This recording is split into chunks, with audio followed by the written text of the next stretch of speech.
Hello, hello, hello, everyone. I am your host, Young Morpheus, here sitting in co-hosting today.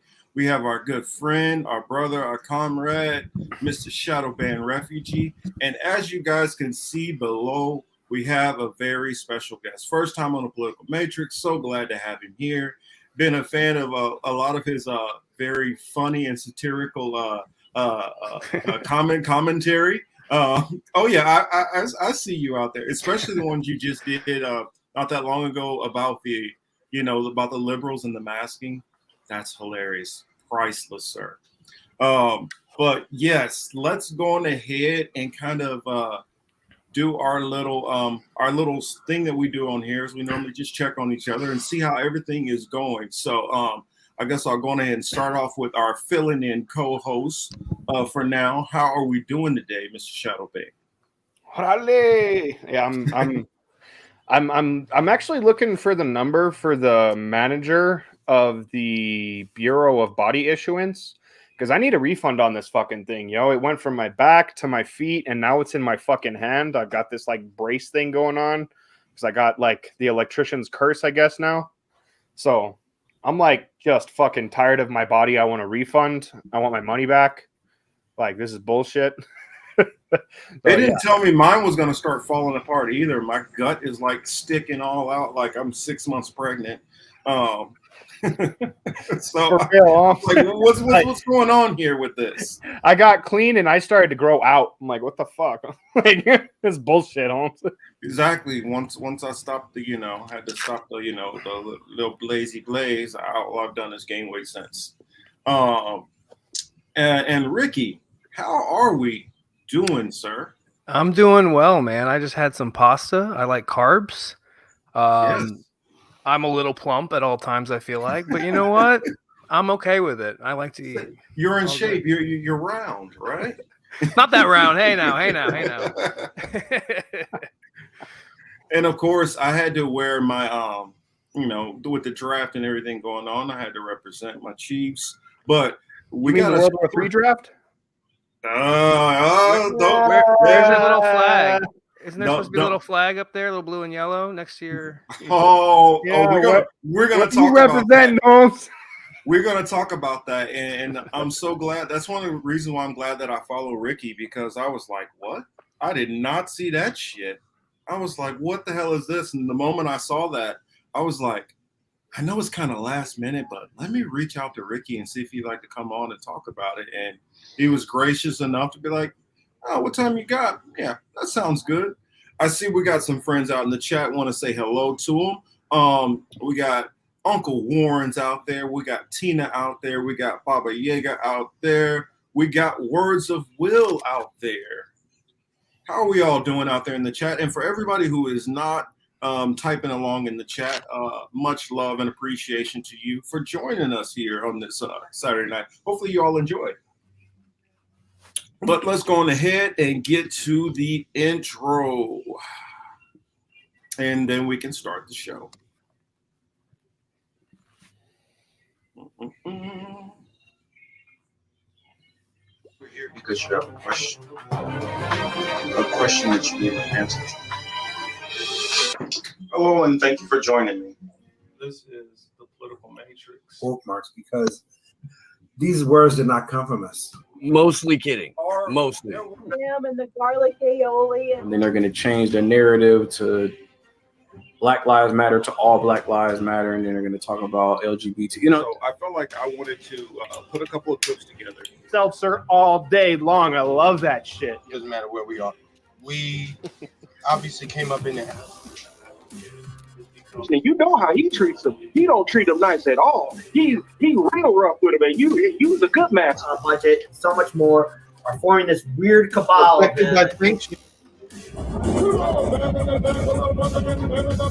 it's not.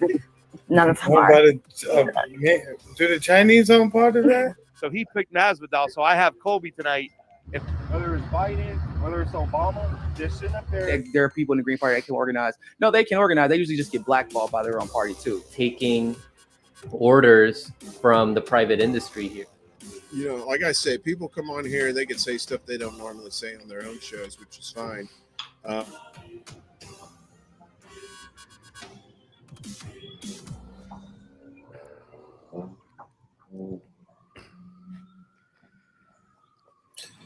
Hello, everybody, and I still got to remember to get fucking Graham out of there. Oh, I mean, I cringe every time I see fucking Graham, and I'm like, man, I used to like really like value what that guy used to say, and I'm like, I feel almost embarrassed. I feel almost more embarrassed that I took that picture with Graham and thought he was cool than volunteering to help Obama.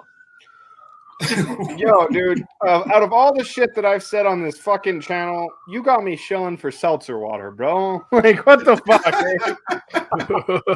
That's my fucking part of the intro. I'm talking about seltzer water. I love that shit. It's hilarious. I'm gonna do a little remix to it, you know, and that'd be cool. Now that I have Ricky on the show, now I can throw Ricky in there once he says something awkward. I love Graham Elwood, dude. He already did. He was talking about being round. Yeah, just throw it in there. I love pasta. Then you could have pasta right after him. You know, like I love pasta too. Fuck. Right. Exactly. I'm just hoping that I can get Graham to like have one of his rage fits against me now, so he could be like, you know what, that motherfucker. Thoughts and prayers. Fuck those motherfuckers. You should buy him a pearl necklace so he can clutch it. Oh, I'll give Graham Elwood a pearl necklace.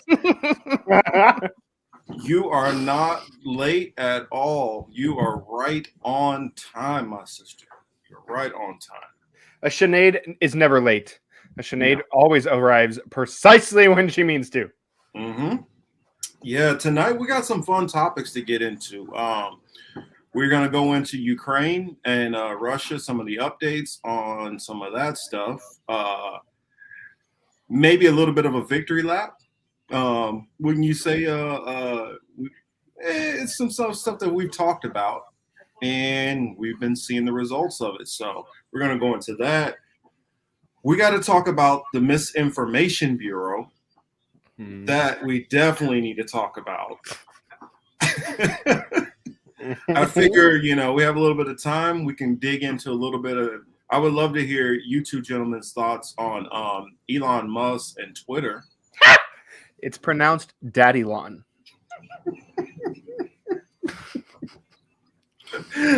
Oh man, and then I got a couple of other things sitting in the back of my mind.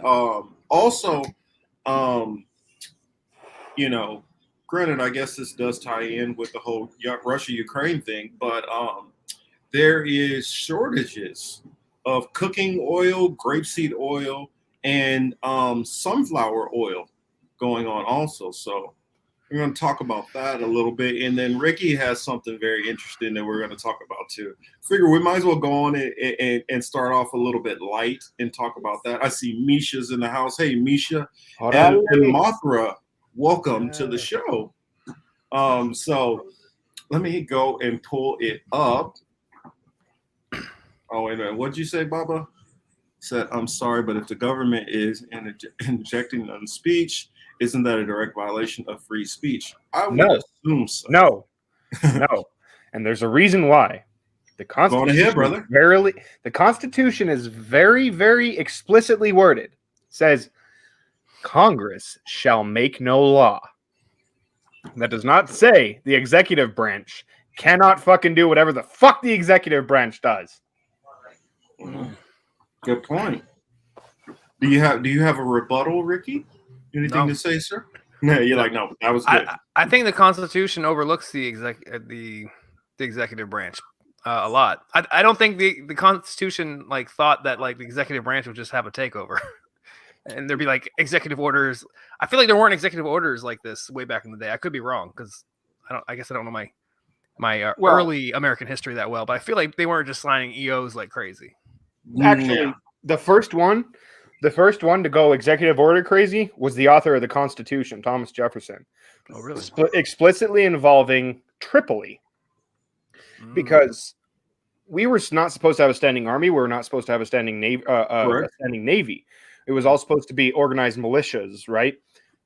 So when Thomas Jefferson decided that it was a good idea for the United States to go and fucking take over the pirate hub of Tripoli, he needed to go executive order crazy and make that legal, because it was not fucking legal.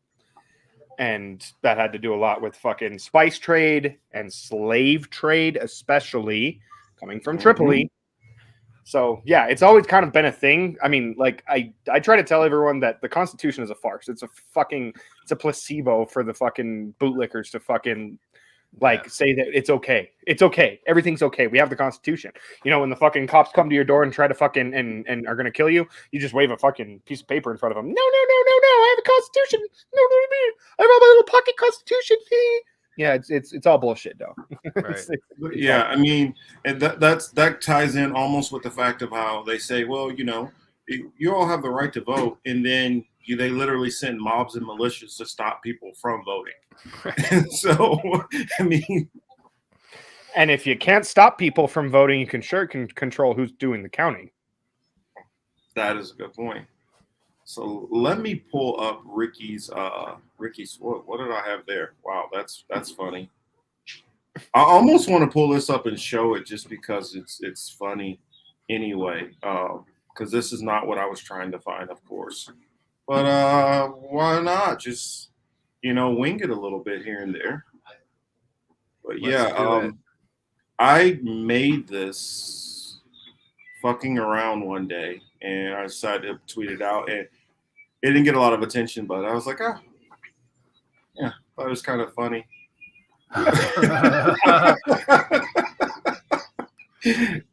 That's what I see. Oh, let me switch that. That's kind of what I see, like the media as, Western media that's just chilling back. Eastern media is like kind of like, hey, let's try to like manage this shit a little bit. And you see NATO right here in the back, like NATO's pulling hair. They're trying to pretend they're not really in the fight. And then China's like, I kind of want to get in, but I'm going to wait and see what America's doing over there. I'm going to watch that shady one over there who really started all this shit going on here in the middle. And then you got the real elites who just sitting back in the cut like, carry on. We have nothing to do with any of this. Right. America's like waiting for like an opportunistic sucker punch. Like, look at this. Exactly. That is so accurate, actually. That's really good. As far as we know, like as far as we've been told in our panopticon of media, I guess, right? But I'm gonna fucking key you guys in on some shit that the US is doing right now involving all that. Do tell, sir. Do tell. So, as a Congress nerd, right? I'm always trying to find what's behind the headlines, right? I'm always trying to find what exactly is really happening in the halls of Congress while we're focused on Daddy Lawn and fucking Johnny Hurd and all those fucking things, right? And student debt relief and fucking blah, blah, blah. Right. So everyone fucking said that like the whole 33 billion to Ukraine, blah, blah, blah, blah, blah, blah, blah. I already knew that was going to happen because it was put on the docket of the House of Representatives to reinstate the Ukraine Democracy Defense Lend-Lease Act. Oh my. So I already knew that was going to happen before it happened. In addition to that, there is something on the floor of Congress called the Access Act. Basically, that is trying to label and let me just pull that one up real quick. Yeah, so sure. Just let me know and then I'll share it. So I can fucking actually show you what this fucking thing I'm talking about is.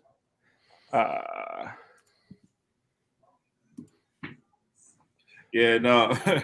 And for those who are wondering, Warren out here says, hey, when did Chris turn white and where is his fucking polo shirt? I was actually considering keeping on my collared shirt. I had a button up that I was using to do yard work, and I was so you can definitely collar and shit. Chris. Yeah. So this guy right here, this is the Access Act, right? And it basically it's fucking hold on one second. Let me. Interesting question. I'm gonna go to this question after that. I definitely like to hear your thoughts there. This is the Assessing Xi's Interference and Subversion Act, or the Axis Act, right? So, in short, what they're doing here is they're labeling the strategic, military, and economic alliance between Russia and China as the Axis powers. Yep. Yeah. So, and Axis powers, that sounds creepy whenever you start using language like that. Isn't it? Isn't it? Especially when they're instating the Ukraine Lend-Lease Act at the same time, right? So, like, there's a whole bunch of shit on this that like is basically they're setting up the propaganda war. There's some things in this bill that basically, and it's really small, right? But a discussion of the People's Republic of China supports the Russian Federation with respect to helping government of Russia or Russian entities evade or circumvent United States sanctions or multilateral sanctions. Evade, interesting term there also. Yes. Deliberately inhibiting on-site United States government export control and use checks, including interviews and investigations in China. Providing Russia with any technology, including semiconductors, classified as EAR 99 that supports Russian intelligence or military capabilities. Establishing economic or financial arrangements that will have effect of alleviating the impact of the United States sanctions or multilateral sanctions. Furthering Russia's disinformation and propaganda efforts. Coordinating to hinder the response of multilateral organizations, including the United Nations. To provide assistance to the People's Government of Ukraine to condemn Russia's war. To hold Russia accountable for the invasion and its prosecution, and its prosecution of the war, or to hold those complicit accountable. Providing any material, technical, or logistical support, including to Russian military or intelligence agencies or state-owned or state-linked enterprises like central banks, right?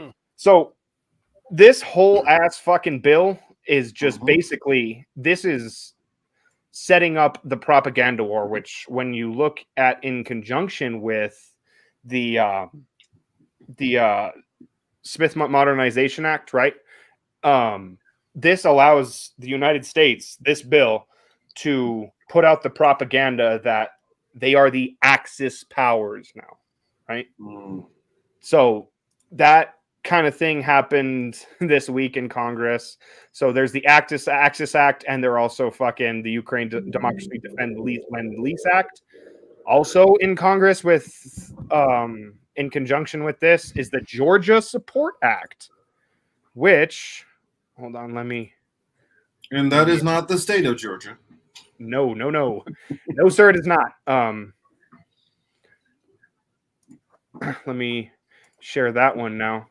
Okay. The Georgia Support Act is. Oh shit! Which one was it? Hold on one second. Let me fucking figure out which one I'm trying to do here. All right, this fuck. I pulled up the wrong one. Anyway, the whole gist of that bill is to lend support to the country of Georgia and try to get it into NATO. They're still pushing this NATO shit, huh? Hey, Chris. They are. Good to see you in here, brother. Also, that was on the floor of just pertaining to this. There is the Countering Malign Russian Activities in Africa Act, right? Which basically, for some people that don't know like the country of Africa at all, there is Russian activity in the Central African Republic, the CAR. There is also Russian activity in Libya, right? And there's a lot of military contractors, a lot of fucking just basically the Russian ruling class is trying to get their hands in some of the fucking African markets, right? Like especially in the CAR, which is heavily focused on exporting diamonds and gold, right?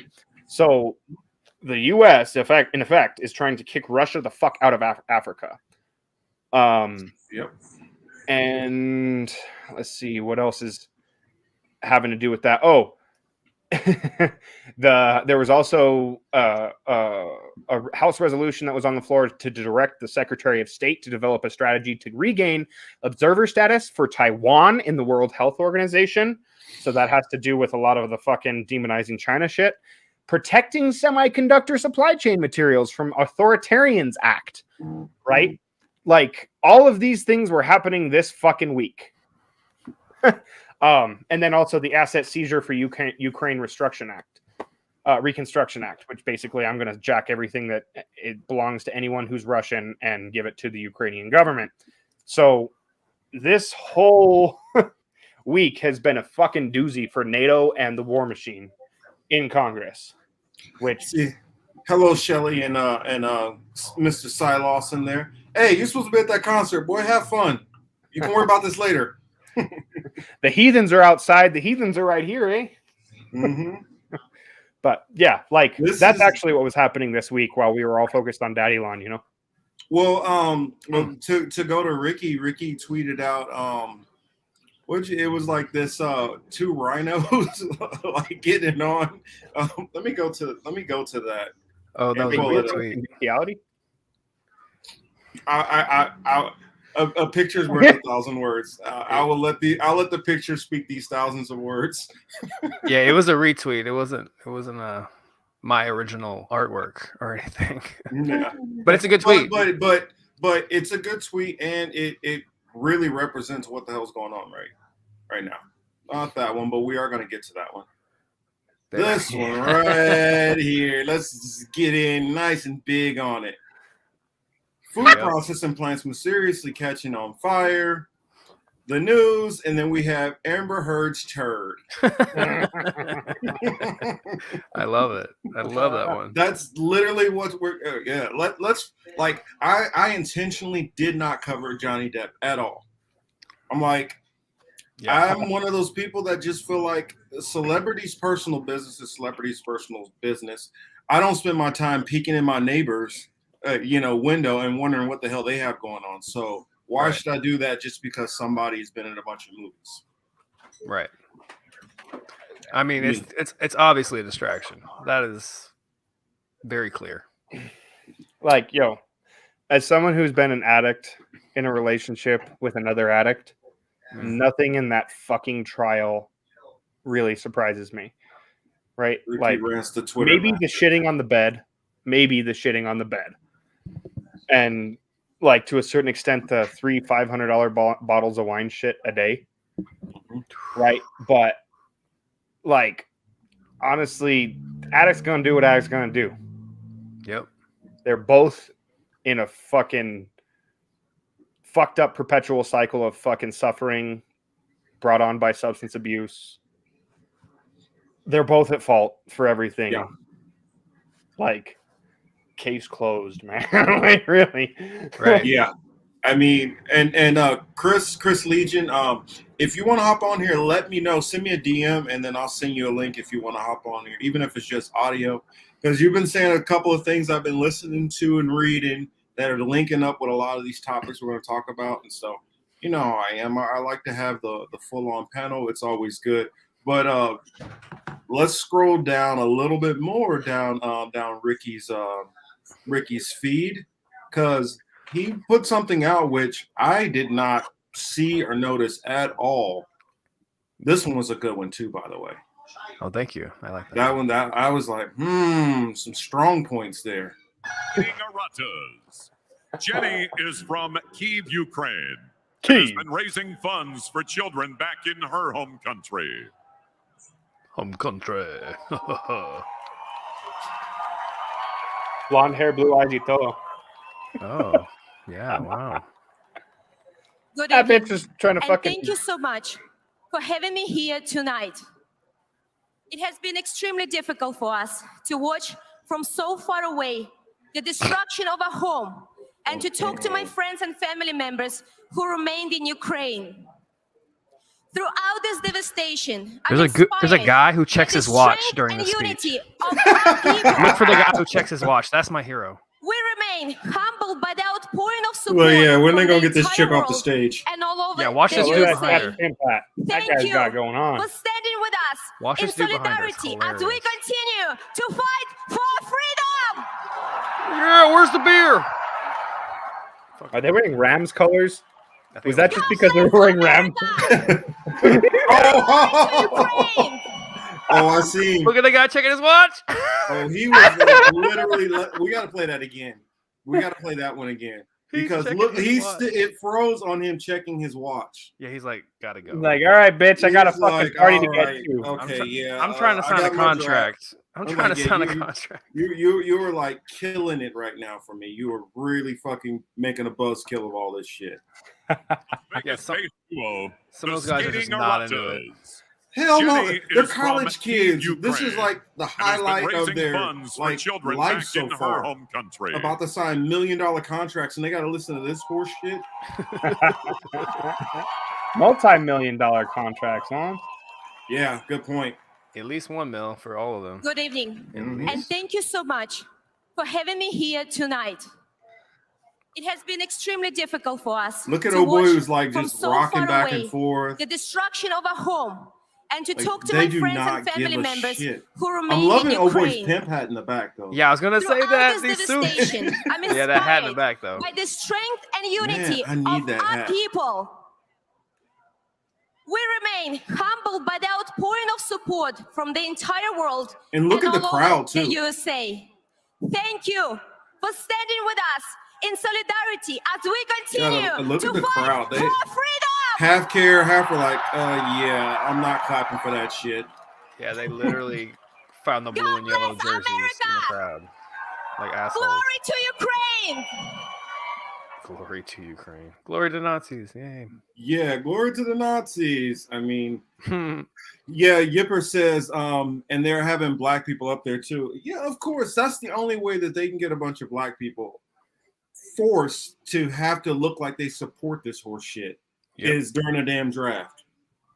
Yep. Now, unless you're older black people, because like, and I don't mean like older as in like 60s, 70s. I mean like, if you're at least Gen X black people, most of the ones who already own their own home, have kids, and some of them have grandkids, those are the ones you can get because they're comfortable. And they listen to, you know, you guys know it. Who do they listen to? The fucking pop culture, eh? Garbage. Hey, let's see it. My mom is in there. Hello, mother. How are we doing I'm tonight? Arjun's mom. I'll try and refrain from using the F word. He'll try to behave. He'll try to be on his best behavior, mom, but he's like a sailor. It's hard for him to contain it. Sign says another reason to boo the NFL. Says, no, I'm not talking about you, mom, per se. I'm talking about just a lot of the people who are, let's say, for lack of better words, listening and trusting what the news is talking about. Yeah. A lot of people, and I don't fault them for it. It's kind of like if you're a person who you have money, you don't notice some of the concerns of people who don't have money as much. And that's just an analogy. I'm not saying literally as in that analogy, but I'm saying if more your concerns on dealing with more culture war stuff, which I find most Gen X and above, since granted things might be hard for them, might not be as hard as it is for their kids or grandkids. Some of those things are not their number one priorities, and everybody in the society has their priorities, which, you know, they focus on first and foremost, and some that are, you know, some of those priorities take a back seat. Well, also kind of what I got to put in there is on the whole like witchcraft aspect of it. Slava Ukraine is or Slava Ukraini, whatever the fuck. It's a sigil, right? Slogans are sigils, right? Oh, of course. It's made with intention, right? So the more that can be repeated and people can hear it, the more power it is given, right? Mm-hmm. So there's a reason why they're doing that on national television. Whether she said Slava Ukraine or Glory to Ukraine, the American translation, it's giving it power, right? Like it's giving it its own power. It's its own servitor kind of at this point. I'll say, no, Mom, don't leave. He's all right. He can behave. I'll behave. You can stick around, hang out. Yeah, but it's it's just one big branding exercise, man. Like they put these. Oh, sorry, Ricky. She's cracking up. But go ahead, Ricky. Hi, Mama. Yeah, but it's a big branding exercise. Corporations do the same thing. They try to hit you with these slogans over and over again, or these images over and over again. It's the same thing with propaganda, man. If they're showing you something over and over and over and over and over and over and over again, you should just assume that it's propaganda, guys. Yeah, America doesn't care about other people. They don't even care about you. They won't even give you health care. You really think they care about people in Ukraine? Shut up. They don't care about those people. Well, what it is Shut up. This is America's proxy war. Right. America's proxy war. So they have to try to get any popular or influential people. I mean, think about all the stops they pulled out during the whole COVID thing. First, it started off, hey, do you guys want to, take the vaccination? And then when they start noticing that they weren't getting the numbers that they wanted in certain areas, then you started seeing crafted messages. You start saying, hey, well, come out and get a blunt and go get your vaccination. Or, hey, Krispy Kremes, we're giving out free donuts if you go and get it. And then we started hearing Shake Shack in New York City. De Blasio was eating a burger at 9 a.m. on local TV. Mm-hmm. Like, what is going on, yo? Crazy. Well, remember they had Juvenile literally remix one of his old classic songs from Back That Up to Vax That Up. You didn't hear it? I didn't hear that. It's so cringy. It's so oh man, it's rough. I was He's like, a dying motherfucker, baby, vax that ass up. That's what it. Yeah, and not only do they have Juvenile, but they had Manny Fresh in there too. Oxford, what's up, my brother? How are we doing? What? Let me. You know what? Since you said that, I'm gonna find it real quick. I am going to pull that up so we can have a good laugh. You're gonna get a strike if you do that. You're gonna get a strike. You're gonna get a strike. It's pro-vax, and you're still gonna get a strike. Yeah, bro, I'll be all right. No, I played it before. Okay. Well, see, that's the one thing that I've gotten good at on here, on how to divide what you can get away with playing and not what to play. Some people are not good at knowing where to cut that line, because you can just be one little word that you say that gets you in trouble. And that's the reason why, I used to like warn my co-host, stop on that. And because it can be that one little thing you don't even realize you said that you just thrown away all your deniability or anything. And so we're just showing this as fair use for showing what actually was said by Juvenile. We're not advocating for, we didn't deny anything. All we did was make aware the audience of what we're talking about. So you got to be kind of lawyerly almost when you're thinking about, and that's how I've learned how to navigate YouTube and still not have to water down my content very much. Don't get me wrong, I have had to water down a little. Oh boy. Is that thing up? No, that's not the one. That's not the one. That ain't it. That ain't it, Chief. Is this the one? Yes, there it is. Yes, this is it. But before you find a date, you gotta wait, gotta go vaccinate, get it straight, girl, you look good, won't you vax that thing? I'm just a handsome young brother, won't you vax that thing up? Yo, I gotta blame Birdman for this one. I'm sorry, because this nigga will only do some desperate ass shit like this. Yes. Woo! That commentary was great. Yeah. Oh, if I let the commentary keep going, it's crazy. It's. I was like, no, he didn't. Chris sent it to me. I was like, no, he didn't. You're a handsome young brother. Won't you vax that? No. Yo, like that didn't even blow up though. Like it hit Juvenile's 2 million views. Oh, 2 million is pretty good. But Juvenile, I mean, like he's really like old news at this point. He really is. It almost he went from Juvenile to old as fuck real quick, eh? It kind of reminded me of I can't remember who was that comedian that was making fun of. They were like, it's like Rick James, you know, for the Gap commercial. And he's up singing this song, you know, she's a super freak, and then switch it up and it's like corduroys, you know, at the end. That's kind of what that reminded me of. Very, very cringy. But that's what happens when they get all their money. Just like I can't remember who was talking about Howard Stern, how Howard Stern used to be back in the day. And then once he got that like $500 million contract with can't remember who he's on.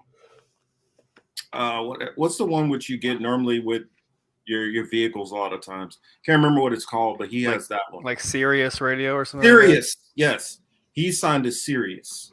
Yeah. So he has, you know, like the mother of all deals, 500 million. And so, he doesn't talk the same way anymore. No. I mean, I almost felt like it's almost like an invasion of the body snatcher kind of thing. How different he's changed. So I was like, yeah, he's a pearl clutcher. Him and Graham Elwood would probably get along at this point. As our colleague Steve would bring up, Jello Biafra. Mr. Poikinen. Fucking Jello Biafra, bro. I cut my teeth on that DK shit, man. Fucking Dead Kennedys, police truck, fucking Holiday in Cambodia, kill the poor, fucking that was my jams, dude.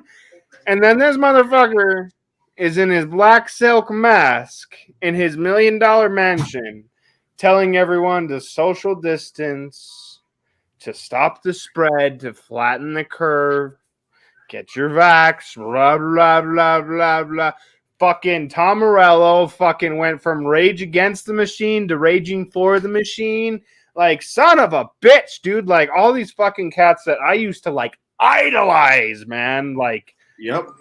So many, though. Like, everyone who is, like, anti-Vietnam are, like, complete 180. I don't really get it. Like, are all of them that weak-minded? Or, like, did MK Ultra, like, swoop in and, like, do some things to their brain? I wonder sometimes if some of these celebrities have been, like, they got to them somehow. Like they drugged them. They did experiments on them because they are different people. And I don't know if it's just wealth that did it, just wealth alone, but like they are different people. I wonder too, or to come full circle, like Marcus was saying, it's Invasion of the Body Snatchers, bro. Right? That is not that person. That is not that person. It makes me want to go down. You know, we might as well just go down the rabbit hole a little bit. We might as well. Have you seen some of these videos? Have you seen some of the videos where celebrities like glitch out and they're like, that's what I was gonna pull up. Like, it's so good. Oh, what's his face on the Today Show? He had one moment where he just like zoned out in the middle of the taping. Cardi B had a moment at an award show where she turned off and then she turned back on, and you were like, what on earth just happened to her? You saw the Good one morning. With, Sunday morning. It's those moments where you're just like, how is that real? I don't know, man. You saw the one with Britney Spears, right? Oh, the one where she was like Comrade Britney for a second? No, the one she's like sitting there and she's in an interview and she's like, oh, ooh. And then she starts talking to him again, and then she's like gets freaked out. It's like, oh, what was that? And then she starts crying. Yo. It was pretty creepy. Yo, leave Britney alone. It was pretty creepy. Leave Britney alone. Poor Liz. Let's watch all of it. No, I'm down to watch one. I'm down to watch one though. Let's go. Let's see. These videos are crazy though. They're crazy. Oh, did you see the Lady Gaga one? Oh, which one with her? She's crazy as hell already. I'm gonna show you the Lady Gaga because see, I had like one where actually let me just see if I can go in. If you guys, let's see if the audience mind's just bearing with me for a second because I have it in my deep files down here. I like save so much stuff in my playlist, and if you see into my playlist, you'd be like, "Holy crap!" All right, Marcus Leaks. It's wide ranging, the stuff which I have in here. Wide ranging, nothing but craziness. Oh man, where is it at? Because it's so funny. And I'm like, I'm not saying that I agree that that's what's going on with these people. I'm just saying it's a lot of weird behavior. That's facts. I mean, did you guys see like the Al Roker one? Yeah, it was the Al Roker one where he just turned off in the middle. Mm-hmm. He's like, doodle-doo. Live TV. Weird smirk on his face. Real quick reboot. Like, yeah. Boop. Right into the camera. I'm like, what the hell is going on? At first, I thought it was fake until I saw another news agency covering it. And they were like, nah, he really just glitched out here. And we don't really have an explanation for what happened here. We're like, maybe he was tired or something, but we don't know for a fact. I mean, they get up mad early for that show. So maybe he had a sleepless night. I don't know. Maybe he had an event to go to the night before and then... Maybe. But like some of these are like you cannot explain them. Some of them are just like, what? Because it's crazy. I just tried to search it just regular. Can't find them anymore. But, well, what they don't see, that's what I found. Some of it they pull. Sometimes they don't pull them. Sometimes they just bury them. Oh, yeah, so, algorithm. Yeah, and the algorithm will be completely just buried. Yeah. This one. Oh, that one's. Oh, yeah, I'm going to. There it is. I found one. So that's why I tell you guys all the time, you know, for the people who follow my channel, make sure you're following my What We've Been Thinking channel, because on that one, you can go into my playlist and you guys can see some of the research which I've looked at. And if you look at it, believe it or not, every single thing that's in there, I've watched, no matter the length. I mean, I've watched them all. So I'm not saying I agree with everything that's in there. Just saying I've watched it all. But here it is. This is called, now I'm not saying that I agree with this or what is going on. This is just the title. MK Ultra, CIA mind control and Hollywood celebrities. I'm into it. I'm not saying I agree with it, confirm, deny, either way. I'm just saying this is what the video is called. And I'll let you make your own decisions.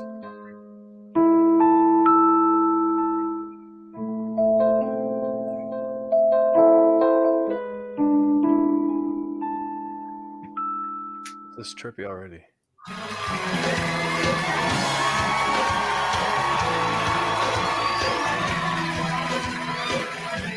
What it is. You don't know what that is. I have no idea. You don't know. Jimmy Fallon doesn't know. David Letterman doesn't. We're hip to this kind of stuff.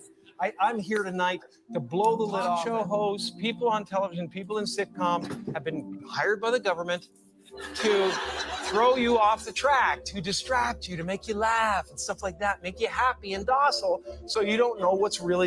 Now, I was told by somebody, I don't know if this is accurate or not. I'm just saying that I was told by this that the laugh track was added after the fact on this clip here. If it sounds like it. So I'm just saying that. So for anybody who's good with, you know, audio and editing and stuff like that and understand these things, and if you're a professional, you can confirm or deny, you know, let us know. Either in this live stream if you're here or if you're watching later on in the comment section, please let us know. All I'm doing and all we are doing is just showing it and commenting. Going on.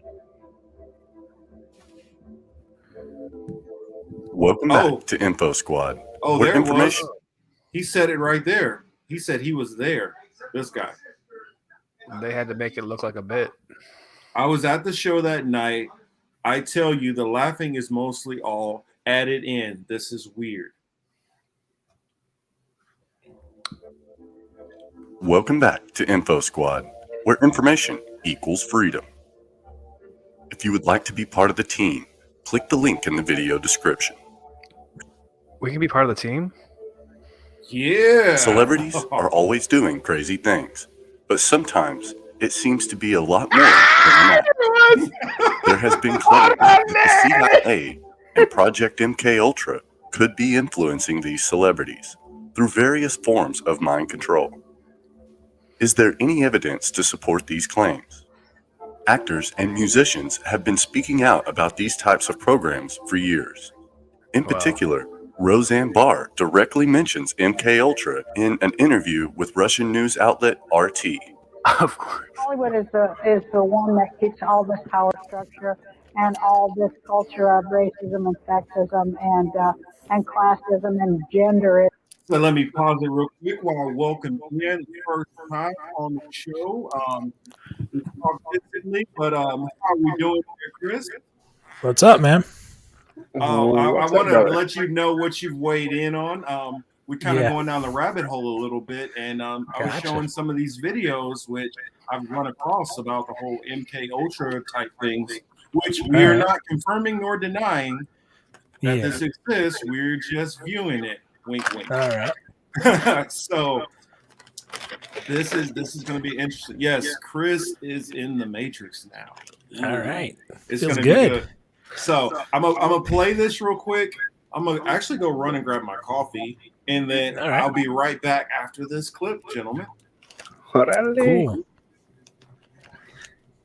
Dying to hear your thoughts on this. Yeah. I love this stuff. So. Yeah. In place, they continually feed it, and they make a lot of money doing it. And they do it at the behest of their masters who run every culture of mind control too. MKUltra mind control rules in Hollywood. If you don't know, Google that and look into it. Supporting her statement is the mental state of a compelling number of famous celebrities. Musicians,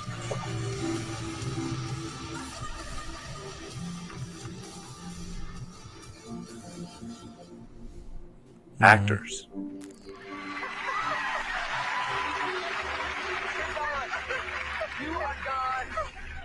athletes, yeah, I was kind of, I was a little down when I found out I Yo. was going to have surgery again, or with another knee. No way he was that frozen. politicians, Person who is under a hypnotic trance. A lot of this has been scrubbed off the internet, by the way. Right? Yo.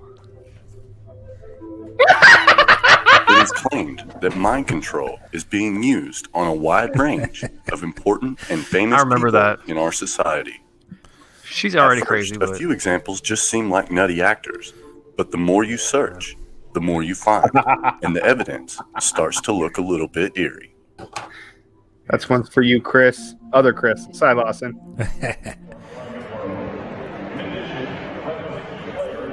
Jay is just like chilling, like totally normal.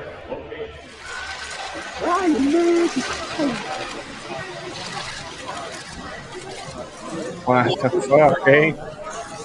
What on earth? That looks like not an out, though. That looks like heroin.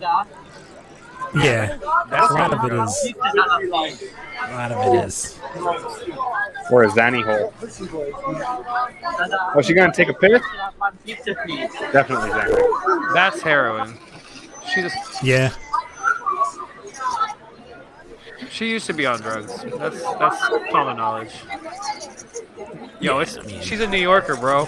Go to 14th Street at like midnight. Good luck. You see like 20 of these people.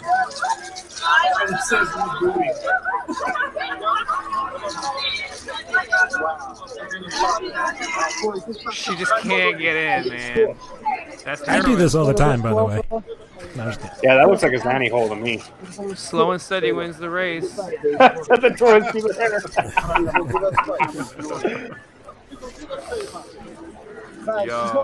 Yo, this is almost like Mystery Science Theater 3000. We're watching a corny movie and we're all like just heckling like fuck. Right, like she's popped out of eggs and shit. This is like performance. I'm just thinking of Bugs Bunny in slow Yeah, it's motion. kind of weird. Ah, weird. Hello. Oh my goodness. Hello. Ew. Strong Brittany. Yeah, it was a weird time. Why did she have Ew, one of those? I'm embarrassed. Can we? Yeah, she needs meltdown right there. Yourself that you need to focus. Try not to let Oh, something that's bother you cock as much mongrel. as possible. But it is going to bother you because you're human, and I was human. I am human still. But I was just privacy thing, and I thought that was a fascinating answer. Okay, you want to take off the hoodie? No, I never take off the. I know you don't. What's with that? There's a group of women in the audience that wish you would. No. Girls? Whoa. All right. Sorry. That's okay. That's mad awkward. Take off the hoodie. Go ahead. Want to? You want? Go ahead. Here. You get some of the- You all right? What? Oh, my really? God, the inside of the hoodie, everybody. Take a look. What is it? Making the... Making the world more open and connected. Oh my God, it's like a secret Cool. cult. And everyone just Making laughed the world for it. open Just and added in. connected stream graph platform, and this weird symbol in the middle that is probably for the Illuminati. This weird symbol in the middle that is probably for the Illuminati. Oh my God, it's like a secret cult. This weird symbol in the middle that is probably for the Illuminati. Oh my God, it's like a secret. Only the musical stylings of Victor Oladipo. Check out He is Shaq. the reigning two-time champion of the All-Star Weekend. Leave room for the Holy Ghost. I remember this one. Al Roker, There- yeah. It's a lot of memories today, actually. It's a big day in music history. 35 years ago today, Elvis Presley passed away, the king of rock and roll, and as Mark Cohn says in Oh, his boy. great song, Walking in Memphis.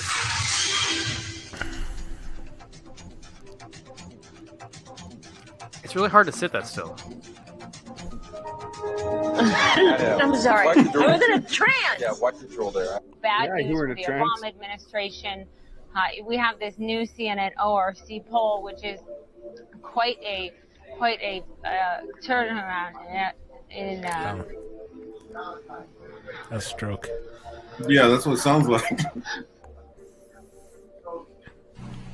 Well, a very, very heavy debatation tonight. We had a very Darrison. Right, let's go to Terrace Chase and let's have the pet. No, but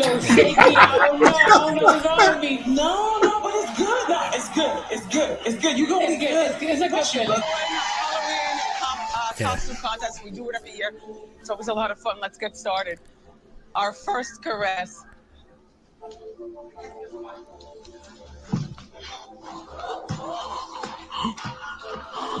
Whoa, she actually looks terrified. Yeah. Jesus.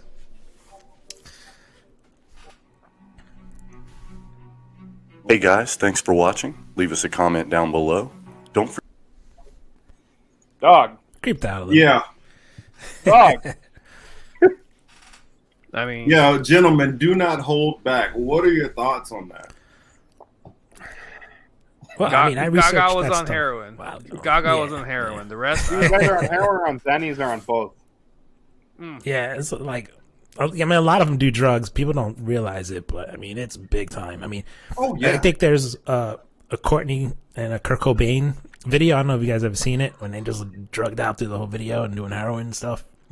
And people don't realize like how they go off in retreats and they just freaking get high and get messed up. I think beyond the Beyonce video, she was definitely high. Something I don't know if it She was on Valiums or Xannies or something, but yeah, I mean, but yeah, there's Everyone weird stuff knows like she's that. still Illuminati.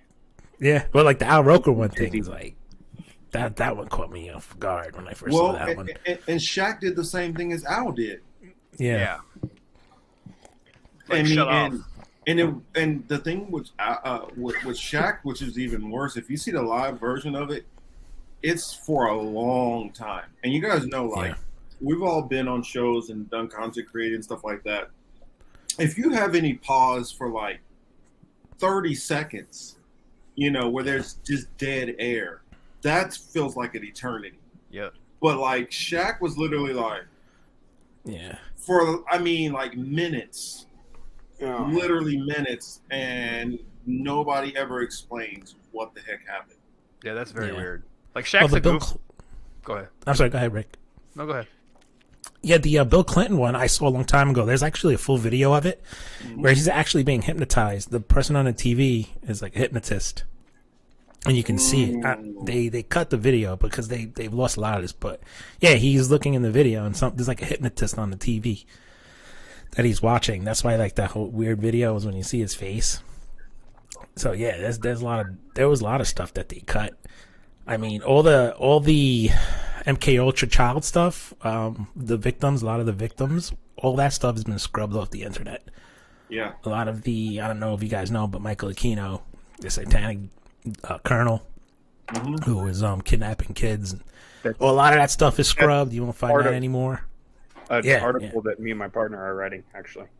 Yeah, it's pretty serious stuff. It's like heartbreaking if you really look at it. A lot of they have victims who are testifying in Congress and things of that nature, like real deal stuff. The big one was like Ben. I think I forgot his last name, but he was a well-known MK Ultra victim, and he said he was there for the kidnapping of Johnny Gosch.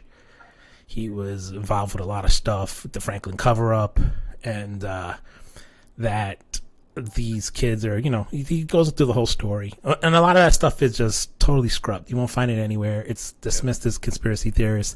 And Alex Jones came in there with the Pizzagate and all that. So that sort of like discredited everything else. Mm-hmm. So a lot of that stuff you just won't. A lot of people have dismissed it because they melted it together, and it's just one big hoopla. So it's sad to see, but it's disturbing. I don't watch it anymore only because it's just too disturbing for me to watch. But like all this MK Ultra stuff it's. I mean, honestly, I think that you can't discount it. It has to be done. At least at one time or another. I don't know if it's done today, but it's definitely been tried, and and for us to just deny it ever happened or existed is, it doesn't help. So, well, since you brought up the name, I have to provide some comic relief to the darkness. Mm-hmm. I will eat your leftist ass like corn on the cob. Yep. Yeah, remember he was like, what did he say? He's like, I'm battle tested and ready or something crazy like that. He was like, I'm looking at my neighbor and I don't want to have to do that, but I'll eat your ass. I will barbecue your ass. Yeah. I think I covered that one when he did it. Yeah. The man, he had llamas running around the studio. That was it for me. I was like, I'm done. I was done. No, I completely agree. That was his whole point. His whole point was to delegitimize anybody who start looking at any of this stuff and questioning it. Yep. Yeah. And like the time he brought on Immortal Technique slaughtered his ass, dude. Like, cause like he opened the fucking show with a fucking having a Beretta 50 cal, bro, and he's like, yeah, Mr. Felipe, what do you think about this here gun? This is a beautiful gun and a beautiful machine, isn't it? Yeah. He's like, yo, I think that's somebody that owns that's probably compensating for something. Right. It's just all straight face. Yo, you're a bitch with a tiny dick. Like, dude, fucking World Technique's the greatest for that shit, yo. Like, fucking slaughter your ass on your own show. Well, I mean, a lot of these guys who are in that kind of space, which I call performative acting, and the Rush Limbaughs were right along with them, and a lot of those kind of radio talk guys, especially the AM talkers. A lot of them will tell you about what Rush Limbaugh does what he used to do down in the DR all the time. Yeah. Involving blue pills and a couple of other types of pills with underage girls. Yeah. Yeah, I mean, the Epstein case is like the latest, but that's being suppressed, so they're not even going to know what happened there. Of course, it's going to be suppressed, and then when you start going into the ties and looking at that, it goes into the fact of why you see politicians, which people think they're going to get in there and they're going to do this and they're going to do that, and why they don't do anything. Right. Yeah. What do you think of, like, all right, let's say for shits and giggles, you get a politician that's really honest, who's brave and strong, and they're ready to go in there and challenge the real power structure. They go in.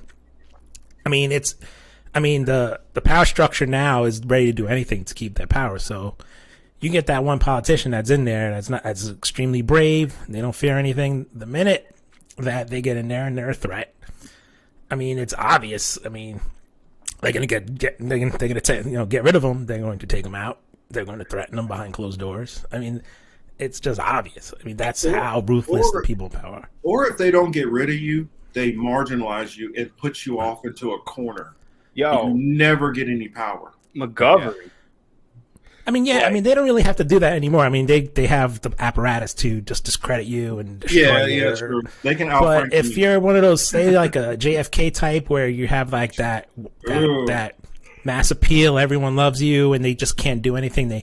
And if they do anything to you and martyr you, they'll go to extremes to get rid of someone. But yeah, I mean, the apparatus that's in structure and that's right now, they don't have to do anything. The media comes at you, discredit you, they definance you, deplatform you, and that's it. You're done. Let's see. Science has a questions for everybody on the panel. It says, "Is there one responsible / honest journalist in all of MSM since Ed Schultz we'll say, since he's no longer with us?"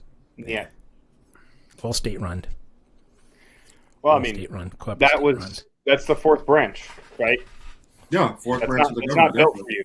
Like, it never was built for you. Like, it's part of the machine that is meant to enslave and kill you eventually, right? Like, so, no, dude, MSM is actually, as a segue into the Bureau of Disinformation, right? Mm-hmm. Yep.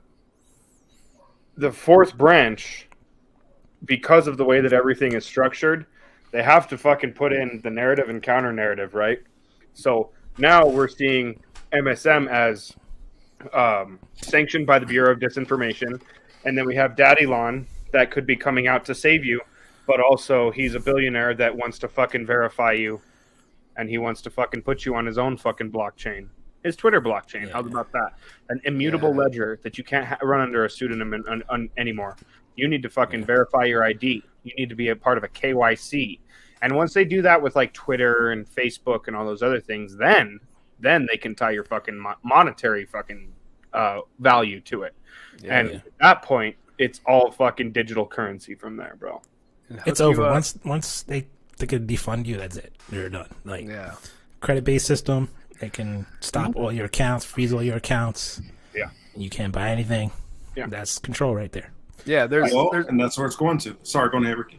No, I was just following up with that. There's always a narrative and a counter narrative with everything that happens. Every major shift, every paradigm shift, every false flag operation. Yep. And you fools who are smart enough to see that the first story is the fake story, you always land on that second story, which is the counter narrative, and it's always wrong too.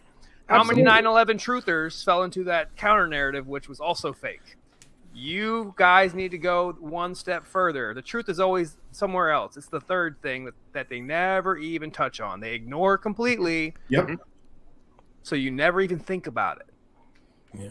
Well, that's what I say often. A lot of times we spend so much time thinking how if we had that kind of power and we were in the shoes that they were doing, what we would do. But we don't think about the fact we all have, even though we're all in different parts of the country, even though we've all had different upbringings and everything, I'm pretty sure we all have so much more in common with the way we see the world and the way we think than we ever could understand of theirs. So therefore, you have to literally take yourself out of the mentality that we have and think, well, I know this is going to sound crazy, everybody, but you have to think like a freaking Bond villain. That's how you have to start thinking. When you have to become Lex Luthor. Yes. Right? You have to think the like most somebody maniacal, evil fucking possible way that you can think about something, right? Yep. Mm-hmm. Like, no grain of good in there, right? And that is probably what the truth is, right? Yep. I know you guys you'll be able to tell me who this is because I always forget this prince's name. But the prince who literally said, because I want to just hammer this home for the audience. That prince who said, if I could die and come back as anything, I would come back as a virus to kill as many people as possible. Wasn't that a Rothschild or a Rockefeller? No, but I wouldn't doubt that they said something like that. I think it was a Prince of England. Was it Prince Albert or something like that? Well, it might have been Hitler. What happens when you put that thing through your dick? But well, Hitler was against nuclear weapons. He was actually for biological weapons. Mm-hmm. Let me explain why you have biolabs in Ukraine. He called the nuclear weapon a Jew weapon, and he was talking about how bioweapons were the future of warfare. And I would presume that that's where they got the idea for it over there. Well, if you think about it, where the whole nuclear stuff even came from came out of the Operation Paperclip scientists, which all went into NASA. Well, not all, but most of them. I was going to say, not just NASA. Not just NASA. Not just NASA. Look at Fort Detrick, baby. Correct myself. I had to correct myself. Thanks, Ricky. But yeah, go on ahead, Ricky. No, biolabs, NASA. And you know what? Like, we only got some of them, man. Some of them went to other countries. These guys split up. They're all over the place. And, they're all dead now, but their kids... And they live on, man. These people they're not gone. That's the crazy thing about all this. They are not gone. And and we keep thinking I don't know what it is about. I guess every generation does this. Oh, we've learned from history, so we can't make the same mistakes. Oh, these programs have been declassified. There's no way they're still going on now. We keep falling for the same traps. Of course, they're still happening. You crazy people. Where do you think all this money goes? That look at the military budget, and that's just discretionary spending. There's money that just kind of disappears. Well, all the time. I bring this shit up to a lot of people because I've worked in the fucking industry, right?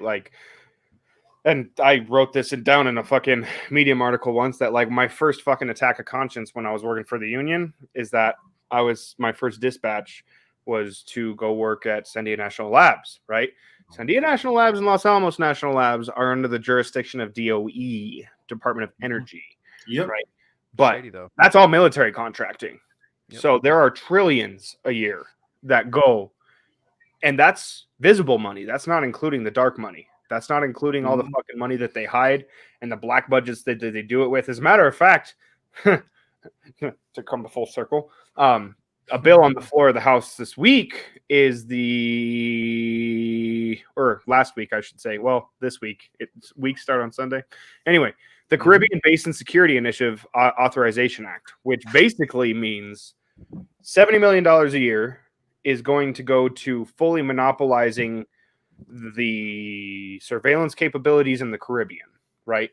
And if you go back to my other Medium article that I wrote once upon a time about the Black Serpent and how the natural gas trade is moving into jumping everything in wet gas from Gulfport, Mississippi, to a new refining hub, which is in the Caribbean, to then export gas and other fucking types of fossil fuels and the products that make them all over the world. That kind of falls in line, right? So that's part of the military-industrial complex, but they say pretty words like the Caribbean Basin Security Initiative Authorization Act, right? And also there's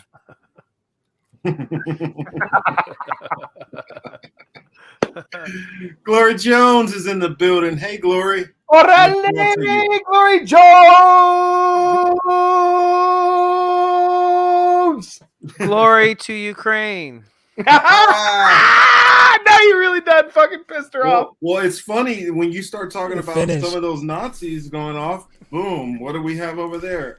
Stefan Bandera, Azov Battalion. I mean, yeah. I always said, man, I've had this belief for the past 20 years that our government is run by Nazis. I think there is a hierarchy of Nazis in our government, and I think they hold a lot of power.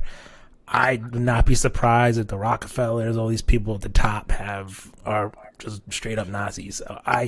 I don't see, I'm not surprised. I was never surprised about the Nazis in Ukraine. I was never surprised that the CIA was funding them. I was never surprised about the CIA funding Al-Qaeda.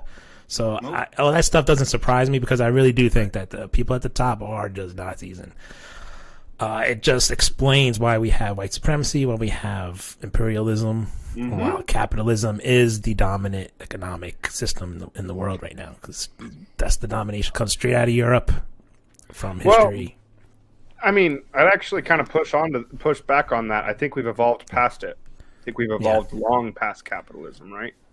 I think that capitalism was a fucking construct that kind of died in 1948, right? Like, we've been in a state of global fascism since, right? Like, the merging of corporate and state power has happened in 1948, right? Yeah.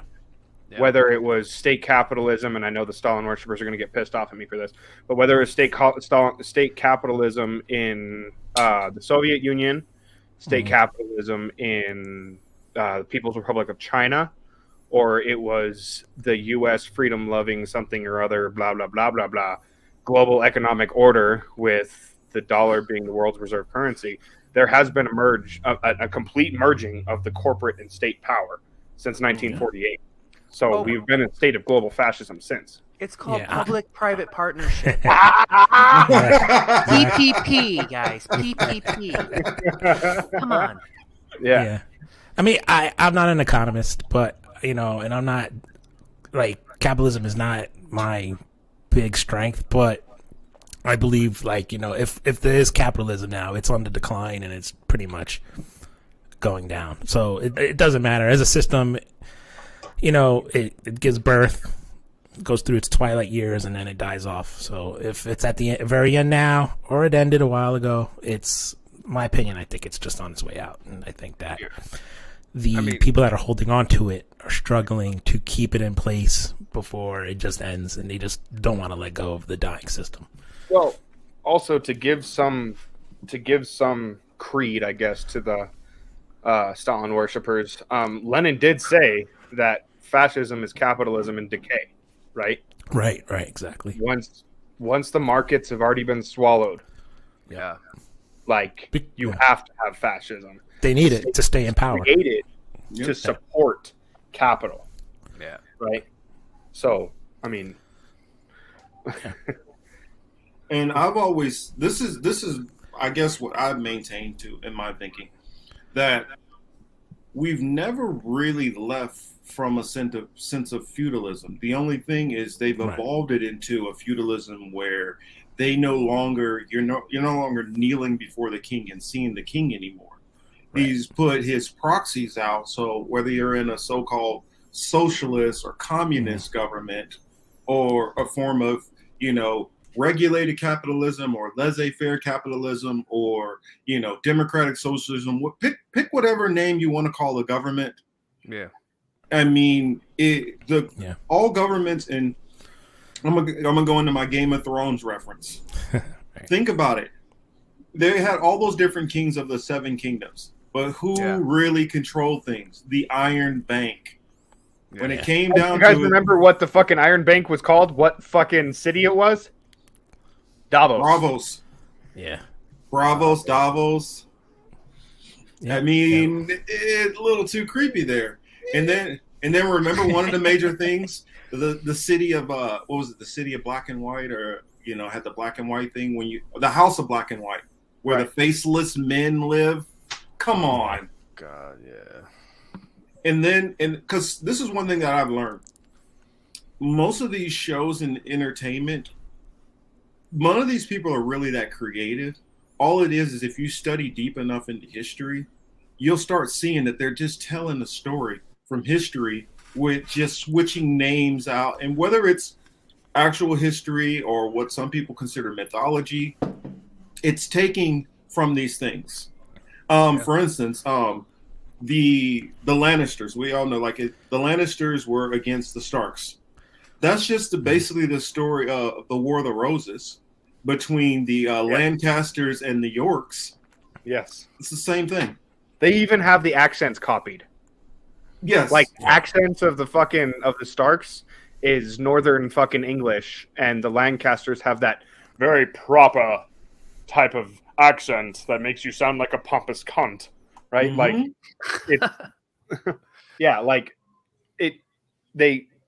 They borrowed, what is George R.R. Martin or whatever he borrowed heavily from history.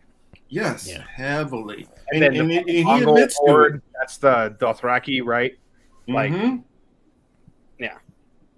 I mean, they admit to it that that's what they're doing. It's just a lot of people, if you're not well seasoned on history, it goes right over your head. I mean, the whole stories of King Arthur and Merlin, that's all referencing back to biblical stories. Supposed to be Moses and of course different time periods, but Moses and King David. That's throwing those two things together and putting them in the stories. I mean, like I even remember in the Bible one story about Enoch being translated. His name becomes Metatron. Well, where does that sound familiar from? You guys remember Transformers? Megatron? Yeah. Come on, they don't. None of the stuff which they do in any of these movies and stuff anymore is original. It's all borrowed from something. Think about the movie behind you. It's The Matrix. Like you got Morpheus, you got Trinity, you got everyone. So yeah. Well, so you guys definitely understand why I chose the name, right? Of course. Trying to wake these people up. Yeah, that's clever. I mean, Matrix is like, the basis for like. I don't advocate taking the black or the red pill. I advocate taking. Right now, I don't advocate taking the blue or the red pill. I advocate taking the black pill. There you go. Well, and what I tell people, take the pill, the clear pill, the pill of clarity. That's what I advocate for. See, I'm more violent. Well, I believe that most of us, for the most part, if given the option to be able to do the more honorable and good thing, or righteous thing, as I prefer to say, would take that route if we're not forced into bad choices. But what this system likes to do is force you into bad choice or worse choice and make you feel like, what do you want to do with this? Do you want to get shot or do you want to get stabbed? Yeah. And so they don't give you the choice of, okay, well, how about we give you a nice, wonderful meal of whatever you want, or you get to starve. That's the option that they prefer to get. How about if you want to have food, either it's not we'll give you food, or their option is preferred either you starve or you go beat your neighbor over the head and take his food. Right. Mm-hmm. You want nothing at all, or do you want Paxlovid? Great options, guys. Thank you so much. Thank you so much for the treatment. Thank you, beneficent masters. Yeah. We pray at the altar of your magnificence and your benevolence. Yeah. All right. So let's get into, and it's kind of funny because all the stuff that we've talked about all tie in with the stories that we've talked about loosely. And so I feel like this was a good warm-up conversation to get us in and really set the proper framework for even talking about Russia, Ukraine, for even talking about this misinformation. There's some videos that I've found. Boy, oh boy. Interesting stuff. Yeah, when you're merging like the propaganda machine with like influencer culture, oh boy, it gets real weird. Mm-hmm. And so I have like the most trouble coming to grips at how, and maybe I'm just like naive, but I just have so much issues with understanding why people fall for all this shit. I'm always flabbergasted. I'm always like, how the hell do people? I mean, I understand we're indoctrinated since birth and all that. I'm just like still like, how do people just go with it? Like I don't understand this. I got to ask you this question then. Yes. Now, all of us know at least known of one man or woman who's in a either physically or verbally or emotionally abusive relationship. And they know it. They see it. Right. But they won't leave that relationship. And to everybody around them, to us, it's clear. Mm-hmm. Leave, get out, run. Do you think it's like that? Do it. Do you think it's like that? The animal that's in captivity its whole life, and then they take the cage out into the woods, and then they open up the door, and then the animal just sits in the cage and doesn't leave it. The door is open, it can run free, but it just doesn't want to leave because it's gotten used to being in that cage, into that confinement. It just is more comfortable there. Do you think that's maybe why people fall for this? It's the same as that prisoner who, after his sentence is up, he doesn't want to get out now. Yeah. He's institutionalized. Yeah, institutionalized. And it's kind of like the same, like Vicky Dillard from Fly Nubian Queen. She would always say, remote control slaves. That's once you've broken people down far enough, you don't need to keep the chains on them anymore. Right. Because like now what they do is they give us just enough of an income for our jobs, careers, wherever we work, to be able to pay our bills, to be able to put a roof over our head, to feed ourselves, and then come right back to that plantation and listen to a boss bark at us and tell us what to do. Yeah. And so they figure, well, instead of keeping them under my house and having to feed them and do all this stuff, I give them the right amount just so they can take care of these things, but not enough where they have complete freedom so that they can say, screw you, I'm not coming back. Control. Still a form of slavery. Yes. You may think that you're free, but the fucking most obedient slave is the one that believes they are free. 1,000%. Yep. That is how you keep control. Right. And I always grasp it, like, how much do people have to suffer? Like, how much do they have to suffer before they just look back and say, enough is enough? But it just seems that never happens, and I always wonder, like, why? It never actually happened in history, right? Because even the fucking backlash was its own control, right? Yeah. Like, and not to go, how do I fucking frame this? Because a lot of people, like, they idolize Abraham Lincoln, right? And they idolize the Emancipation Proclamation. He's not idolized on this channel, so you can go ahead. Right. But there's people out there that are going to be like, fucking, gonna clip this. I know he was a racist fuck, but like, there was no actual freeing of the fucking slaves in that, right? It was a monopolization of power in the Civil War. The United States Civil War was not that the North went to the South to free the slaves. There might have been some soldiers in the North that went to the South because they wanted to free the slaves, right? Yeah. But really, it was a monopolization of power on behalf of Wall Street, right?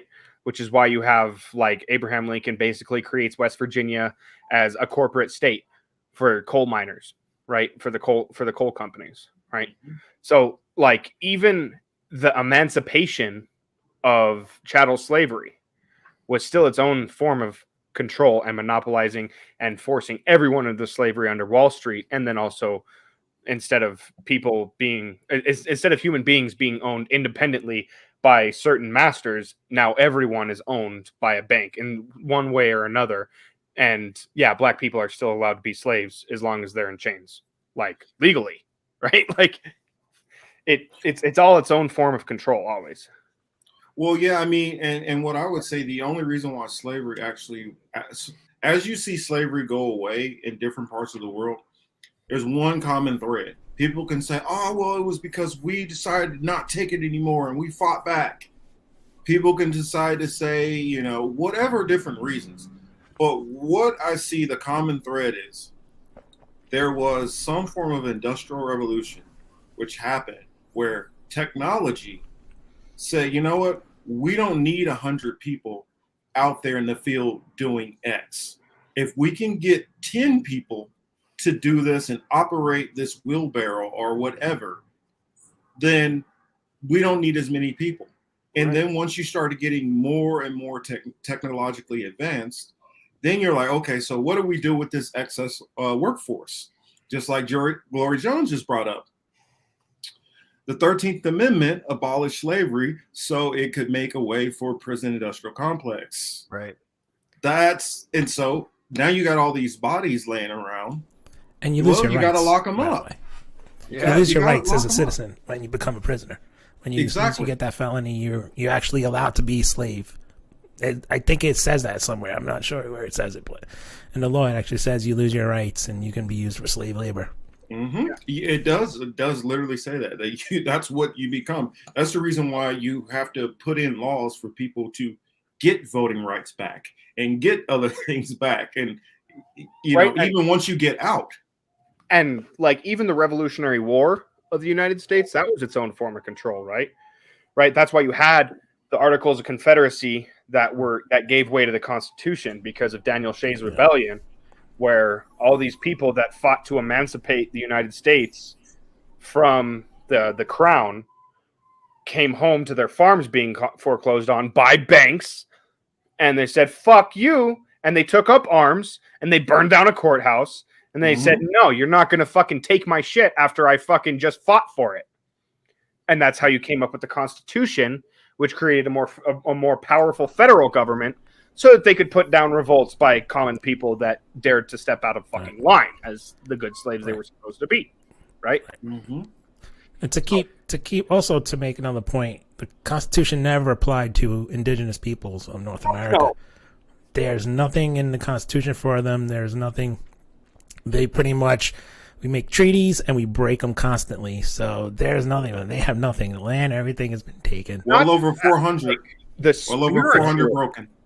The spiritual imperialism that happened, bro. Like, if you've ever been to the Black Hills, just driving through there, you feel the presence of the ancients. That is one of the most sacred places on this planet. It's definitely the most sacred place I've ever been to. I've been to Chaco Canyon. I've been through the fucking Hopi Reservation. I've been through the Navajo Nation. I've been through a fucking shit ton of pueblos and been to their holy sites. The Black Hills is seriously powerful, and it's so fucking incredible, that feeling that you get filled when you're driving through there. And then what do you see? The faces of our fucking gods, Abraham Lincoln and fucking George Washington and all these fucking putos fucking blow up the fucking side of the sacred mountain, put our gods on their spiritual fucking home. That shit right there. That is what makes America unique, I guess. Right? Well, that's what I would tell people. The one thing that's different about the slavery in America versus, the chattel slavery in America versus any other slavery, because you had Silk Road slavery, you had, the Arab slave trades, you had all kind of different slave trades that happened, especially going throughout Africa. And then a lot of people forget how many natives were taken from the Americas back to Europe as slaves. Also, that's often forgot about. I mean, they were taking, the Spaniards and the Portuguese took plenty of slaves back to Europe, and then sometimes brought them back after they were, Catholicized. But, the difference was you can no longer keep your language. You can no longer keep your religion. You can no longer keep your name. And it's a power in completely, and that's the reason why it was so powerful what they did to completely, once a person loses their identity completely, then you can tell them who they are. You control who they are at that point. Mm-hmm. Absolutely, you fucking do. Mm-hmm. I mean, yeah, it's well, we'll get deep on that one. I mean, I want to have Yona on for one of those conversations. And shout out to Nisha, especially because you brought up Chaco County and Chaco Canyon, and he just sent me a video on that. Pretty good one, pretty deep one that I'm going through right now. Well, and guess what? Also, guess what was part of the Build Back Better Act in its original text? What's that? Putting a fucking pipeline right through it. Of course. Just because all over that fucking sacred site. Yep. Yeah, I think the same thing all the time, Baba Yaga. Why hasn't anyone taken, let me just put it up on the screen. Why hasn't anyone taken an RPG to that mountain rate more? I mean, maybe we need to all be fighting to give the Sioux peoples and the Lakota peoples bazookas, so they the Ukrainians can send us some of our cheap RPGs back. They can send us some money back. Yeah, they can send us some weapons back. Give them back to us. Oh wow! I mean, that's a good point. Speaking of that, let's talk a little bit about Ukraine right now, because the front has been changing on what's been going on there lately. Russia has been, let's say, nicely say, amping things up a little bit. And like I remember telling a coworker, I said, because their point was, man, Russia got all this old weapons that don't even work right, and stuff is messing up, and man, Russia's not obviously as powerful as they think they are. And I told him, I said, being a former weapons guy, one of the first things, if you're a smart military, is you go and get all your smaller stuff, your crap stuff, and you shoot off all that stuff first to hope that, okay, are these guys going to, knock it off and kind of realize, okay, we're not playing. Then when you realize, okay, they're more stubborn than we thought, you're just going to start amping up the attack little bit by little bit by little bit by little bit. And Russia's never changed their strategy. Russia literally has the same strategy in every single war. The cauldron. Cauldron, and they start incremental. They start a little bit, then they increase, then they increase more, then they increase more. And so when you see them like at the end of a lot of their wars, that's when they're really bombing the shit out of everything. But they don't start off that way. The U.S. starts off, bomb the hell out of everything, and then go down. Right? But the U.S., they figure they can install a puppet dictator and fucking then they can pay for their own fucking reconstruction with sweetheart deals to fucking private companies. But Russia's never really done that as an entity because they've been a contiguous landmass empire, right? They don't want to fucking blow the shit up that they need to fucking bolster their economy, right? Wow, Glory Jones. Wow, Glory Jones. Wow, wow, wow. 3-letter Peltier! I'm going to read this edited. Wow. Says, I should go to the Sistine Chapel and carve Usain Bolt, a giant male organ, Leonard Peltier, and Nanny of Maroons into it so they know how it feels. Ooh. Glory is always giving that fire. And Oz Whistles is in the building. Said humans and tech grips of a patriarchal social mode operate entirely on the principle of domination. Patriarchy is the only one social modality. There are others that operate on the compassion/empathy. Exactly. And thank you for joining us, Oz. The funny thing is, the United States don't give two shits about Ukraine. Don't care at all. They don't. Nope. That's what I said earlier. Yeah. Don't care. That's the reason why India is sat back like, y'all think we about to run up in there? Hell no. We see what y'all do to your allies. We see what you do. You guys let them go up front. And I see Wesley in there. Hey, Wesley. Hey, Uma. What the U.S. does is they're like, hey, it's kind of like Mike Tyson is sitting over there. And I walk over to Ricky and I pat him on the back like, yo, Ricky, as soon as you jump in, me and Shadow and Chris, we're going to be right there with you. But we want you to go on ahead and take the first swing. And don't worry, buddy. You take the first swing, we got you. And then what we do is we just like slide him little sticks over and think that's going to help. And just let Ricky just go on ahead one-on-one with Mike Tyson. But what? We gave him headgear. What? Why are you guys looking at us like that? We gave him rib protectors. I didn't lose an ear. Videos. Yeah. You're gonna sing on TikTok videos and send them to you, Rick. Or get punched out of the ring like Martin on that one episode. You guys know the one when he fought Tommy Hearns? Right. And Tommy Hearns launched him like a missile. That's hilarious. That's what the U.S. does to everybody. They proxy war, That's literally what they're doing in the Middle East also. It's the same thing. It's proxy war by arming rogue groups of people, whoever they might be. They find a group. The most extreme, stupid motherfucker that we can arm. Right. We'll give them money, guns, and train them, and then send them going. Think about this. We're gonna go send weapons and money to Nazis, and then we're gonna send Al-Qaeda Muslim terrorist over there to help the Nazis. Like, what the hell is going on? Like, just who else are you gonna send over there? Charles Manson was alive. They'd send him over and there. we're just gonna so happen to leave some technology behind, in when we leave countries that if they use it, they use it. And if they happen to be on the border of Xinjiang, China, and they might just use that fucking military equipment to attack the fucking Chinese People's Liberation Army. And then we turn around and say, bad China, stop it, bad Russia. Sure, you fucking attack those Taliban. But bad Syria. I will tell you, like, my guilty pleasure of everything that has been happening in Ukraine, and I feel terrible for it, but like at the same time, it's a guilty pleasure, so I'm okay to be guilty with it.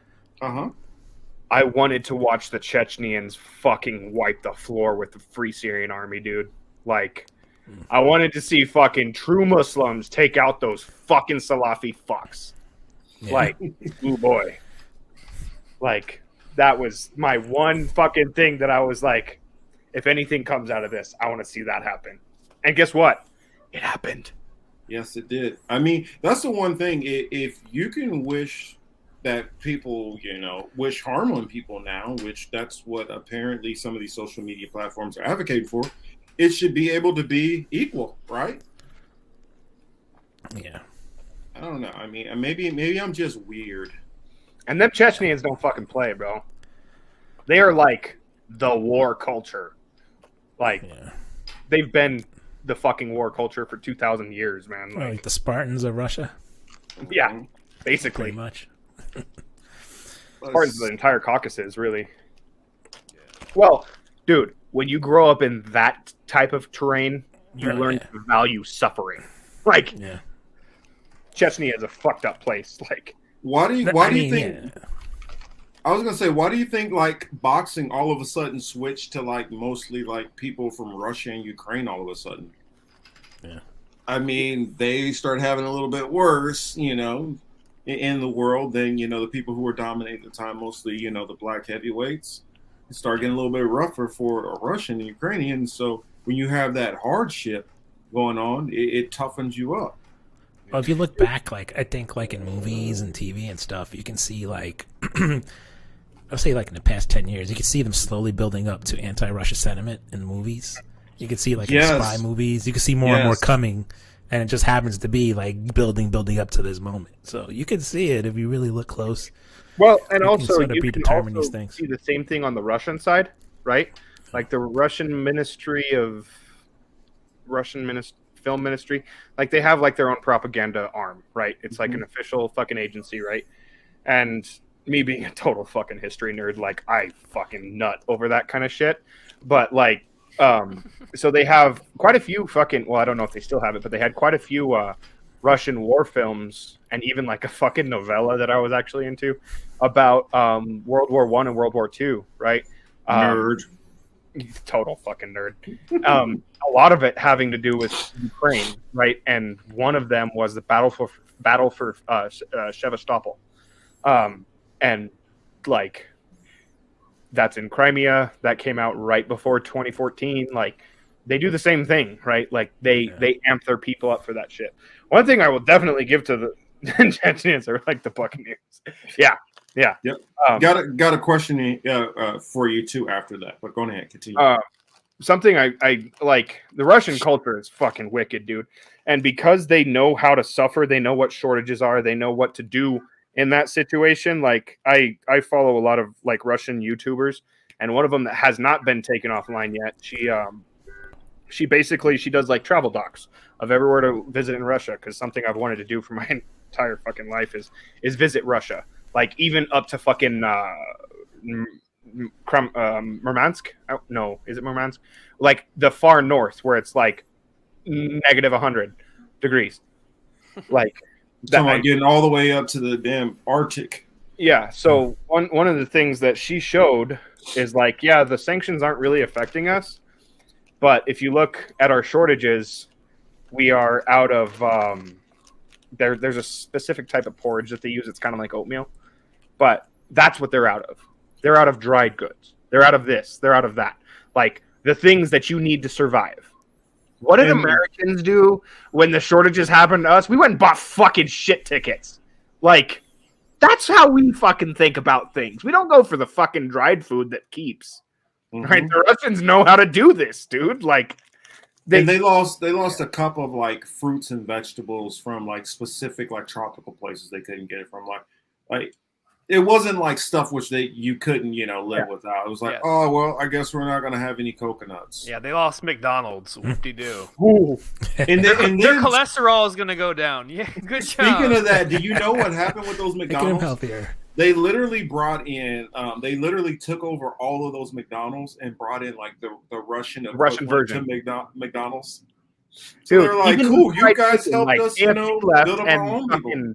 Yeah, like now you get vodka with your Happy Meals. Come on, come on, it's a win. Yeah, this one's for you, sir. Will the Z convoy lead to Terrapol and Transnistria? Yes, it absolutely fucking will. Yeah. And then there was one other one in there that I saw. I guess I'll let everybody ask this. Let's start off with Ricky. What do you think? When will Russia win the Ukraine war? Bro, this can be stretched out as long as America wants it to be. That's what I've been thinking. Yeah, it could end like this, but they don't want it to. This can be stretched out as long as they need this proxy war. They'll keep it around, right? I mean, will this amp up into World War III? If they want it to, if they need it to. The propaganda's there. You see a lot of the old World War II terms coming back, and like I said, Axis powers, right? Yep, Axis powers. That's one of them, right? You see these old terms coming back, and it's not certain that we will go into a World War III, but they are staging it that way, right? So. It all depends on how things play out. I don't know who's going to make what move. There's a lot of question marks, but it'll last as long as they want it to. And these rich people don't give a shit. Sure. What do you think, Chris? I'll save Shadow for last. Well, I think that I was wrong in the beginning. I really thought that this was going to be like a few weeks. They were going to topple Ukraine government.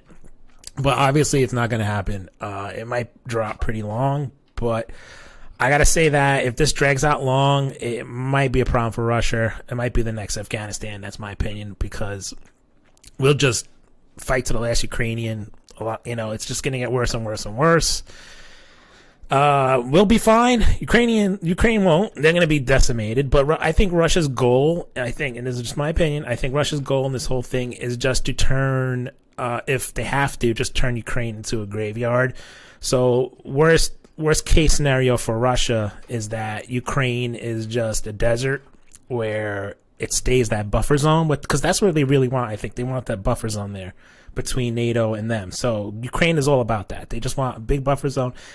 They would prefer that there's a neutral government in Ukraine where there's no, where it's just neutral. It doesn't go to Russia or NATO. But the way the United States is looking at it is they're ready to just sacrifice Ukraine for that whole situation. So I think Russia's best case scenario, and most likely, is that Ukraine is just going to be this just Mad Max territory with deserts, and it's just going to be a mess. It's going to be inhabitable.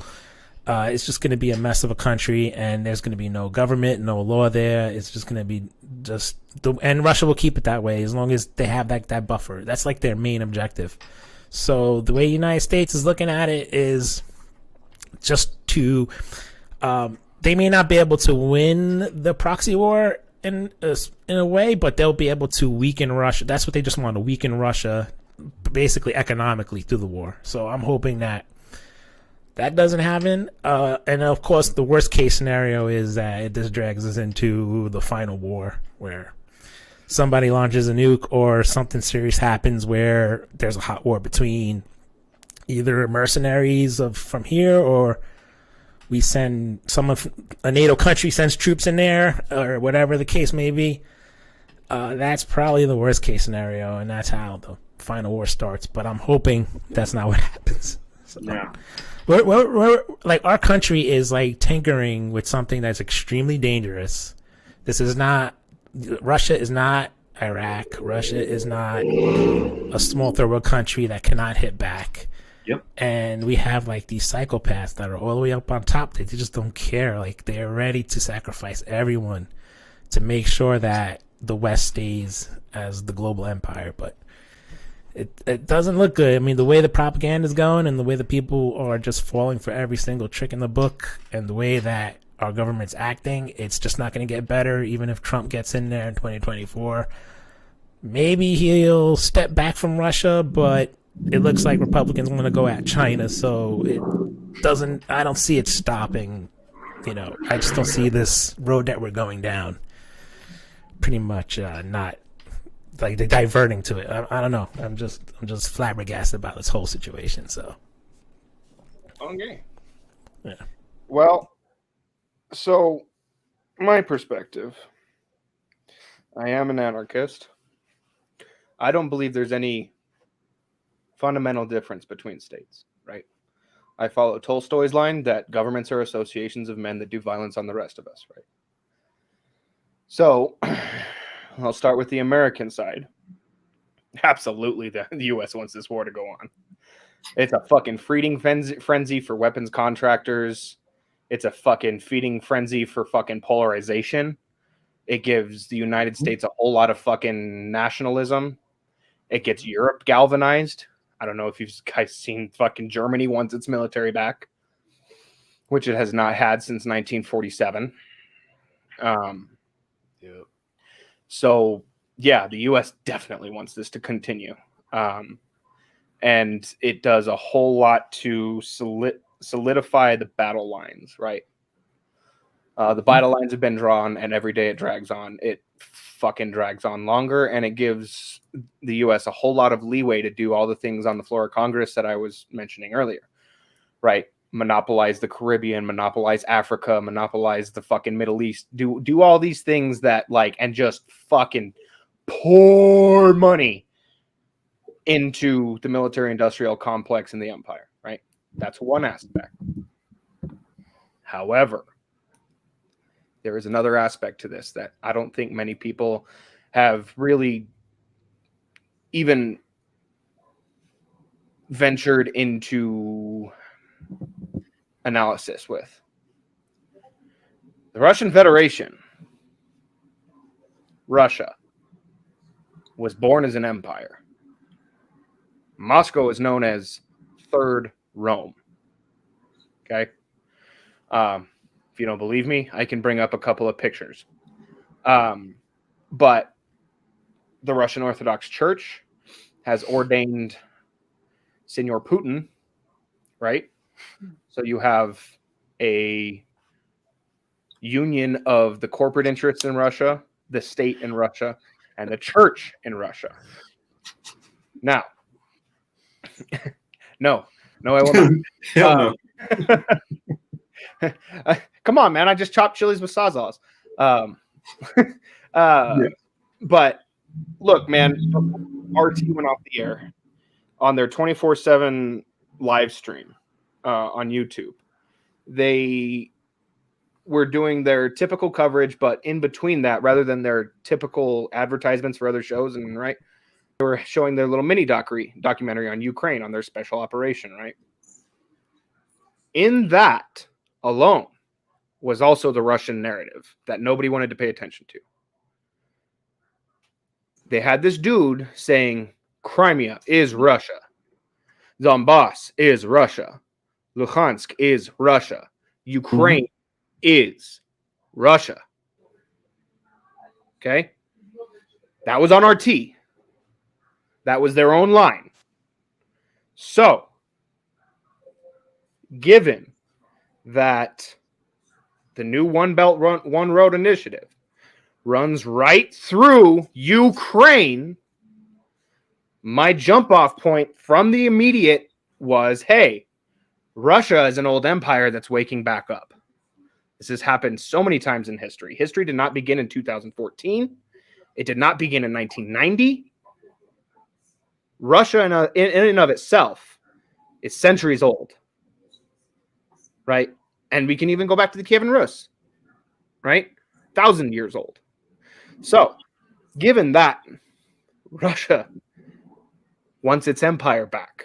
And if we're really talking about buffer zones, the perfect buffer zone is the Carpathian Mountains. That is the natural barrier. That is where the Pontic Steppe begins. So, if I am Russian ruling class and I want a buffer zone, I'm going all the way to the Carpathians. But Shadow, you didn't hear. Remember, they like basically reclassifying, the Russians as Mongols now. So basically now, that That's crazy. they're not Caucasians anymore. No, they're not. They're Asians now. Not Caucasian. Drop the cock part. Just Asian. They're not European anymore. Yeah, they're like now they're not even European anymore. They're all we don't claim them. They're all Tom Cruise in The Last Samurai. Also, like pretty much. the real issue is that Russia has been using the word Eurasia for a very long time. Yeah. And Eurasia begins at the Carpathians. That's just a fact. So you think, I'm just asking this question because I don't know these things, but you think that China's not going to be the next power? It's going to be Russia, the next empire, or I think it's going to be both. Yeah, be both. I don't see it being a unipolar world anymore. You got to also remember that no, and it won't even be that long for those two to be at top, because you have India, which is rearing up right behind them just as fast, and give India another 50 years or so, and India will probably surpass where Russia is. Just the only difference between Russia just has military strength for the most part. But as far as like the economic strength of India, how it's been increasing, if you look at the rate of growth, it's gaining massively on them. And it's basically what you're starting to see is a lot of the non-European powers or non-descendant of European powers, i.e. Canada, the United States, and even some parts of like South America, which are predominantly made up of a lot of people who have fled from Europe. These areas are starting to rise up, and especially with the partnerships which you're seeing with India, China, Russia, into Africa, when you start talking about the BRICS, it's going to start raising up a lot of those nations also. And the reason why I see the United States strategy is flawed, just like the United States strategy of we're going to use everybody else's oil, and then when they're all out of oil, then they'll have to use American oil. Well, what happened? Just kept finding more oil in other places. What Russia has been able to do is to say, okay, well, we got other strategies. We can do this instead. We can do partnerships with this country instead. We can get this from this person or that person or this person over here. And so Russia's been able to basically diversify their funds to a point where you're not going to be able to weaken them permanently.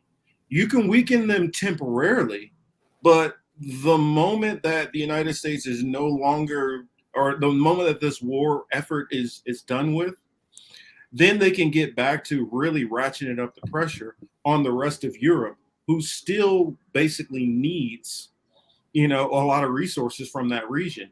And you take if Russia gets to a point where they're taking up a major chunk of the resources which are in Ukraine and have power over that, which a lot of people don't realize how much of an exporter before the war Ukraine was to a lot of parts of the world. Oh yeah. And when you start factoring in that, and also you factor in how much of like one of the stories which I have that we're going to talk about in a minute, the with the oils, and I'm not talking about just the crude oil. I'm talking about vegetable oil. I'm talking about, all of those different things that come out of there, sunflower oil, and all of these different cooking oils. And it's like, even if you don't say, well, I mostly just eat vegetables. Well, you still need oil in a for a lot more things than you realize. So, well, and a lot of fertilizer comes out of Russia too. But just to kind of give you guys like a background of why I'm saying these things, I am not like some State Department stooge, right? I am a fucking total history nerd. Shadow, take it real quick. I'll be right back. So this right here is the imperial seal of the Byzantine Empire, right? This is the imperial seal of the Russian Empire. They are using this flag again, right? And why I say that Russia will continue to expand is because of all those things that I mentioned with One Belt, One Road, with just the natural barrier of the Carpathians, where the Pontic Steppe actually begins is at the Carpathian mountain range in the west, somewhere in Romania / Moldova. There is, and also the ports of Odessa, like to control the Black Sea, you need the ports of Odessa, Sevastopol, Mariupol, and Rostov. If they can gain all those, then they can bring their navy back, because the Russian Navy is their weakest link in their military, right? And they haven't really had a navy since the collapse of the Soviet Union because they don't have warm water ports, right? They need warm water ports to fucking have a navy. And historically, we're talking over hundreds of years, the Turks and the Russians have fought over the Black Sea. Well, the Turks are the boys on the fucking scene right now in the Black Sea. But if Russia's able to take its historic ports, then they can become the power in the Black Sea again. And that's also why Russia was so deeply involved in Syria, because there was a warm water port in Syria, and I can't remember the name off the top of my head, that was basically the quid pro quo. We'll come in and we'll bomb the fuck out of ISIS, and we'll prop you up, but you have to help us with this warm water port. Well, it's kind of hard to use that as a warm water port if you can't get through the Caucasus, right? And all that shit with Azerbaijan and fucking Armenia and that fucking conflict and the way that turned out, they weren't really able to move anything through there, unfortunately. So they left Syria to take their historic ports. They already have Sevastopol. They already have Rostov. But if they're able to take Odessa and Mariupol, then they become the dominant power in the Black Sea again. Now, this is what Gonzalo Lira was actually saying. This is the new map of Russia. Here. Ukraine's up here, which is actually like historic Galicia, right? Galicia's actually more here, which was like a city-state, for lack of a fucking better term, back in the early 19th century. And here's Transnistria, which is like a separatist region in Moldova. But if you look, they're trying to, in not just my opinion now, in people that are on the Russian side, their opinion is to seize all parts of the Black Sea. Right here, Kerch is very important because anything that comes down off the Rostov River in the northeast corner of the Sea of Azov, and also anything that comes out of Mariupol, which is here-ish, has to come through Kerch, but also Sevastopol is over here on the western end of Crimea, and also Odessa sitting right here, all pretty. So this is the prize. This is the One Belt, One Road going right through the Ukraine. So if they're able to fucking monopolize this part, then they get to fucking be in control of some trade, right? Yep. I don't fucking believe in any part of my fucking existence and any part of my being that there is any such thing as an ideological war on the behalf of nation states, right? Like, that's all wars are economic in nature.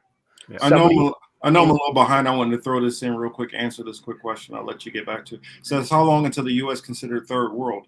Not very long. Just like Ricky said here, everyone is selling the U.S. out. They're getting tired of the U.S. It's the same thing as if you're a big bully and you've been picking on people and they've had to go along with you. Well, now they're starting to say, wait a minute, it's another game in town. We don't have to keep dealing with this asshole over here. And I mean, the same thing which you see going on with Turkey, who's a NATO ally, who has been cozying up to a lot of different people, and just recently had a meeting down in Saudi Arabia, who Saudi Arabia has been throwing us a lot of shade. So we got to keep all these things into play. But yeah, back to you, brother. Yeah, and there's an idea that the world history began in 1948, right? And that the only thing that constitutes an empire is the U.S. going all over the world and having military bases all over the world and blah, blah, blah, blah, blah, blah, blah, and become the global empire and unipolarity, blah, blah, blah, right? This is incorrect, and it's been incorrect, right? Yeah. There is such thing as contiguous landmass land empires. They pretty much ended at the close of World War I, right? Because you have the German Empire that died, you have the Russian Empire that died, you had all these fucking land empires that were crushed. Austria-Hungary, the Austro-Hungarian Empire, that was all crushed, right? Mm-hmm. So that's when we had the Maritime Empire fucking age, right? And we're at the close of the Maritime Empire age. And 1990, when the Soviet Union collapsed, that's when we had unipolarity, right? But unipolarity just does not fucking work. But multipolarity isn't really a fucking something that you really want to be in either, because that's just Titans battling. The way I fucking juxtapose these two things is unipolarity and multipolarity are the same fucking thing. In multipolarity, you have Titans battling on top of the heads of fucking common people.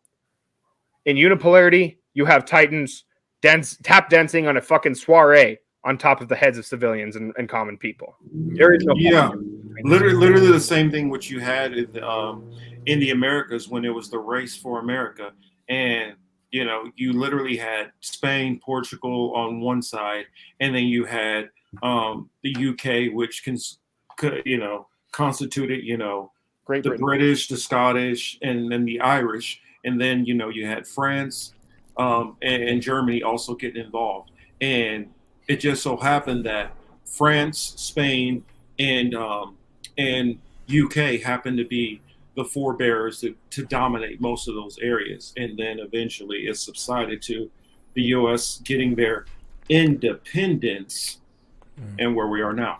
What's the what's the difference between the past and today? Like, what's the major difference? Technology. That's it. Right. So pretty much the nuclear holocaust pretty much is the difference. So unlike back then when empire dies, it doesn't take the world with it. So is that the possibility this time? Like, this is where we go? Well, great question, Chris. Great question. I look at it like this. If people really take into consideration what we're actually facing and what we're looking at, you have United States playing their same games and like a child not realizing how dangerous this game they're playing is, because at this point now it's so corrupted, anybody who would or could try to make a difference has no power to do that. So now it's only people who really feel like they have nothing to lose. Just like I did not that long ago, I did that video about these new expensive bunkers, which are selling like hotcakes right now, 30 feet below the surface, because their mindset is, if it does get to nuclear holocaust, then it's just going to kill the poor. It's going to kill the poor people up at the top, and we're going to be good. So even if it does go that route, it still fulfills what a lot of the elite talk about anyway, mass population control. Because, they literally say it in Davos all the time. They're worried about resources and this and that and climate change and all that. And their solution to all this, instead of reducing anything and changing the way we do things or trying to find technology to mitigate any of this stuff, population needs to stop, slow down, or diminish.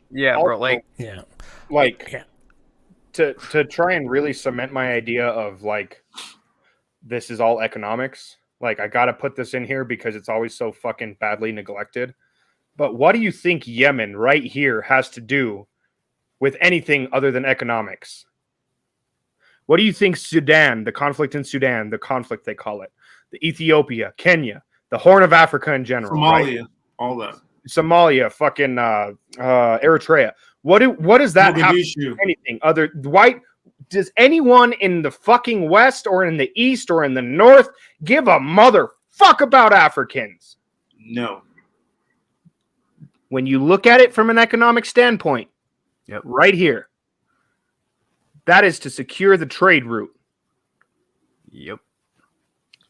And like, Israel's a nice centerpiece there, and that leg of the thing too.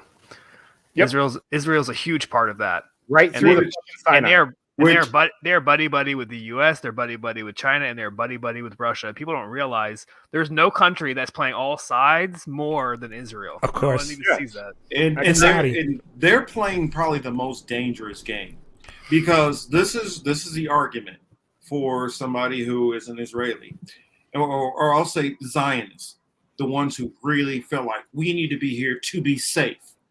You're really literally putting yourself in far more danger. You could be in the US, UK, hell, even Germany right now, and be safer than where you are right now. The only thing that is stopping, a complete annihilation of Israel is the United States backing it. That's literally the only thing. And because the moment that the United States is not backing them, then you would have Iran literally launch a strike directly in there, and that damn Iron Dome ain't stopping what the hell Iran has. Hell no. Hey, Mona. But yeah, and also Libya ties into this, right? Because Libya's right over here, and you need to say, because of the fucking the way that you can launch an attack across the sea and you can fucking start fucking harassing trade routes and fucking steal shit, like, or you can impose a tax for this type of fucking, because this is a preliminary, right? If it moves a couple 100 miles to the south, if it fucking moves a couple 100 miles to the east, doesn't really fucking matter, right? But this is the proposed trade route, right? And in order to connect these two seas, the Baltic Sea, the Black Sea, the Mediterranean Sea, the Red Sea, and the fucking Indian Ocean and the Persian Gulf over here, it's all fucking connected. There is no fucking ideological war happening. This is all about money. Yep. All right. Well, listen, guys, thank you for having me on. Thanks, Marcus. Thanks, I'll definitely make sure to have you back. I mean, it was definitely a pleasure having you in here, Chris. Yeah, I appreciate it, man. Yeah. Unfortunately, I got to take off, but thank you, man, and I appreciate it. And I learned a lot, man. Thanks, guys, for helping me out on a lot of things. But appreciate it, man. Cool. You got it, guys. Take care, man. All right, take care. And and a shout out I wanted to mention. I feel a little bit bad that it got this late in, and I didn't mention it. We are also streaming on Rockfin also right now on Indie Left's channel. So please make sure, if you prefer, definitely to go over to Rockfin. I encourage it. For some of you guys who don't have it, of course, stay over here. But if you have, or if nothing else, at least say if you're watching on your computer and you got your phone, pull your phone out, put the Rockfin going, get that view, give them the thumbs up. We need to support and help grow that, help grow his Rockfin over there, because if we can help grow his Rockfin over there, that's more influence, and that gives another platform that don't have to deal with all this censorship. And then you guys can hear us really get even deeper into some of these issues. Mm-hmm. So just wanted to show, mad love out there to Indy.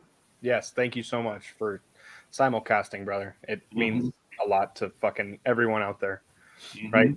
Like, but these, so like, I have to really say this, right? Nazis are fucking bad. There is Nazis in fucking Ukraine. I am not arguing against that. What I'm simply stating is there isn't a fucking single Russian oligarch that gives a motherfuck about the ethnic Russians in Ukraine, period. This has always been about money, right? And if you look at fucking another stopping point in there is through Greece. What is happening with fucking Greece? What did we fucking learn when the fucking default of Greece happened, right? Like, it's, you can fucking try and fucking vote whatever you win, but there's already a fucking plan in place, people. Like, fucking, God. And you still, let's see, let me, remember you talked about Africa for a minute? Yeah. Here, let me throw this up. I covered this video some time ago, and I think people should know about it at least. I won't show the whole thing, but I just feel like I should at least show just a little bit of this video. Did I click on it? No, I didn't click on it yet.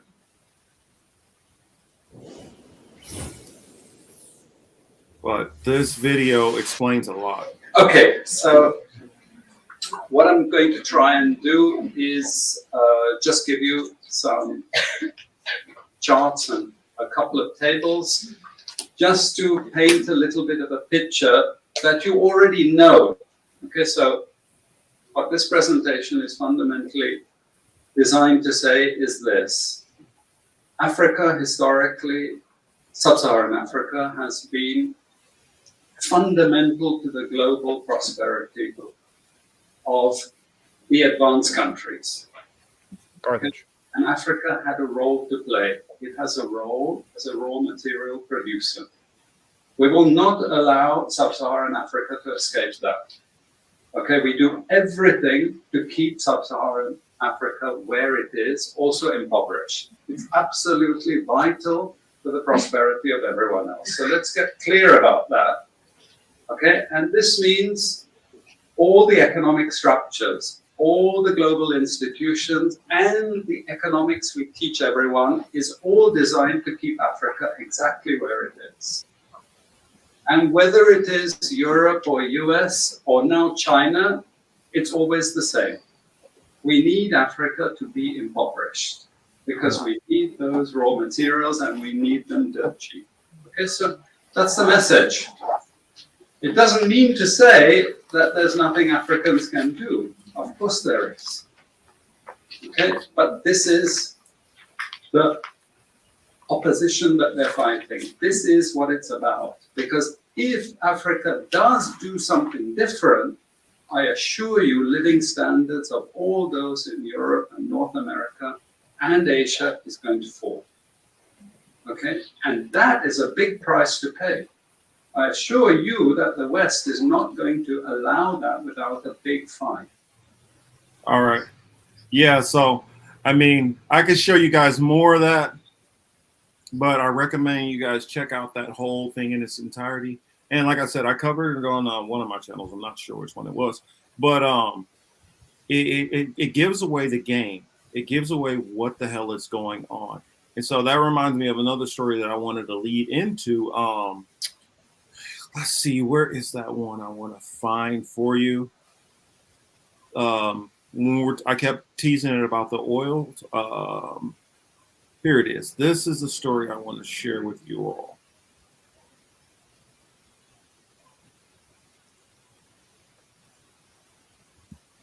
One of you, all of us, whether you're watching us from Hong Kong, I like her. Hawaii, or Honolulu.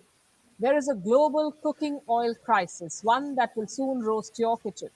The world's biggest producer of palm oil has blocked exports. The world's biggest exporters of sunflower oil are at war.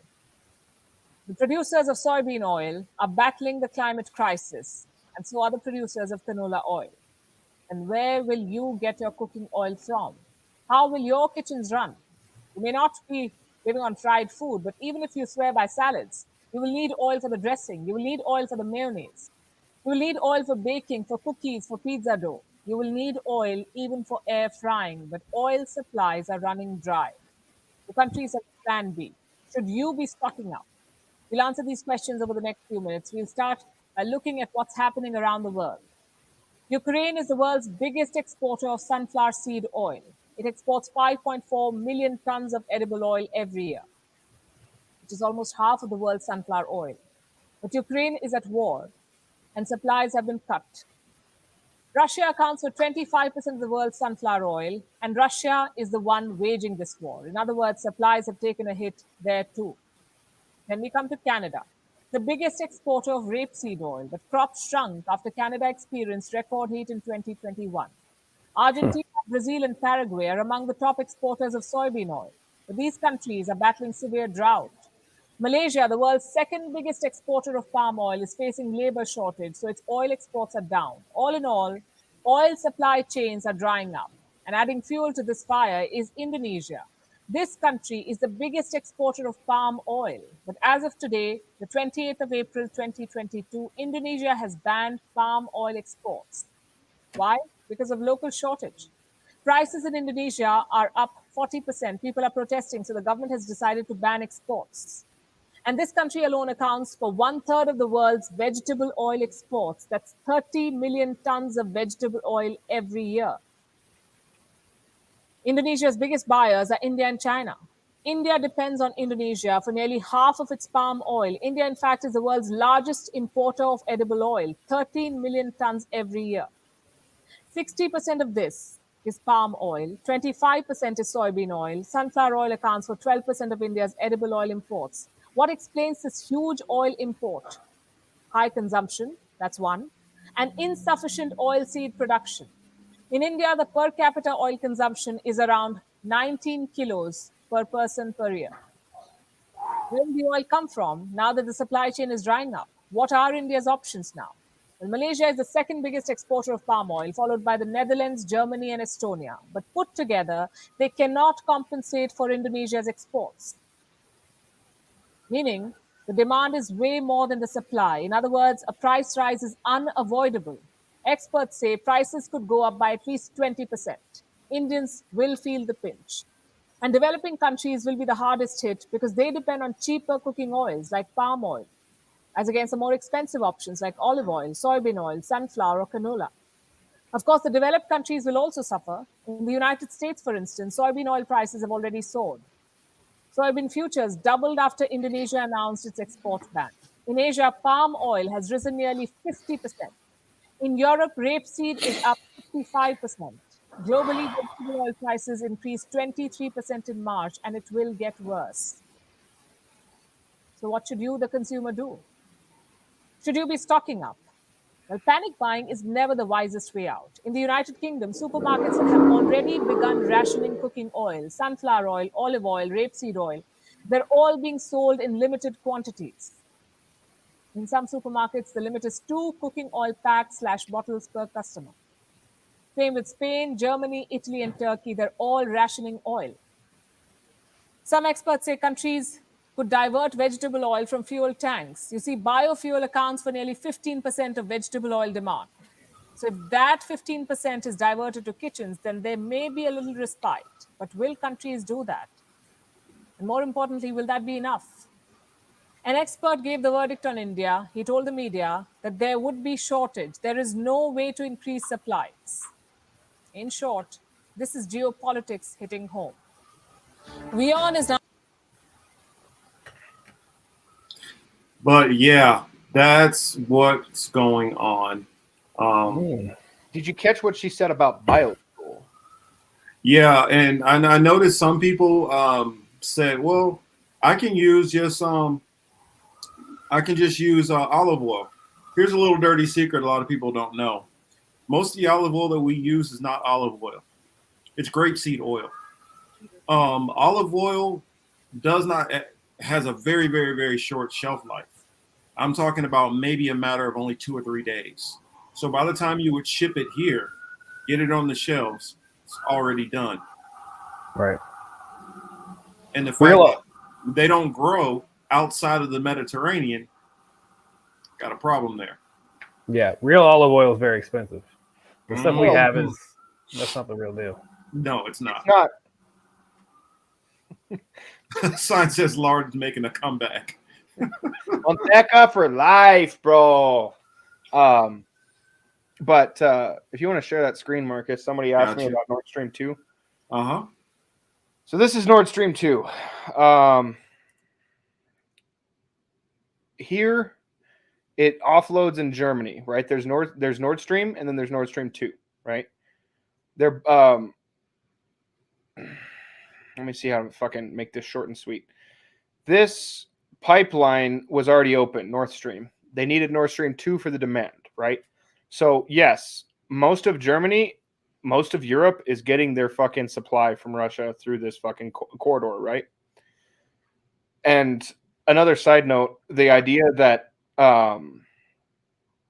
Russia started the fucking Ukraine shit over, oh, they don't want fucking NATO on their border.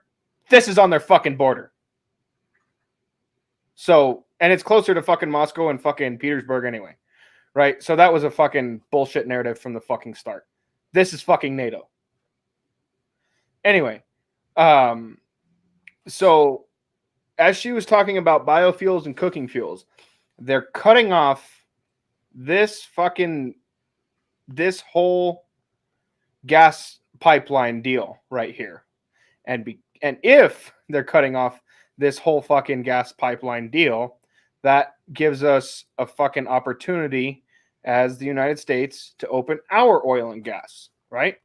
Our oil and gas, as I fucking broke down about 8 months ago or whatever in our infrastructure bill, is going to be is ramping up production, and it's being done in such a way that it's cheaper and it's faster to ship to the Caribbean for refining, or Caribbean. I don't want Glory Jones to yell at me. Caribbean. I don't fucking care. Typically, it takes a lot of money to liquefy natural gas, right, or compress natural gas. It's a very costly and fucking timely fucking process. Refining is a very dirty fucking industry. So in order to fucking give ourselves the green credit and publicly fund it all, we're taking all of our natural gas and we're sending it down to fucking Gulfport, Mississippi. I have an idea about nanotech being fucking infused in all of that natural gas. And from there, it's moving to the Caribbean. Then, after it leaves the Caribbean and it's been refined and they fucking put whatever they fucking want in it and all that shit, then it can be exported to European markets, right? But also, as green biofuels, which were never green in the fucking first place, are under constriction because of the fucking cooking oil fucking shortage or whatever, with fucking soybean oil and sunflower oil and all those different oils. You are opening up the door for the new green energy, such as hydrogen. Now, the way that they're actually trying to produce this hydrogen clean energy is they're putting ethane, which is a natural gas liquid, and they're pressurizing coal with that ethane, and there's a chemical reaction that happens that releases hydrogen.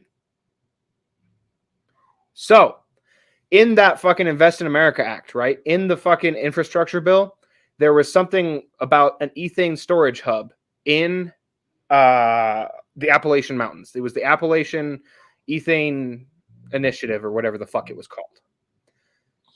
So that's how they get away with the new fucking green energy thing.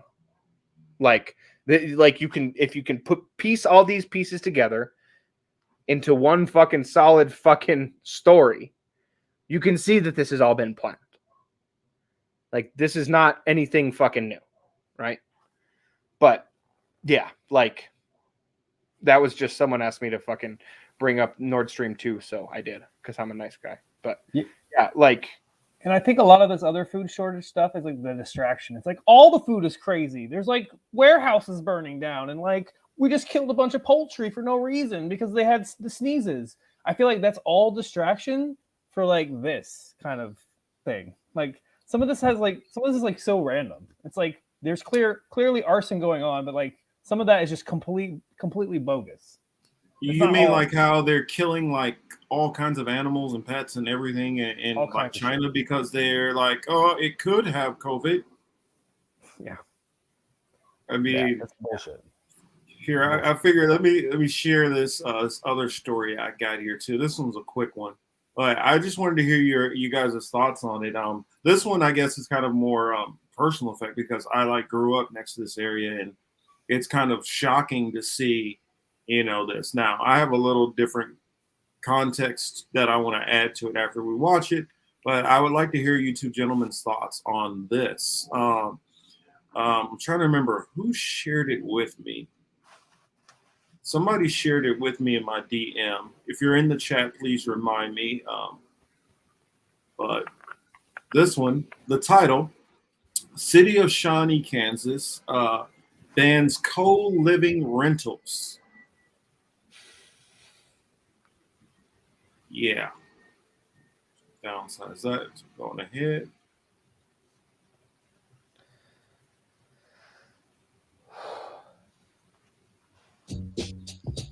What if positive change was only one design away? Hold on a second. A life change, a career. Oh my God, a climate protest. Yeah. One design Great. beginning What do you with know? one thought. Some say Someone heard design is us. beyond most people's reach. We say it's already in your hands. So, what will you? A trend called co-living is now banned in Shawnee. The decision came Monday night after some residents trend? expressed concerns over the rental practice. But some housing advocates say cities should keep an open mind. KCTV5's Nathan Vickers explains what co-living is and why some communities may see it as an opportunity.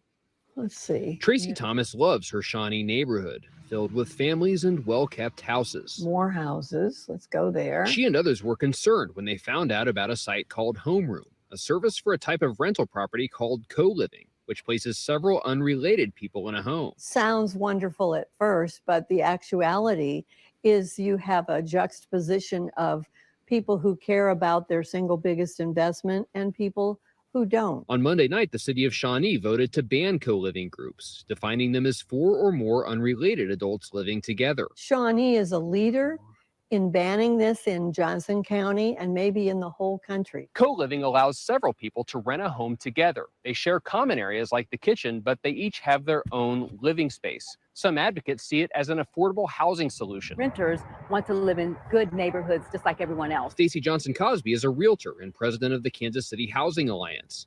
She and other housing advocates were disappointed with Shawnee's decision. Co-living or shared living gives the opportunity for a young professional to start setting roots in a community that they can't otherwise afford as they, build on, their family and their job. And it's just a very short-sighted decision that they chose, and we lost affordable spaces. She says cities should embrace them as a way to expand housing options. We need more cities to look at co-living and shared living as an opportunity to add housing. Thomas says it's not just about rentals. She and others had concerns about Homeroom's remodeling of houses to fit multiple renters.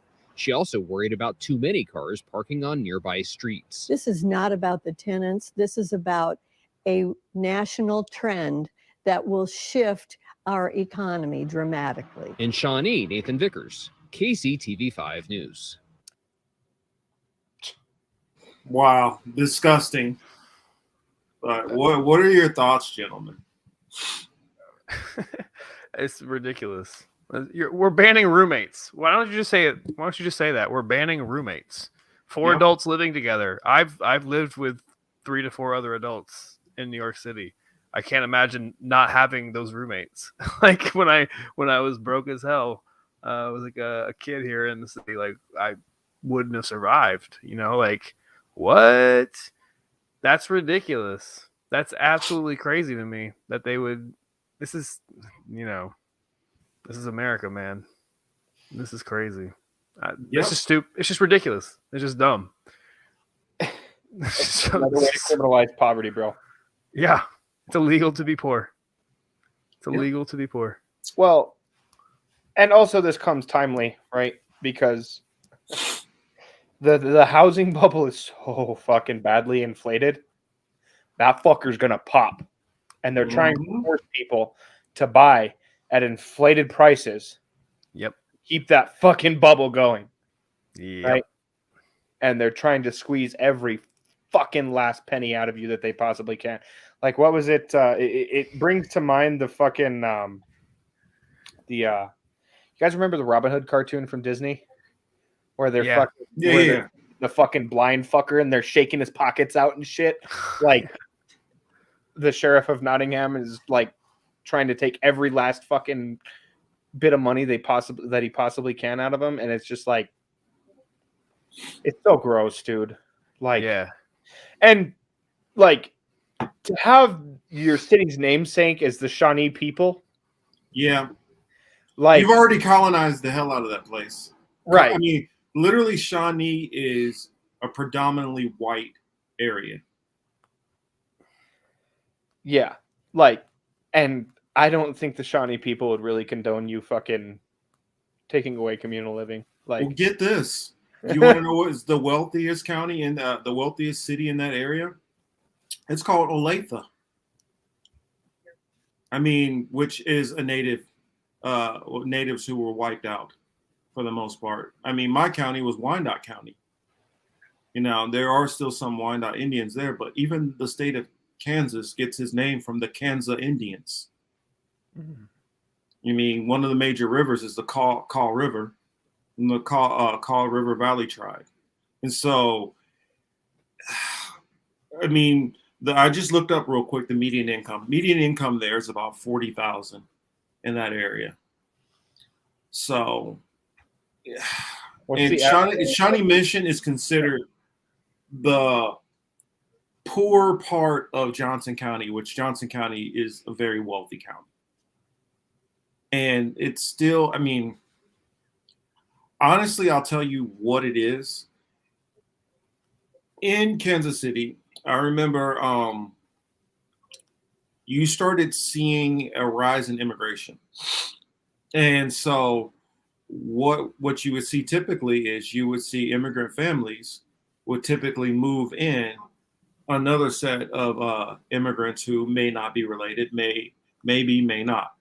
And so they would live in the house together, maybe one family, maybe two families, until they kind of built up more wealth and then eventually saved up money to go and buy a house of their own.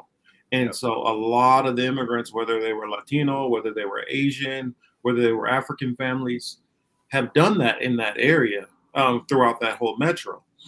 And so to me, what this comes across is a person who's in the typically whiter, wealthier area trying to find a way to disguise their racist practices and ways of trying to keep, you know, melanated people or even people who are not melanated, who maybe might have be struggling just a little bit, or maybe might have hit some hard times. You know, hey, I'm just gonna, you know, room with Ricky, Shadow, and then, you know, Chris. We're all gonna room together, and we're gonna do it for a year or so, and then after we get our money saved up, then we can, you know, kind of start moving out on our own.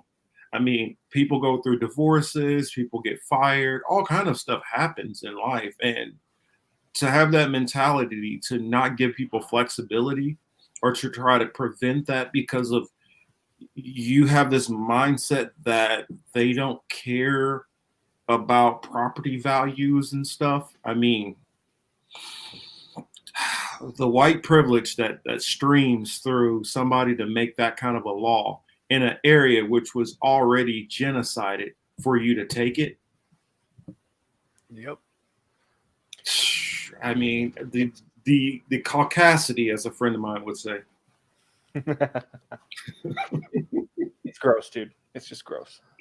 I mean, but it doesn't surprise me because whenever there's always some kind of blackface or somebody dressing up as a native, it's always from those areas right there. It's always those same damn people. And in Wyandotte County, there are plenty of white people. I grew up with plenty of white people, but the difference is a lot of the white people in Wyandotte County grew up different than the ones in Johnson County. And you know how they say the other side of the tracks kind of thing? It's one of those things that if you guys even lived there and you had Wyandotte County tags, the moment you drove into Johnson County, expect to get pulled over. Damn. Yeah, it's even a bigotry of being from a different county. That they're like, oh, the poor people live over there. Classes, yeah. Mm-hmm. Yeah, so that's when it's a mixture of racism and classism that goes with these types of people here. You know, so it's shit. And when she said the parking, I'm like, really, lady? It's Kansas. There's plenty of freaking parking. Don't play that game. Do not play that game. You literally have enough parking for. I mean, I think about. I was in a townhome, and you guys know how townhomes are. It's, you know, one normally with another one stacked, and they're all stacked against each other. Yep.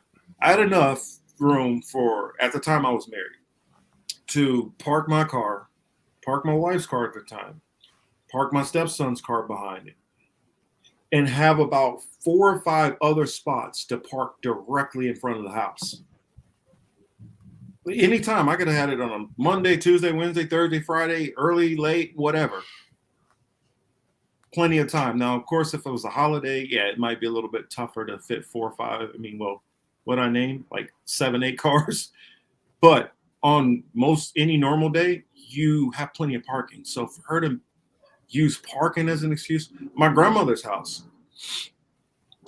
the driveway went up all the way past the house on the side. So literally just in the driveway alone, there's enough for at least 6 cars. And then on the street, there was easily enough for you to probably have over 12 cars full of people.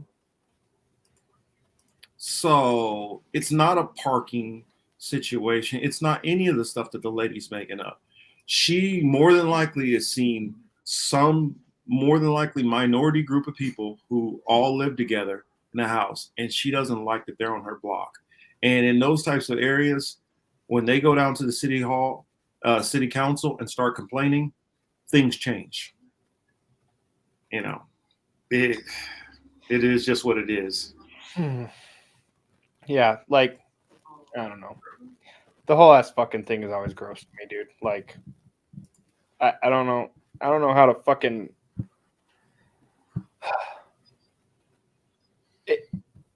It spits so fucking badly in the face of liberty, right? Mm-hmm. Like, but that's what we're dealing with these types of people.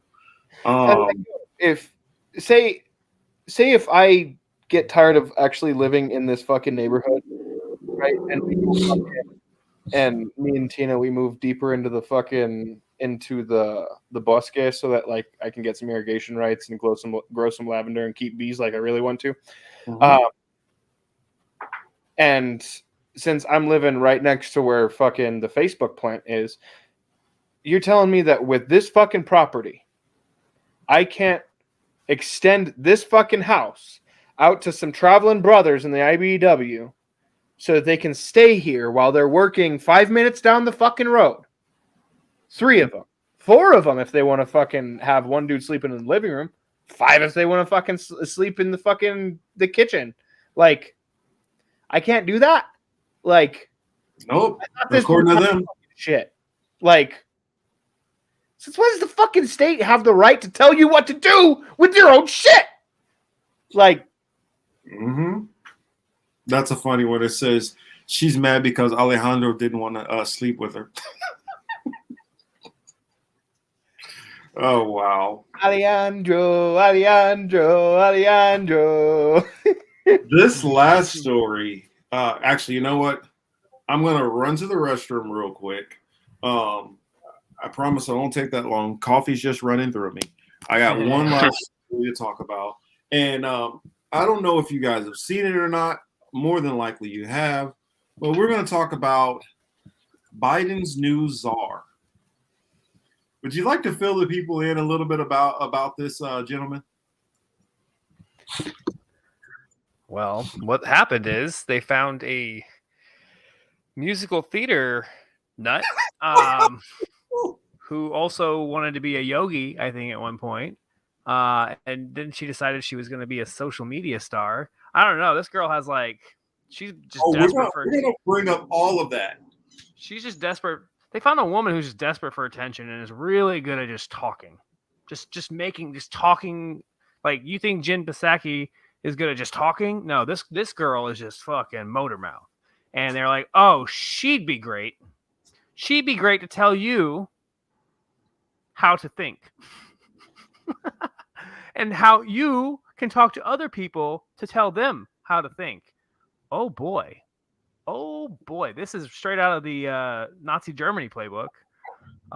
We have the Ministry of Truth now in America, where they just tell you this is how you have to think, or you're a crazy conspiracy theorist.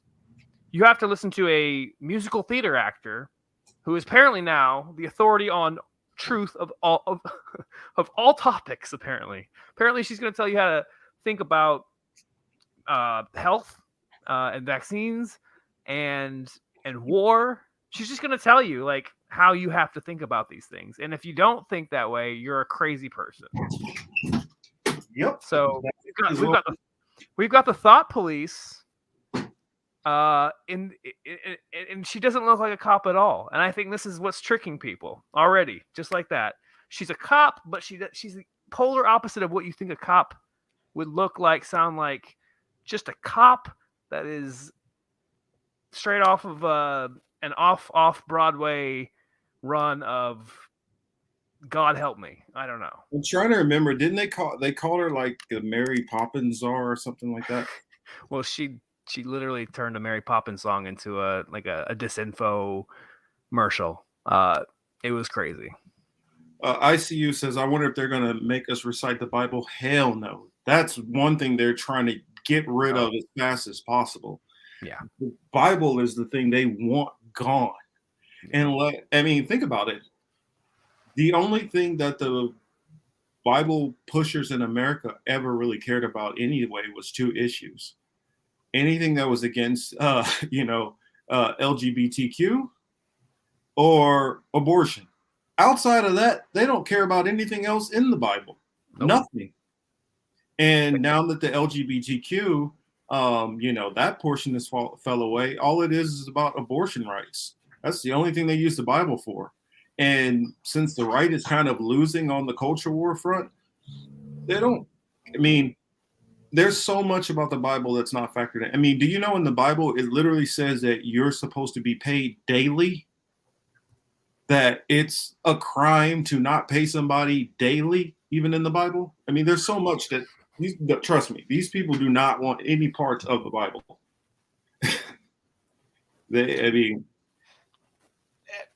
Yeah.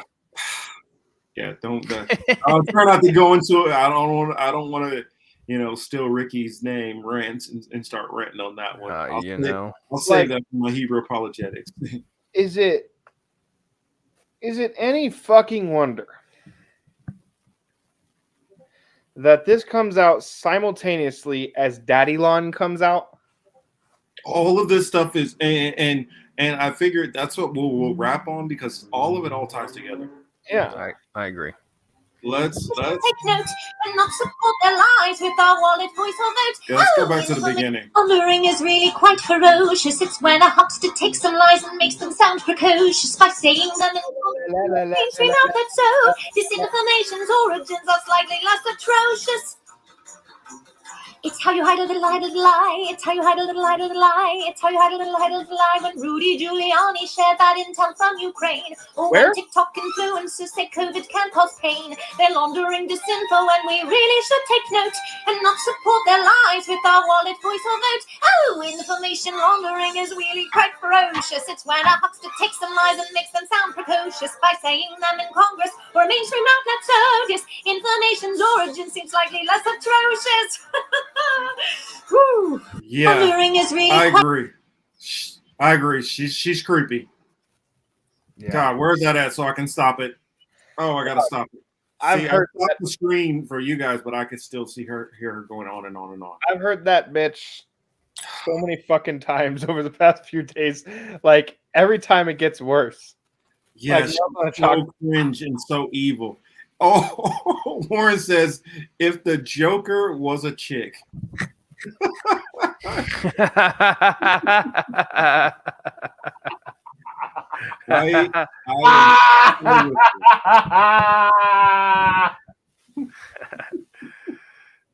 Yes. Oh man, what was that other one? Yes, cringe and pathetic. This is a person that's going to be deciding what we can hear. Yes. Can anyone hear after that video? I mean, Jesus. Are your ears not bleeding right now? Jeez. Get yourself warmed up. We got more. We got more. Of this. Yeah, this bitch. Yeah. Yes. They're trying to scrub a lot of her old stuff already. Oh, I know they're trying to, but it ain't gone yet. And so until it's gone, we're gonna use it. I'm wondering if she's a misstep.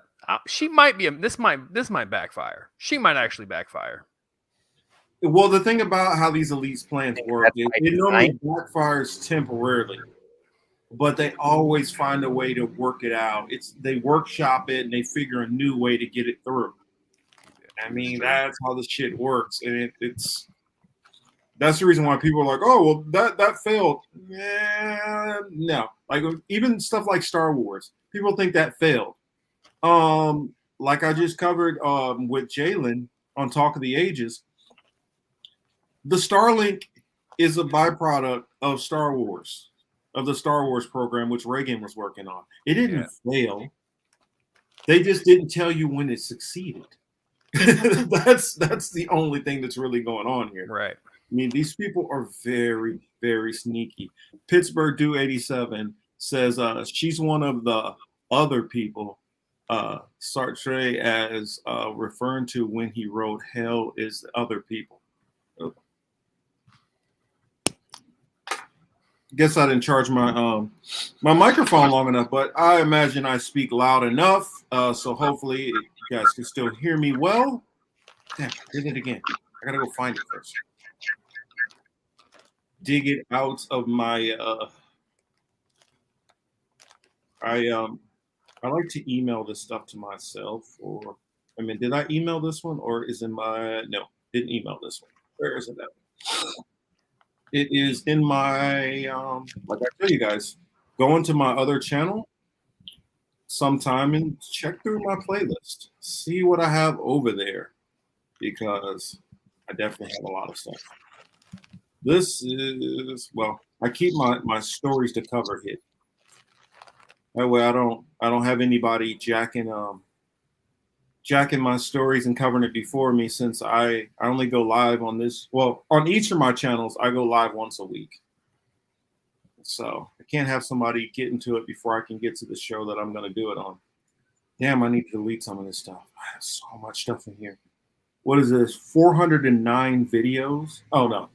Yeah, 409 videos in here. So sorry if it takes me a little while to scroll down to the bottom. It's all oh yeah. I'll show this one first, and then we will go to her second, the video I think we need to show. I don't know if you guys know about like shows where they'll have like Battle of the Bands. What is it? Guitar Center. I used to go there a lot when I was in my band. Go pick up a lot of my drumming equipment and things like that. And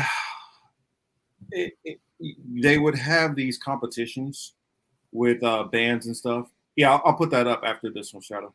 But they would have these competitions, and so I imagine this is one of her competitions that she was in for Battle of the Band.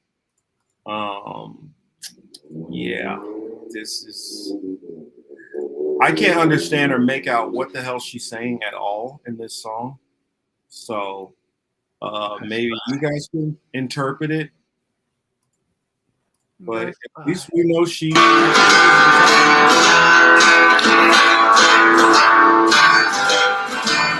I'm still feeling like it's been done before.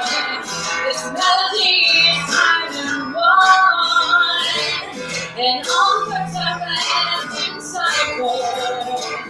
You can't tell me how you say they follow me around out praise after praise, trying to make a different sound and say something original, and maybe spark a thought, but suddenly I realize species of never I know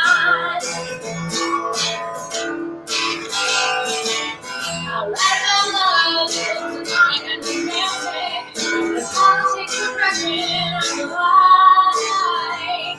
I'd rather be good, but instead I'm dancing. And always silly things, I can't do any more of that one. I can't. That audio, damn. Oh gosh, but yes, she. You could tell this girl obviously wanted the music career, so she was trying, because this is a competition you do to literally get like, literally get discovered. Yeah. Well, problem is she's musical theater trained, and she's trying to play rock and roll, and she doesn't know how to sing that way. She's not trained to sing that way. She sings like Broadway stage. Yep. Here's one other one. This one is the one which is most important. I think everyone should hear. Let me see if it's still. Oh, I saw this one. You saw this one? Yep. Yeah. Sure. Everybody pay close attention to what she says in here, because I think this is her telling on herself. This is from like I think the other one was from like 12 years ago. This one might have been from like, I don't know. More recent, but it's still quite a ways. Let's see. Pull out of that. I cannot tell. Well, it doesn't really matter. This is when the person uploaded it, but this might even be further back because she looks younger and the camera quality looks shittier. So I imagine it's probably older. But yes, pay attention closely to what she is saying in here. Famous or powerful, Barbara Streisand has it all, and I can do what she can do. So why is she rich, famous, and powerful? While I'm still stuck here singing Christmas songs for all of you. What does it take to be famous and powerful? Santa, if you're listening, please tell me what to do. Who do I fuck to be famous and powerful? I've done everything I can, and now the rest is up to you. I tried being good, I tried being nice, I even tried pretending I was listening once or twice. But a really big star, they made it without it. Was anything as pleasant? Well, I seriously doubt it, but she was rich. Everyone adored her and the world was at her feet, but she was a bitch. It's true. It's obvious that I have gotten out there being sweet. Yeah. Yeah. I mean, it's a character, right? So you never know what's going on in the head of an actor. No more. You never know what's going on in the head of an actor when they're playing characters. It's fun to play the villain. It really is. I act and I love playing the villain. It's fun. It is a good time, you know. But there is something here because later on you see her in like a yoga video or something where she's being interviewed by a guy and she's like, follow me, please follow me. Will you follow me? Like, will you follow me? Yeah. So you're like, oh, she's one of those. Like, yeah, she's somebody, anything to be famous. I don't care if I'm good, bad. I don't care if it's in politics. I don't care what it is. I just want to be famous. Yep, that's what it feels I know people like that. Oh yeah. She just wants to be famous. Pretty clear. Shadow, you are super quiet over there. I would love to hear what you have on your mind, sir. I think you probably know. Get to the top. Give us the historical context. Come on. Was the person she fucked on to get on top, was that Hunter Biden? Is she on Hunter Biden? Or is she too old? Or was it you? Yeah, she's more in Joe's age range, I think. So. This stupid bitch. I'm going full misogynist. This stupid bitch. This fucking fucking aggrandizing, self-important, arrogant, fucking thespian cunt. I know these people. I've been around these people. Fuck this bitch, man. Like, yep. I fucking hate people like this. And the first act of the fucking disinformation fucking campaign needs to fucking remove all of her singing from the internet. For fuck's sake, it's offensive. Look up what I need to look that up, Oz. But sorry, going ahead. To quote our colleague Steve, we live in a fucking cartoon, man. Like, yeah. Mr. Pokemon, if you haven't fucking watched it before, go watch Slow News Day. Anarchy in the Morning every fucking every Monday through Friday. But yeah. Bro. She has advised the Ukrainian government. Really? Wow. Listen to this from the Pulitzer Center. Ms. Jankowicz has advised the Ukrainian government on strategic communications under the auspice of a Fulbright Clinton public policy. As in the butchers of fucking Yugoslavia, as in the butchers of Kosovo, Bosnia, Herzegovina. Yeah. Yep. All right, this bitch was taking the video for Hunter Biden. She's that fucking evil. Yeah. I mean, She was there with the fucking video camera, fucking checking out fucking Hunter Biden, fucking hitting Malia Obama from the back. She was the bitch that was fucking chopping the lines up. Yeah, she does coke with Zelensky. She's evil. I think this is Neera Tanden and Sally Albright's understudy. Ooh. Understudy. That pisses her off too when you say that. Ooh, that pisses her off. Oh, she was studying underneath someone, that's for fucking sure. Hey, oh my god. Yeah, I'm bringing out all the fucking mean jokes. I don't give a fuck. And I guarantee you, we keep digging through more and more of these people. Now, she just happened to make herself viral, and everybody's like, "Oh, let's look over here and see who the hell this is." But I guarantee you, we start looking through more of these people, we're gonna find a bunch of cringy shit. Just like no, she was getting ran between Zelensky and fucking Hunter Biden himself. She was fucking spit roast fucking a la carte between those two. Fuck this bitch. Ooh, I do not want to imagine that. She came with the IMF loan. No, she came from the IMF loan. Ooh. Wow. Yes. Change the subject. A bill. Oh my god. The same week that they fucking announced the Ministry of Truth, here they are with a new domestic terrorism bill. Authorized dedicated domestic terrorism offices within the DHS, DOJ, FBI, and DOD. They're mentioned later in this bill. But so if you put that all into context, right? And this is an interagency bill, right? This is to fucking aggregate all the information from all the departments into one fucking database to prevent prevent domestic terrorism or some shit. Domestic Terrorism Prevention Act of 2022, right? State sponsor of terrorism. They put that in there so like if you once held a Russian flag, then you're a state actor or whatever the fuck. Sorry, I'm over here fucking burping up pizza and shit. Like, yeah, dude. So this comes out the same week as that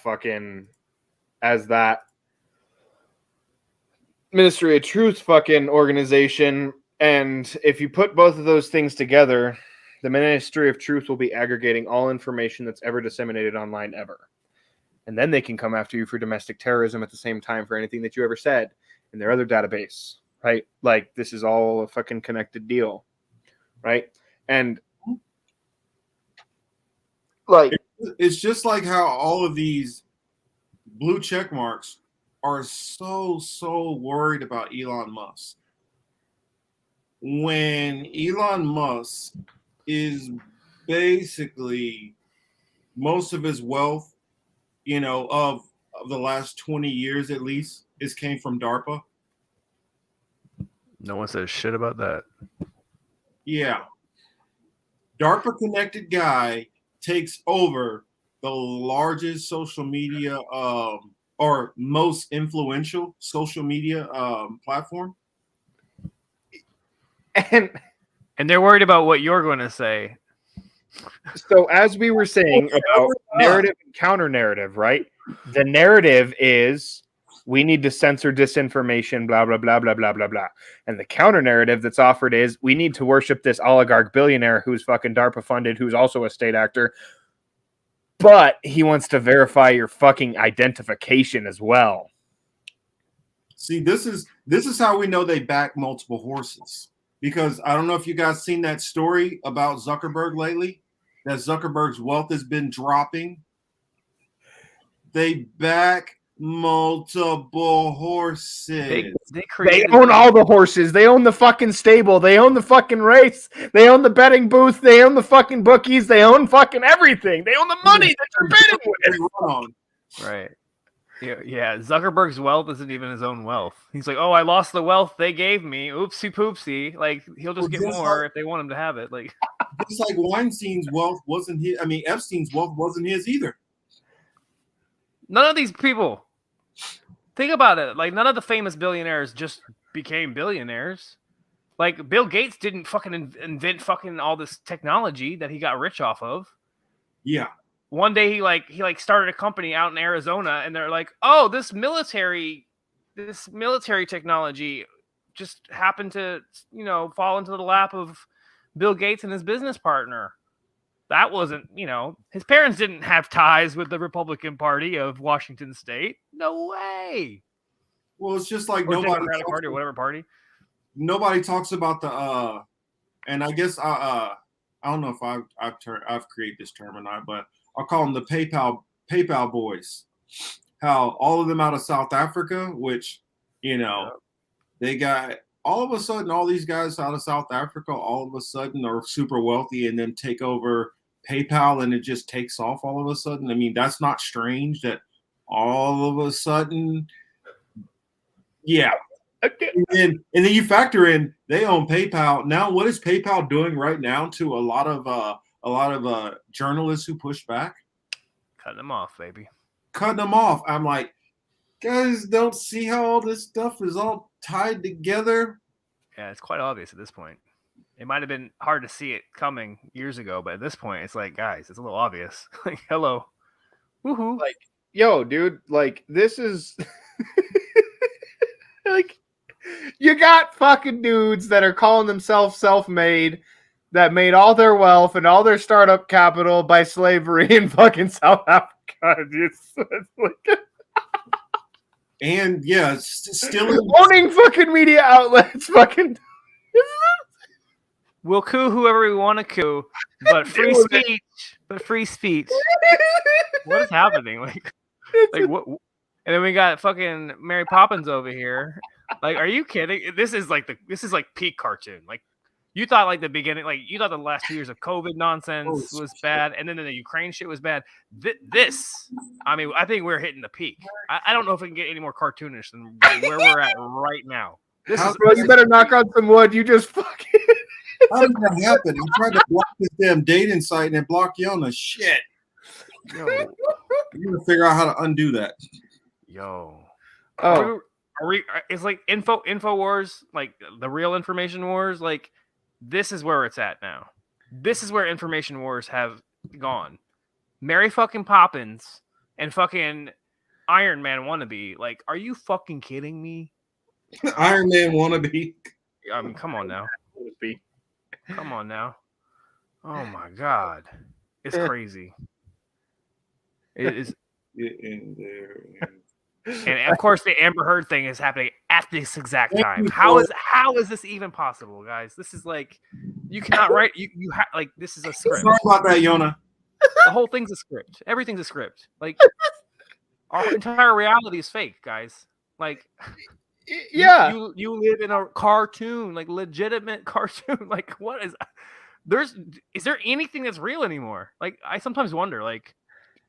Can we influence anything in the world at this point? Like any little like corner of anything? Like Jesus, it's bad. It's really bad. Well, and that's what like I try to explain this to people. I'm like, would you rather live it? I mean, let's go. I mean, we're on the political matrix. Why don't we just use the whole parable of Cypher? Would you rather be Cypher and say, you know what, just wipe my memory and put me back in and I'll live the fake reality? Or would you rather live free? I mean, which would you rather live in? And like some people are like choosing to be like, you know what? I'm still going to believe Santa Claus is real. I don't care what you say. I'm going to believe that I have an apartment and somehow he didn't climb through my window or set off my alarms and somehow put all these presents under the tree. And we're going to believe that Easter bunnies actually, poop out eggs. We're going to believe that too. And that damn tooth fairy. Gotta love her.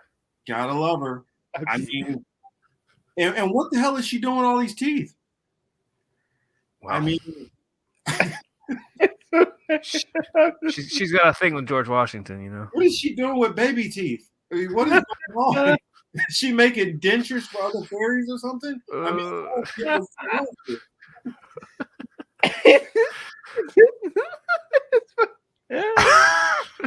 like, I mean, and then I have people say, you know what? If only we could just get somebody to run as a pick your party. And then I always say, you know what? Okay, let's say they get in office. What's going to happen when they get there? Not a damn thing. You can't flip a system that was made corrupted.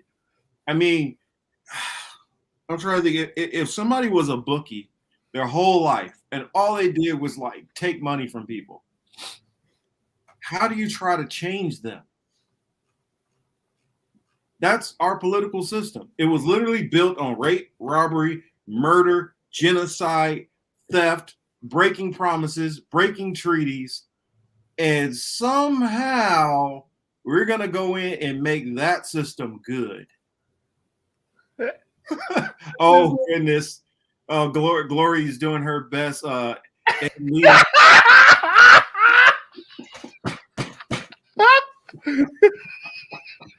put it up on the screen. Oh, wow.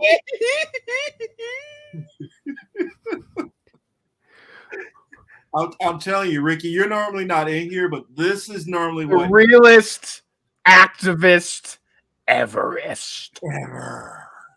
Ron Pacone, Nick Brown is sexually harassing people. Ron Pacone. I don't know what that means, Ed, but thank you so much, bro. And then he says, well, Jimmy Dore just hates me. It's like, Jimmy Dore doesn't fucking know you.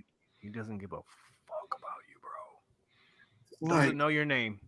Doesn't know your fucking name, bro. I'm like, geez Louise. Dore is busy crashing his beamer into his fucking router.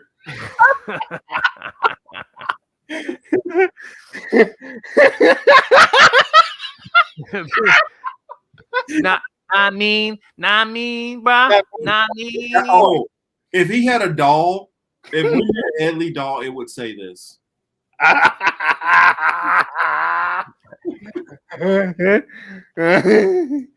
But yeah, dude, like this shit is like it's cartoonish, bro. Like you got to be able to laugh at this. Like you really got.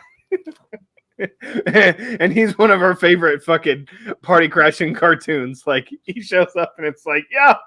I just laugh at it now. It's just like, I literally, there's no way I could possibly ever take you serious.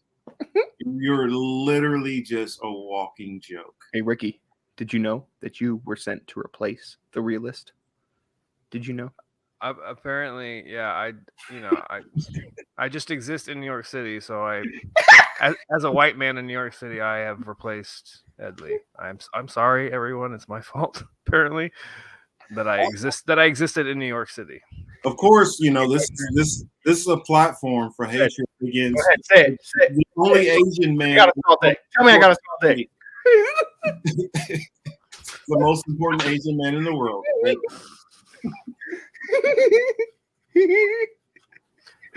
Yo, he's gonna find this, clip this, and then do like a 7-day marathon about this one video. It's gonna be on. I wait for it. Honestly, I'm surprised we haven't had because he popped in the thread a little while ago. You know who I'm talking about? Who thinks that we're all some kind of operatives and. And claims that I'm reading a teleprompter. But actually, he called me the human typewriter. That's what he called me. Who? Well, everyone knows where I stand, bro. Well, what is his name? I can't even remember. The shrimp. Tokyo Shrimp or Tokyo Skimp. Let's call him Shanghai Shrimp instead. But yeah, dude, like it. you gotta be able to laugh at the situation that we live in, bro. Like we are in a cartoon.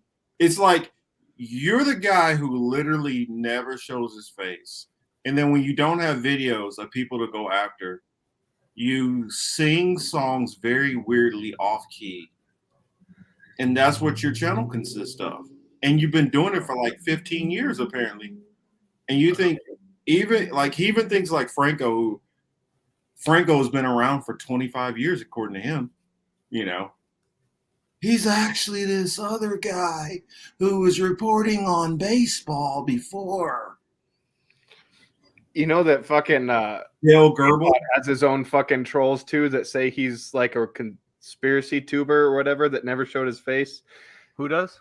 JFod. Oh, JFod. JFod's the coolest ever. Yeah, Oh but they're like fucking. I guess he's got his own fucking like troll army. That's like really he's a conspiracy tuber that like Russia picked up and then he was made by Russia. Like it's the fucking. I don't know, dude. I don't know who's an op or who's just like literally just lost it in the cartoon world. I can't tell anymore. I cannot tell who's literally like, because some of these people are just like literally ops that go into like any like indie media and just tries to destroy it. Just tries to make everyone fight each other and tear it down. There are ops that do this, and some of these like fucking TYT crowd people, they're totally like that's their job. That's the way they exist, right? But some people are just, I guess, fucking crazy. I don't know. And they're attracted to people who have like 25 viewers on YouTube. I just don't really understand. Yeah, like why they if spend I so was much an time. op, if I was an op, do you think that I would have 25 people watching a stream? Right. Or do you think I would have 25,000 or however many fucking that cuck fucking Vosh gets? Like, right. Come on, you know, like right there. I mean, picking on people with like 0 subscribers. I would ever get strikes if I was an op. Come on, man. Yeah.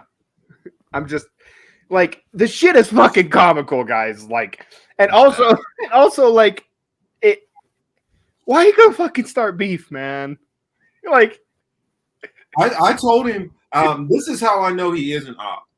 If he's not an op, then he's just completely insane. For one, for those who don't know, like since I have 3 channels, most people know that. I have 3 channels. I normally plug my channels. I went on there with the political matrix, and I went on there with what we've been thinking with Marcus Cage. It says my name in the title. The political matrix one has my face in it. And he didn't even realize I was talking to him. I was like, yeah, man, you should do some more research on that guy, Marcus Cage. I don't know about him.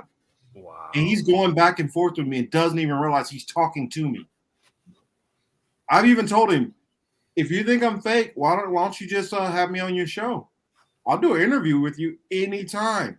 And then see if I'm really reading it from a teleprompter, you know, the military teleprompter you say, or, you know, that I'm actually, you know, like probably what it is I'm probably not even American. I'm probably an actual British spy, and this isn't even my real voice. Oh, your voice work is great. I trained in Hollywood for 15 years. Nina would be jealous of your voice. I mean, I trained with the same guy from, you know, the guy from Snowfall. Like, I trained with his voice coach, and Idris Elba's voice coach also. Yeah. See, what you don't realize is that I've had voice coaching. This is my real voice. I am actually broadcasting from Moscow studio presently. You look like you're in like Snowden's hideout. Yeah, actually, damn it, you just out. Come on. Shit, come oh on, shit, I blew it. Come on, Eddie, come on. You know, it's going to come around the corner and be like, dude, you telling people where we stay again? Well, we do in the shadows, me and Eddie, you know? I know, I'm on a first name basis. I call him Eddie. All y'all call him Edward. You're just going to see his hand reaching across like, hey, could you hand me that cheesesteak in the fridge so I can heat it up?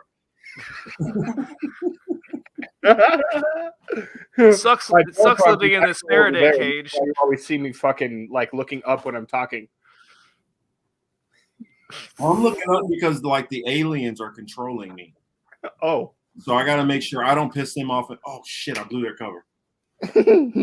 Well, you know Ricky is an alien. Yeah. He's not from New York City. He's from Planet MPP Lalon. Actually, the alien who I have to report to, his name is Mitt for some weird reason. He wears magic underwear. My alter ego is definitely Vladdy McPutin, broadcasting from secret Russian base. You didn't know it? I'm the great Cornholio. Oh my god! You need TP for your bunghole. Wait, aren't they bringing back Beavis and Butthead? I heard something like that. Yes, I heard it. It might be a bad idea. Might not age well, but I'm ready for it. They're from here. Like the makers are from here. It's kind of funny because like the principal, what's his name? Fucking I can't remember the principal, but like they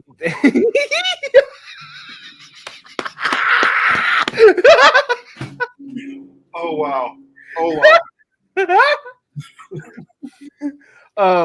But yeah, so like they go to Highland High School. My brother went to Highland High School, and the principal that's in that fucking show was my brother's principal too. My brother got so fucking shit-faced his first time ever getting drunk, he was drinking 151. Oh shit. And a fucking UC caught him at the fucking at the pool hall. So the UC drove him back to school, and the second that he was back to school, he ran into the principal and puked all over his shoes.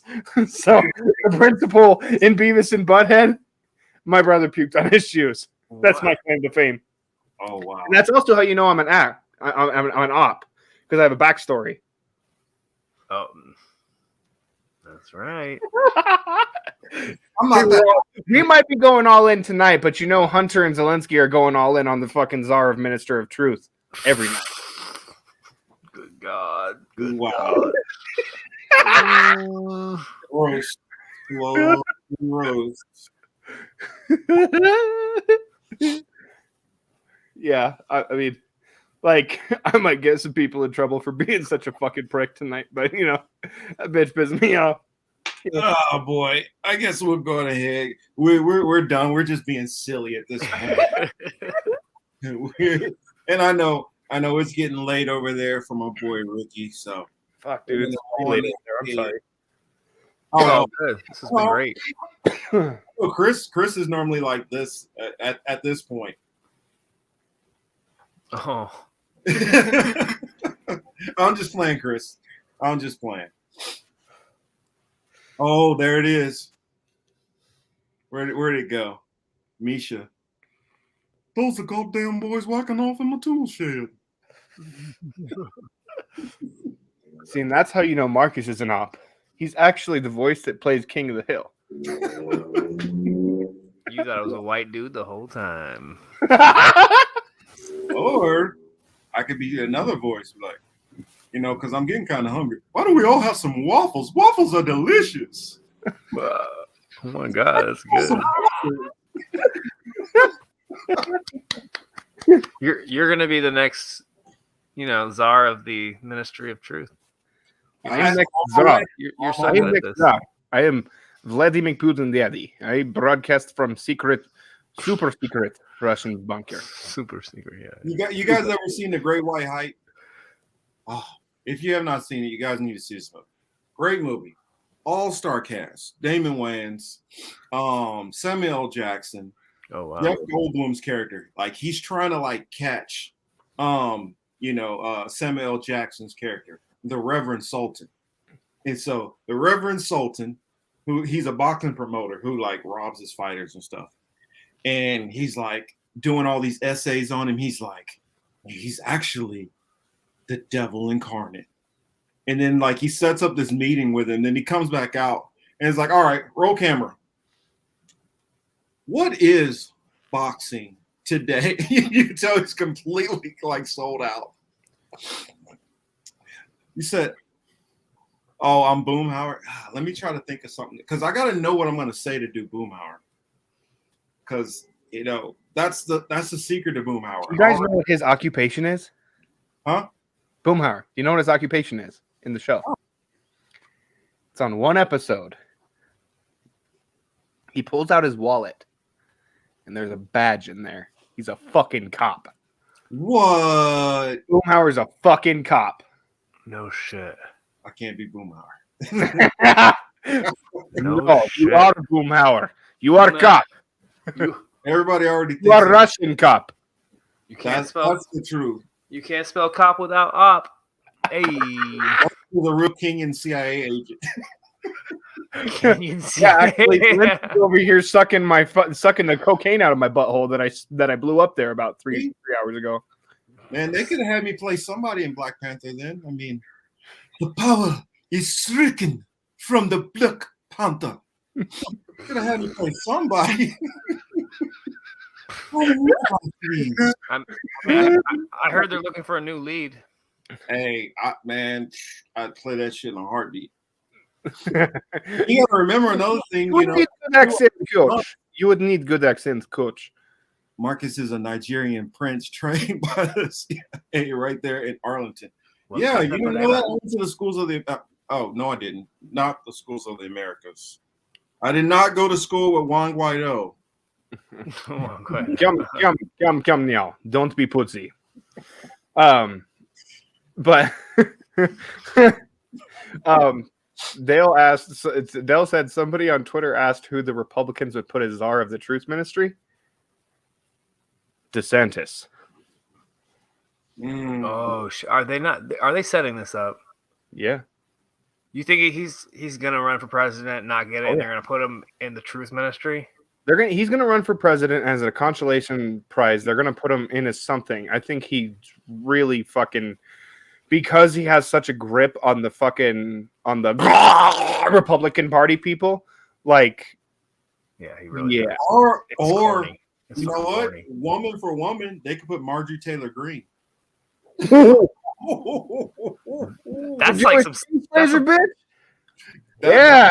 That's some trolling, right? That's some She's out there serious calling trolling. people Satan now, so you know. I think they're gonna run DeSantis with fucking Gabbard, but that's me. The answer is never. They do not. After that last one, they do not need to ever think about making another Matrix movie. That last one was so garbage. It was so garbage. If I could get on a plane to slap the hell out of Lana Wachowski, I would. That was.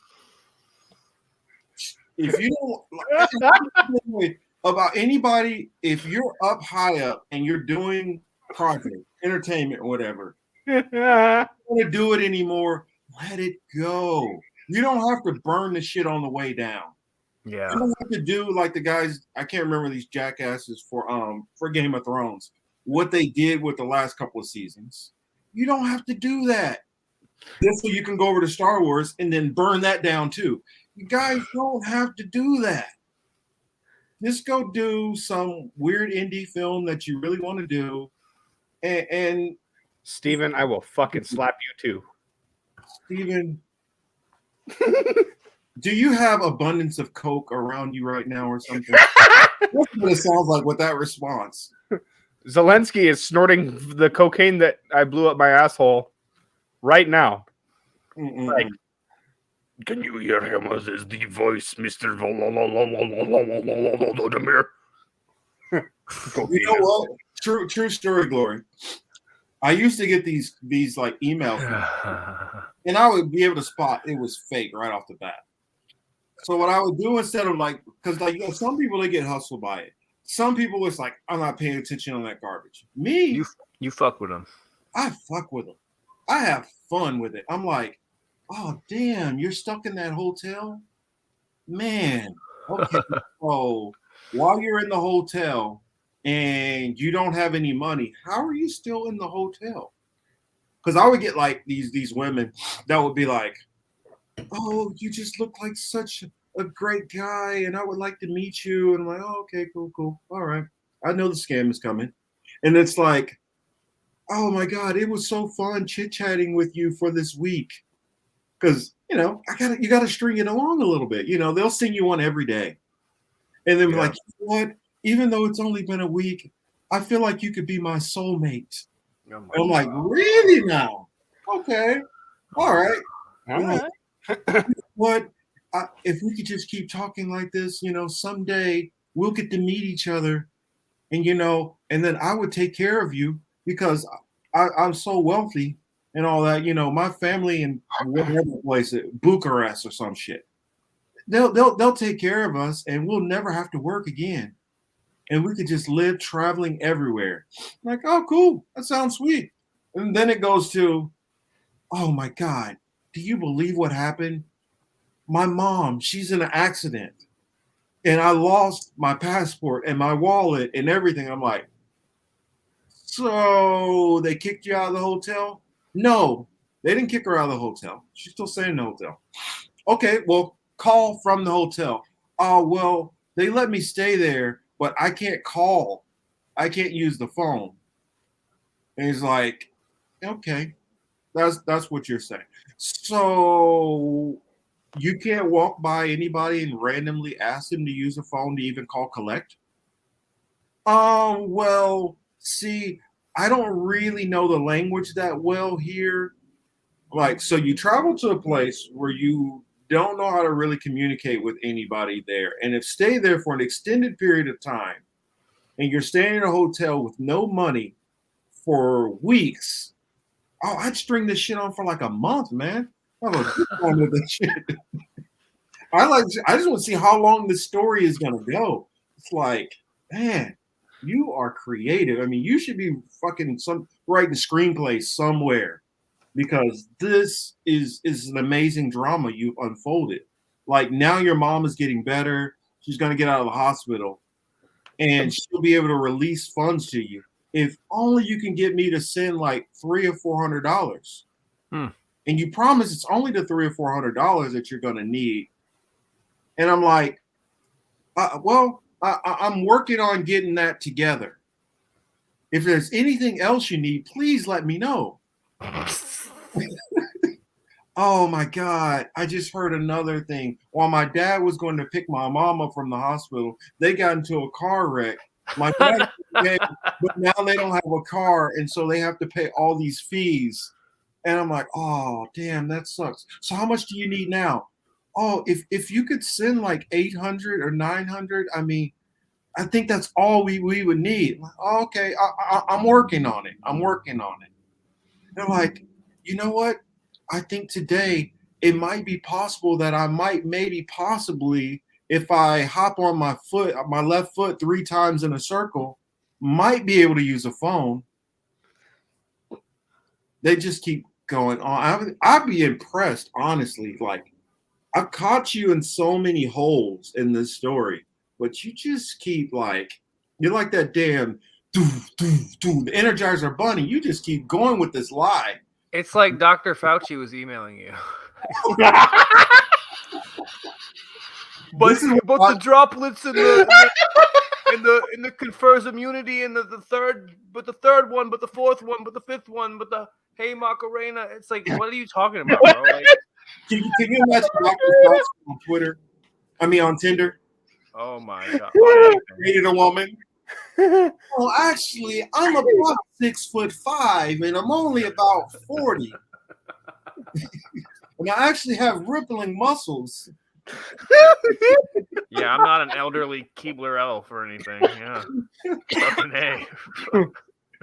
See, I love how we go from like uber fucking heavy stream to like comedy fucking lay down. Like, this shit is the fucking real deal. Like, what is it? Fucking comedy is the other side of the coin of tragedy or some shit like that, right? Like, yeah, we're over here fucking making sex jokes and fucking coke blowing up my ass, and you guys Russian scammers and Nigerian princes, and this was daddy.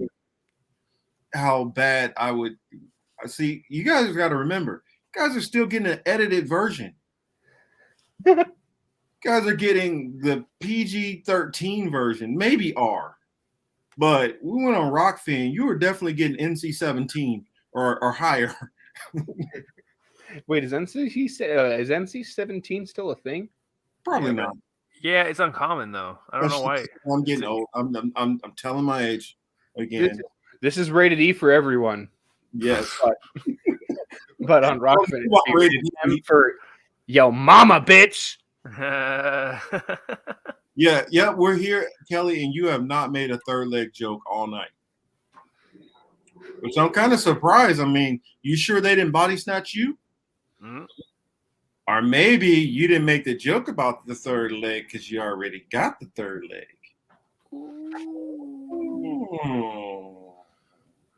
It's actually Ricky who has the third leg. He's over here representing New York City. He's the realest of the realest of the real.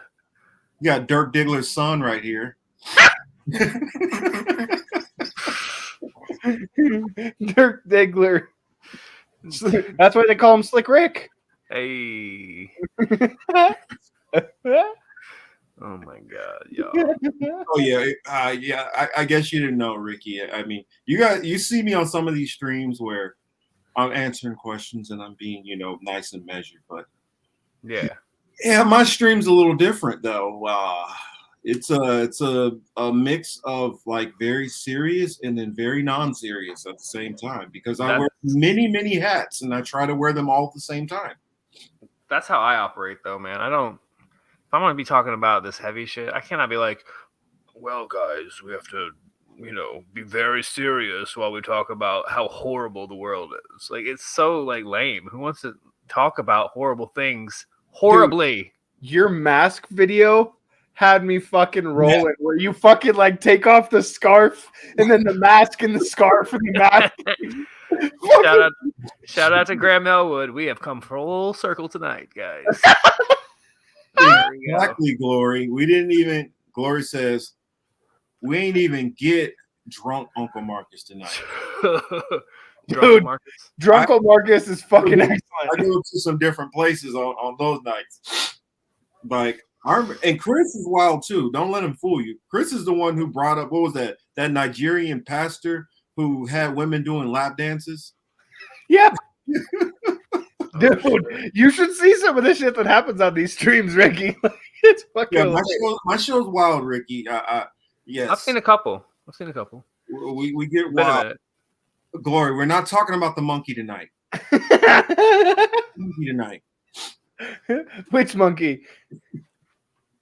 Uh-oh, Yipper busted me. Steve Marcus is an op. He wears many hats. No, I like literally hats on top of hats. On top of hats. Well, Marcus wears hats on top of hats on top of hats. Ricky wears masks on top of masks on top of masks on top of masks. What am I wearing? Accent on top of accent. Actually, he goes the opposite. He wears no pants on top of no pants on top of no underwear. See? Hey. Oh, okay. He can't stand up right now at all. He'll get the screen down. I really can't because I got Zelensky's nose buried in my asshole trying to get that last bit of cocaine out. Shit. You better stop before we say something too crazy tonight. And Jen, whatever the fuck her name is, the Zara Truth, she's over there videotaping the whole thing. Actually, I'm part of the 4 tops. Oh, no, I got to be careful. Then I'll have bottoms trying to chase me. No, that's not good. No, I'm part of the 5 hats. Yes. 5 hats. 5 hats. Shit. I hope people didn't get that joke and come get me after that one. Ladies and gentlemen, boys, girls, other kin, comrades, and friends, this has been the Political Matrix. And I got scammed by Russell Brand on What's Up. True story. Well, the thing about it is, Russell Brand, what's up? All he's really doing is, and it's like this. A lot of these bigger platforms are just sounding boards for the stuff that we talk about all the time.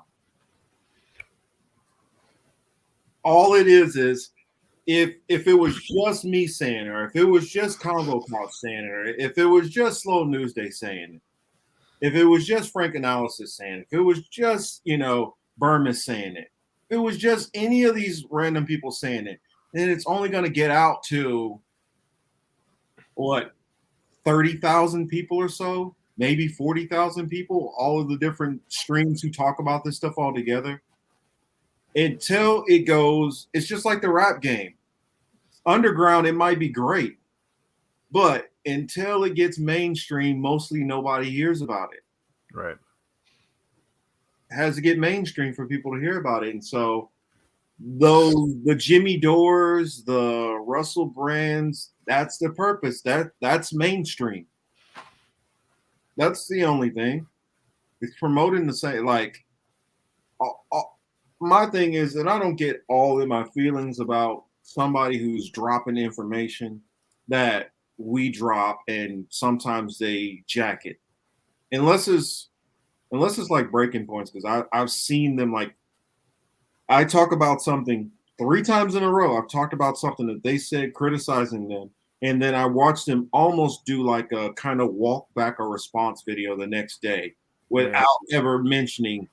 And I'm like, you can just say that you. I know what it is. You can't give me the platform, right?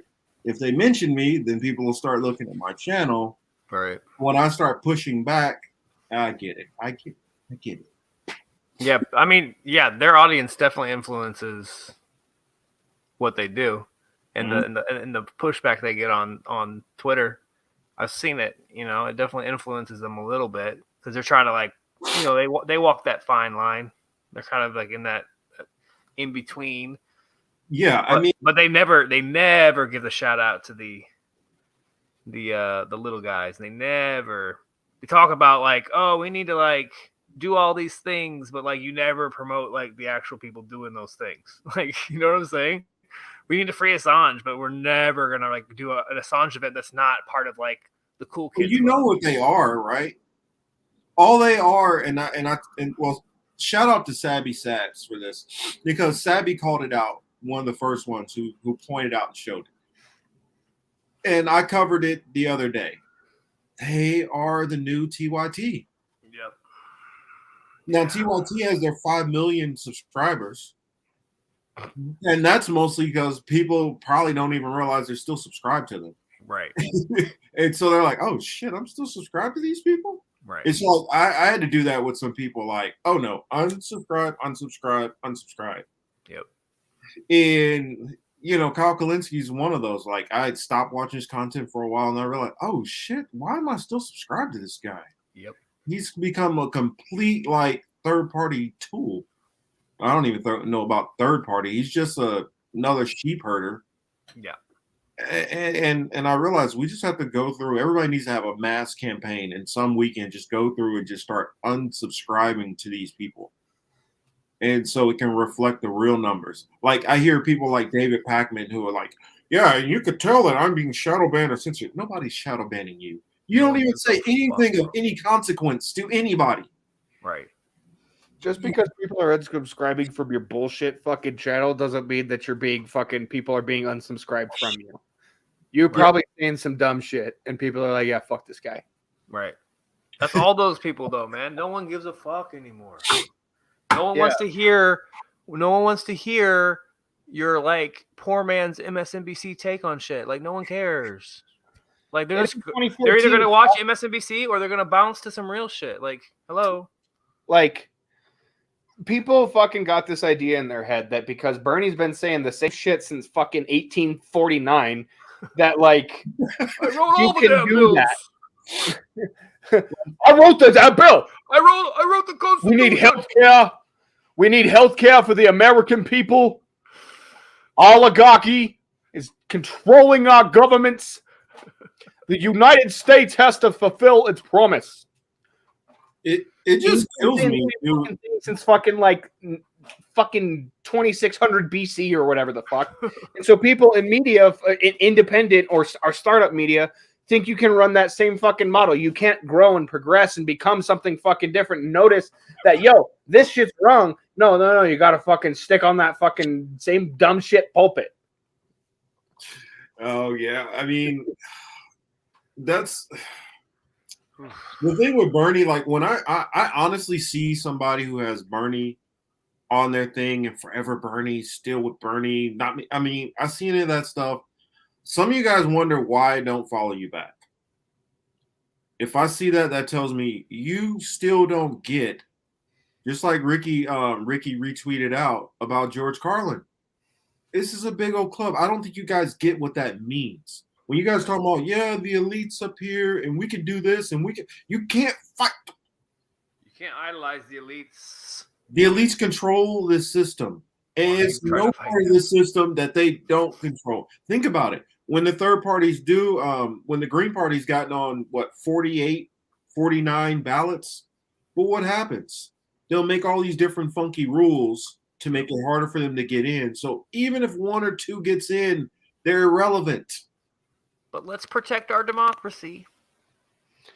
And then you got to talk about all these other parties. They're never going to amount to jack shit.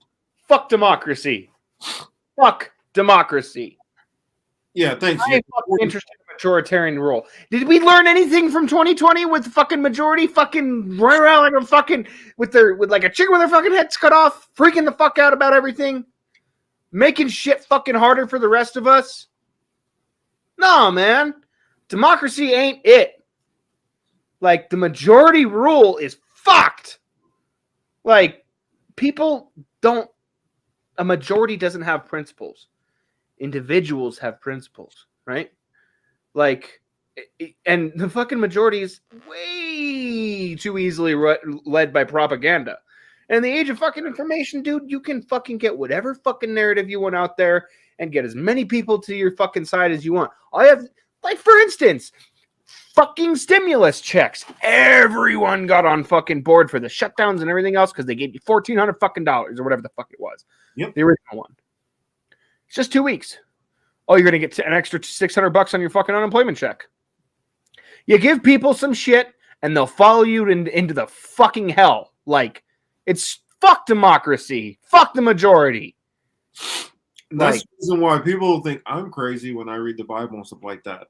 Do you realize one of the scriptures that it says in there, one of my favorite ones? I'm going to paraphrase part of it. A gift destroyeth the heart. They give you that to shut you up. Damn. Like, yeah. In fact, let me find it for those who are out there who know about that life. I don't know about that life. So you can hear the whole thing because it's, man. Oh shoot, I'm searching on YouTube. What am I doing? But it's a lot. Even if you don't have to be a Bible believer. Just listen to it, man. It gives you some hella good advice in there. Gives you some advice on how to understand. It even tells you you're supposed to try your friends. Don't just accept anybody as a friend. You need to test them out. Let's see. Ecclesiastes 7:7.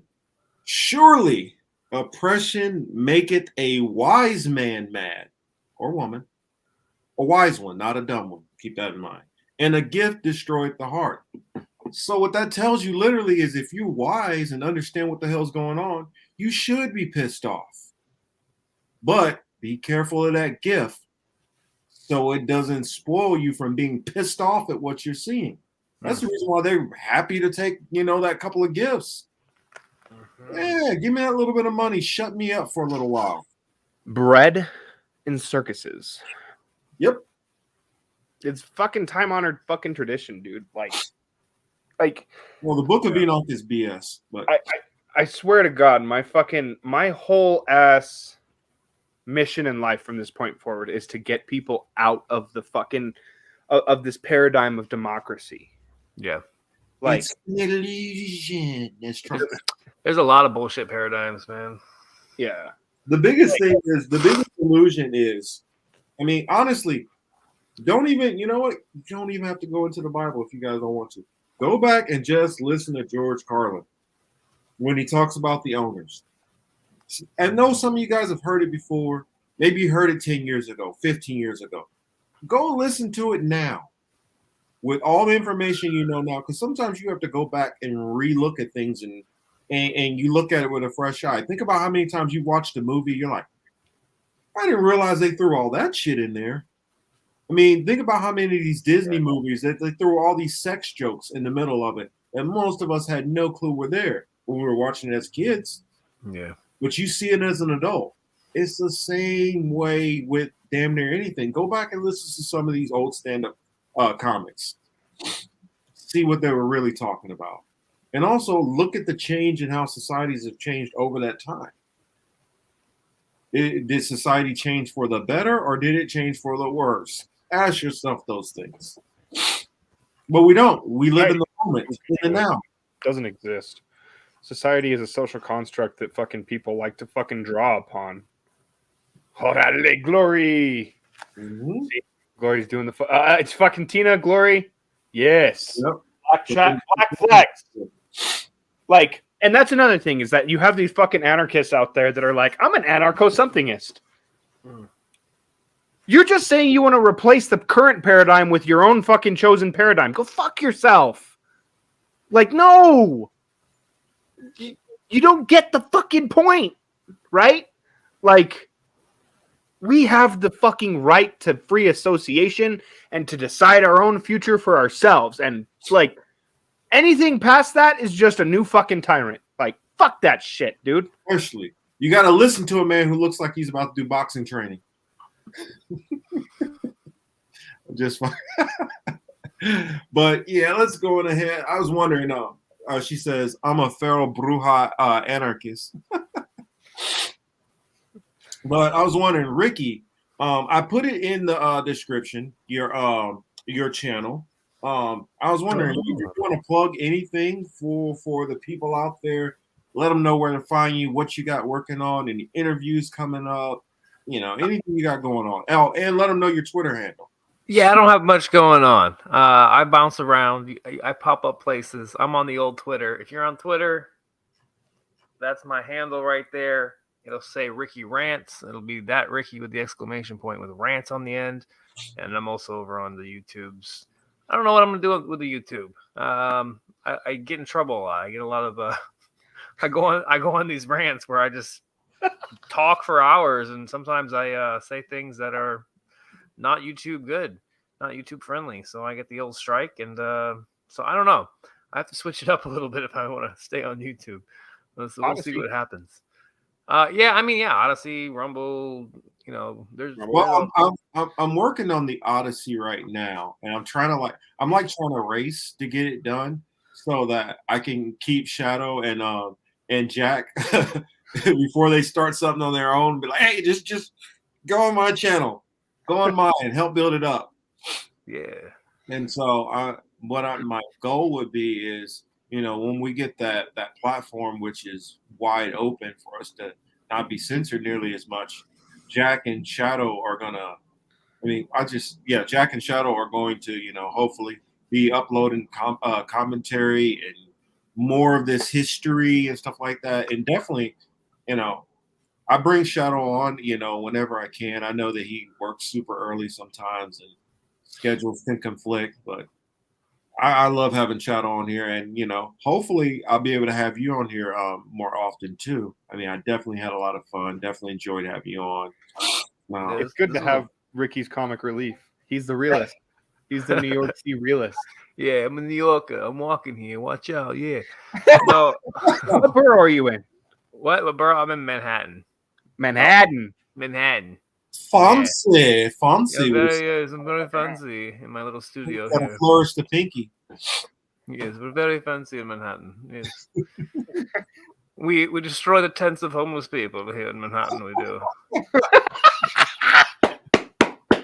Yo, fuck Eric Adams. Can I just say that though? Yes. I really hate that man. Hey, thank you, Wesley. I don't know what I'm doing next. I usually rant, but I feel like I should stop doing that, or I'm gonna lose the YouTube. So I really want to do some. I really want to do more satire.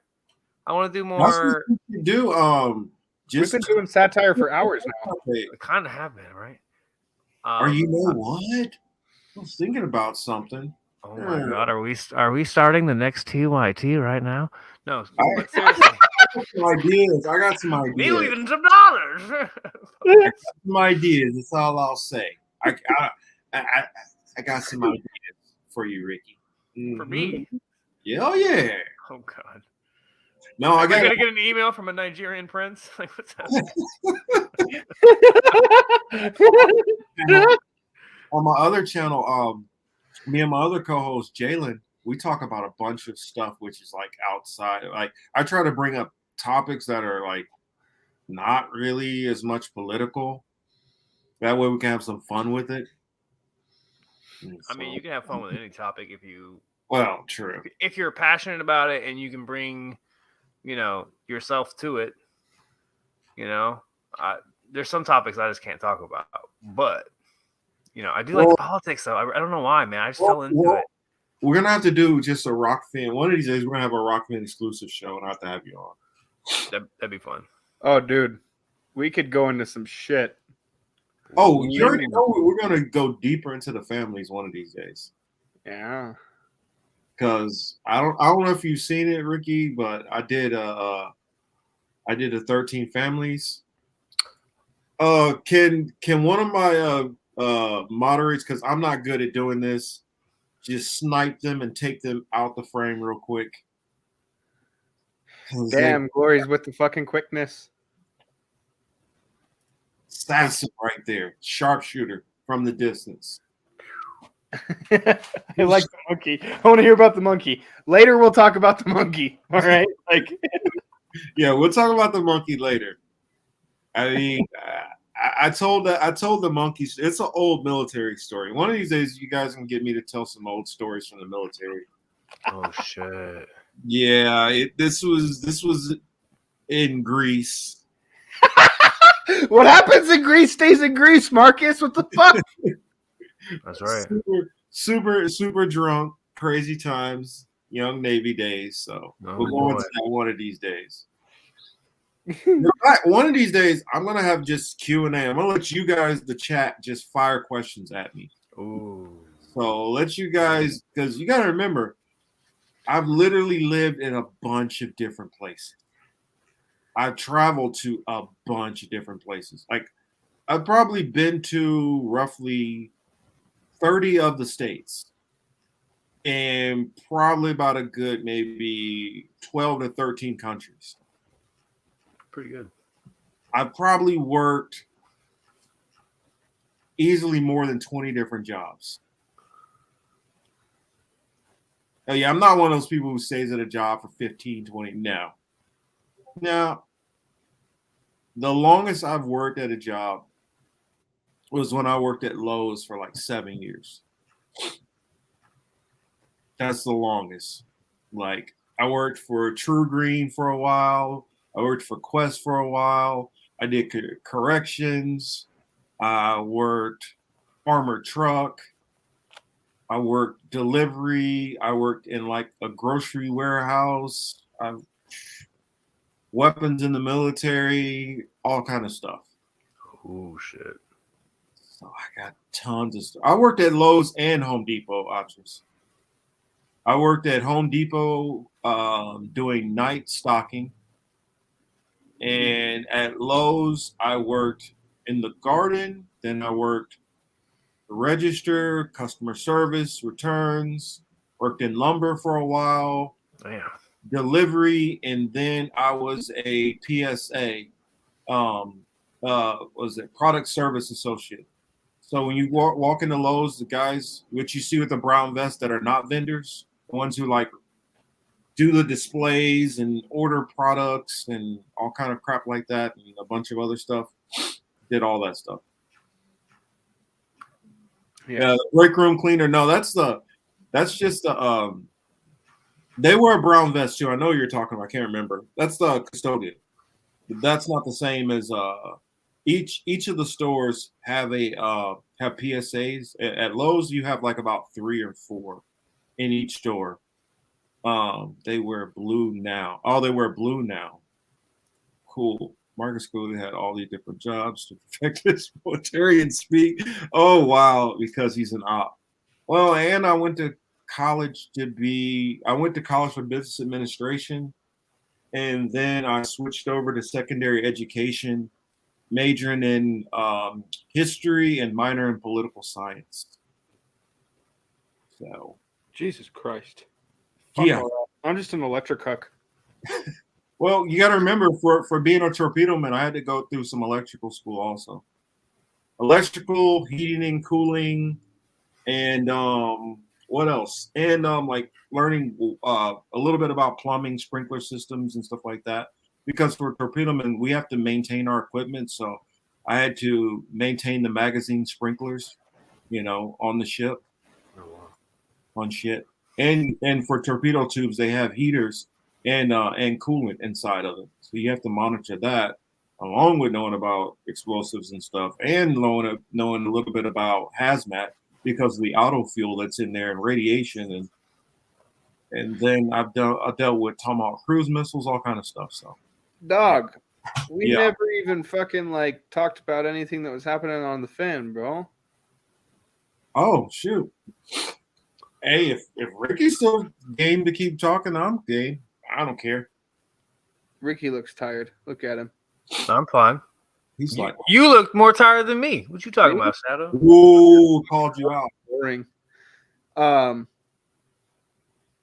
We got fucking Alex over there. She said goodnight a little bit ago, but fucking World Eater says 6 days till Simpsons Revolution. Hey, 505 2022. All right. 6 days till Simpson episode 505 2022.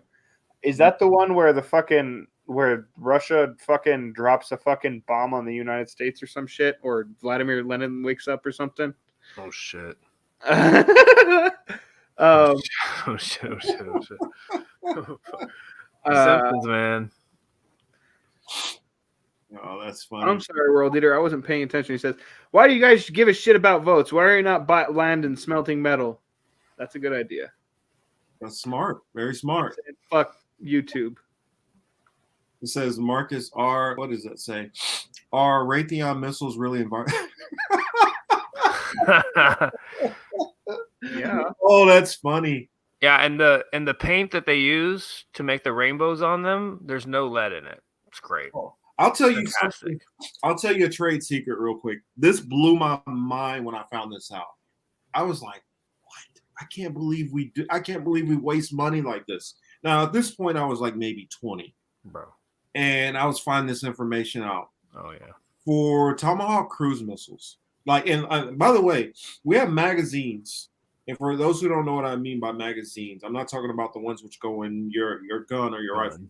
I'm talking about like weapons magazines, which hold like various different types of armament, whether that's harpoons, cruise missiles, RPGs, sidewinders, penguin, whatever different weapon system you can think of, 5-inch 54 projectiles, all of the different stuff, torpedoes, everything.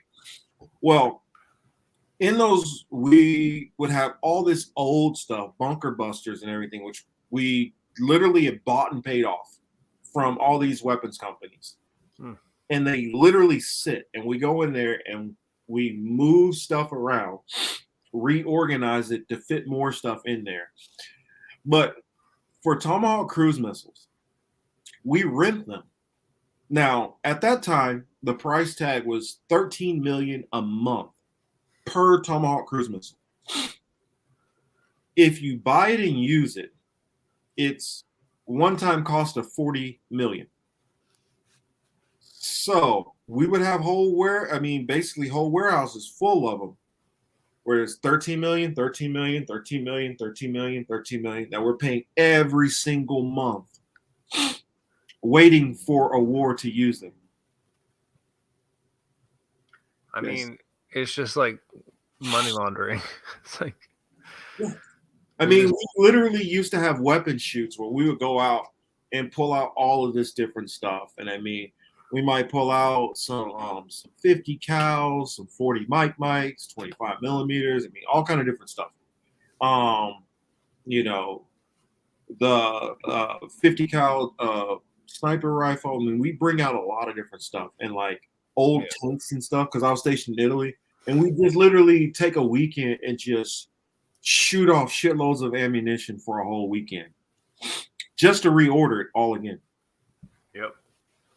And so the reason why they do that is they spend all this ammunition so they can justify keeping the budget up to keep ordering more shit.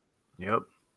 Fraud, waste, and abuse at its finest. Dog, you should see some of the shit that they do over here at Sandia Labs, bro. Like the explosions that they set off. Fucking each and every one of those explosions is multi-million dollars. Like, that you were letting the missiles be roommates. Yes. Were you sleeping with the torpedoes? Thank goodness I was not. Here's something which I learned. This is why I was like, for one, I would never go on a sub anyway. But for torpedo men, actually, there's no longer torpedo men on subs. Machinist mates took over the job of a torpedo man on a sub. But torpedo men on subs, literally, their bed is on top of the torpedoes. And on some subs, they do what's called hot racking. Oh, I know what hot racks are. You know what hot racking is? They do it in the fucking in the man cams for oil rigs. Yeah, I'm not doing any job where I need a hot rack. No. For those who don't know hot what racks are, Ricky? No, but I don't. This is not good. I can tell. Hot racking is when you share a bed with somebody, and so they work during the daytime, and that person works in the night, sleeps in your bed during the day. Yeah. And so Yeah, they usually get 12, right? So like the dude that's working the 12 in the day is working while you're sleeping for 12 hours, and then you wake up and he goes to sleep in that bed. Thus, it's always hot. Yeah. The bed's always hot, and it's fucking disgusting. And imagine hot racking with like a dude who doesn't shower. Yeah. Ugh. Yep. You mean you might have a dude who's like, you know what? I'm gonna sleep naked. Got all his not nasty. Well, I wouldn't say hot. Well, actually, probably there. Well, I don't know. I never slept on the sub, thank God. If it's a fat dude, that's a hot rack, you know. So yeah. Hot and warm, exactly. Yeah, for gross. Like when I was on a ship, I was on a frigate. So one thing about a frigate is most topside ships are super freaking cold. They keep the AC on full blast. You know why they keep it on full blast? Because if they turn that AC off, you'll smell how bad it really stinks in there. Just like decades of like athlete's foot and ass and BO. Yeah. I believe that. Actually, that's crazy. That's disgusting.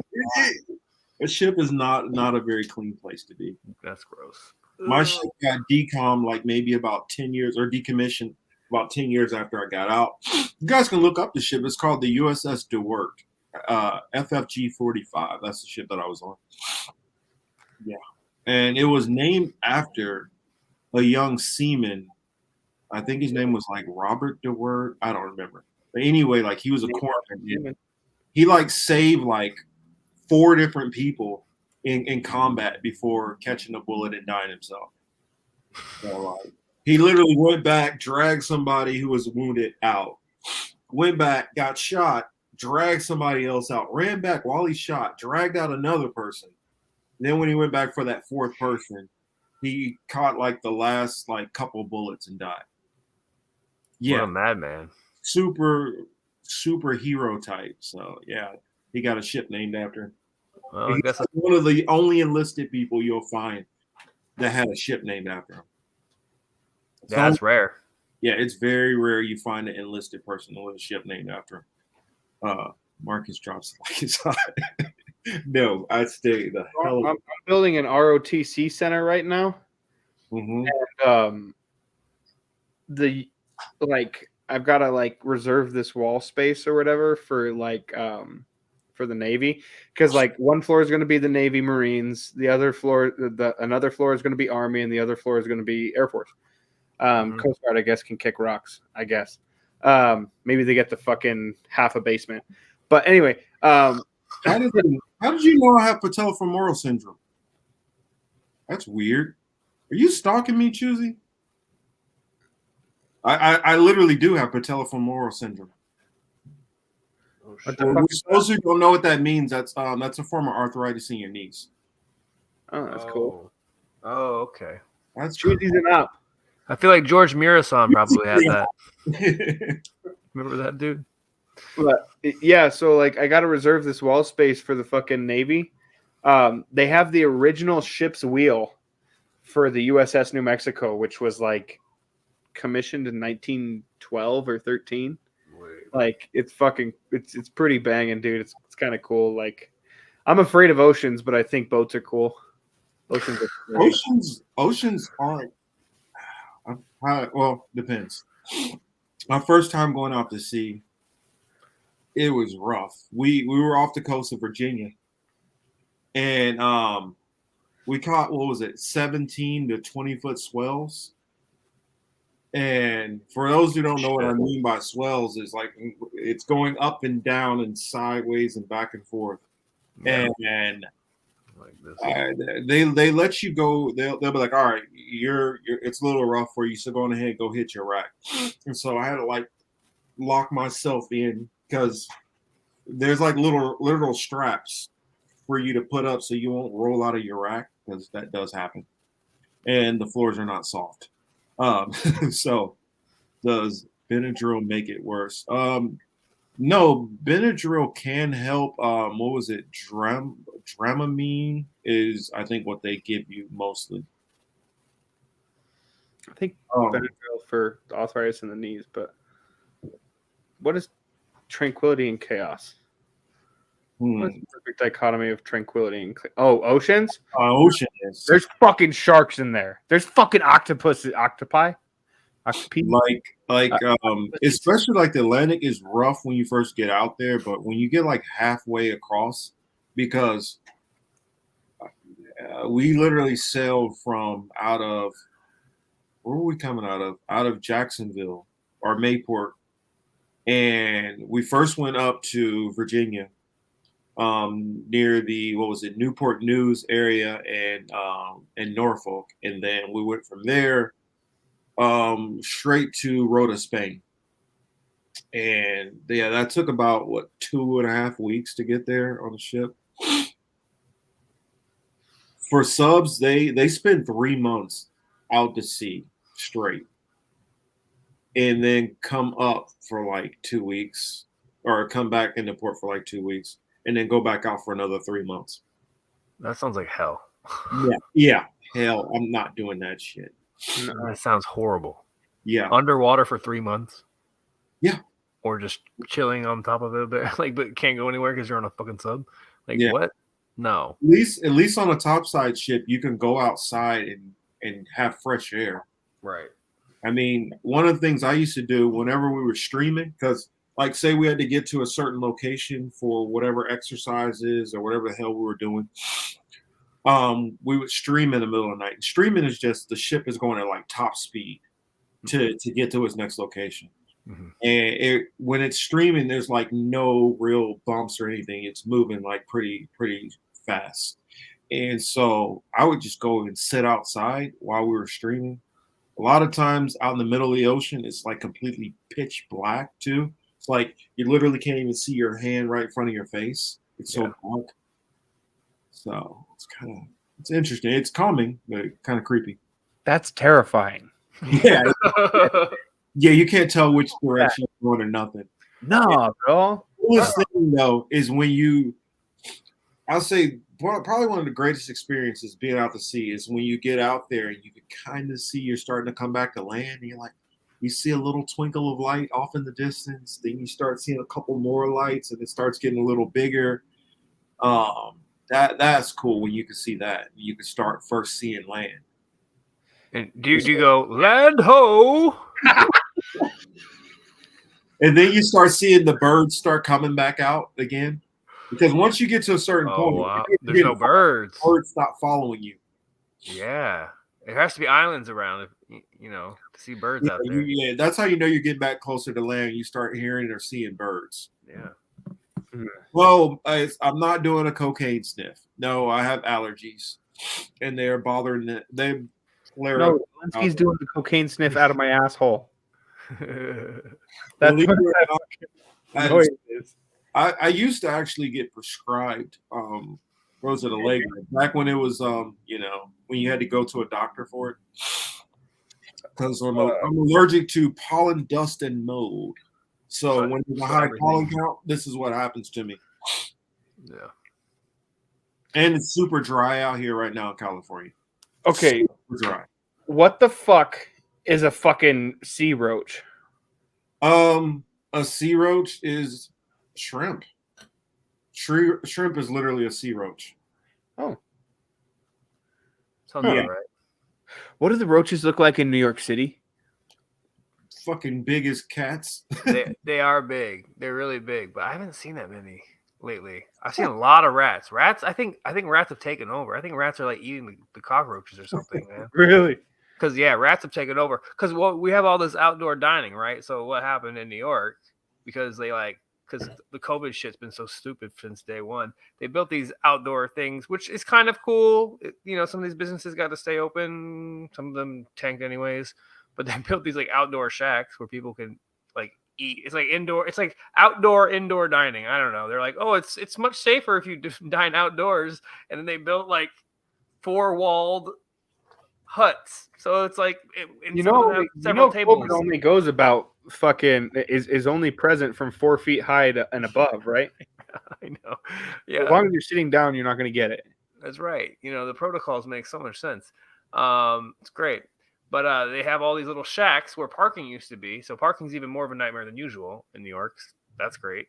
And these little shacks have turned into these like little rat houses, basically. So they like live underneath them. There's more places for rats to hide. We'll put it that way. So rats have just like taken over, man. They're like everywhere. The roaches are like modified New York City rats. Yeah, rats are just running this town, man. Eric Adams and the rats. Kind of like Queensland, Australia. Wait, I've never been to Queensland. Tell me about it. They got a bad rat problem, really bad.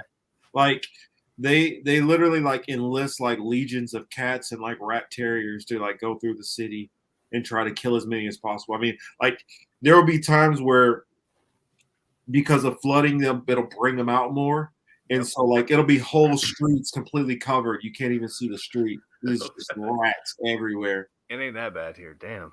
Yeah, it's pretty bad. Ricky, did New York change because of that whole fucking shooter shit that happened over? What borough did that happen in?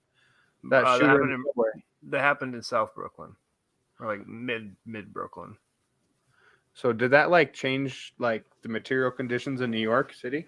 I mean, they want to use that to change the fucking material conditions. I don't know what that was. That whole story made no sense. As a New Yorker, like as someone who's probably not from New York, you could look at that and be like, this doesn't make much sense. That whole story was bizarre. And they kind of just moved on from it. It was like all the rage for a few days. They couldn't stop talking about it, but they also don't want to talk about like all the questions everyone has. It feels very false flaggy. And yeah, they've talked about like putting in metal detectors now.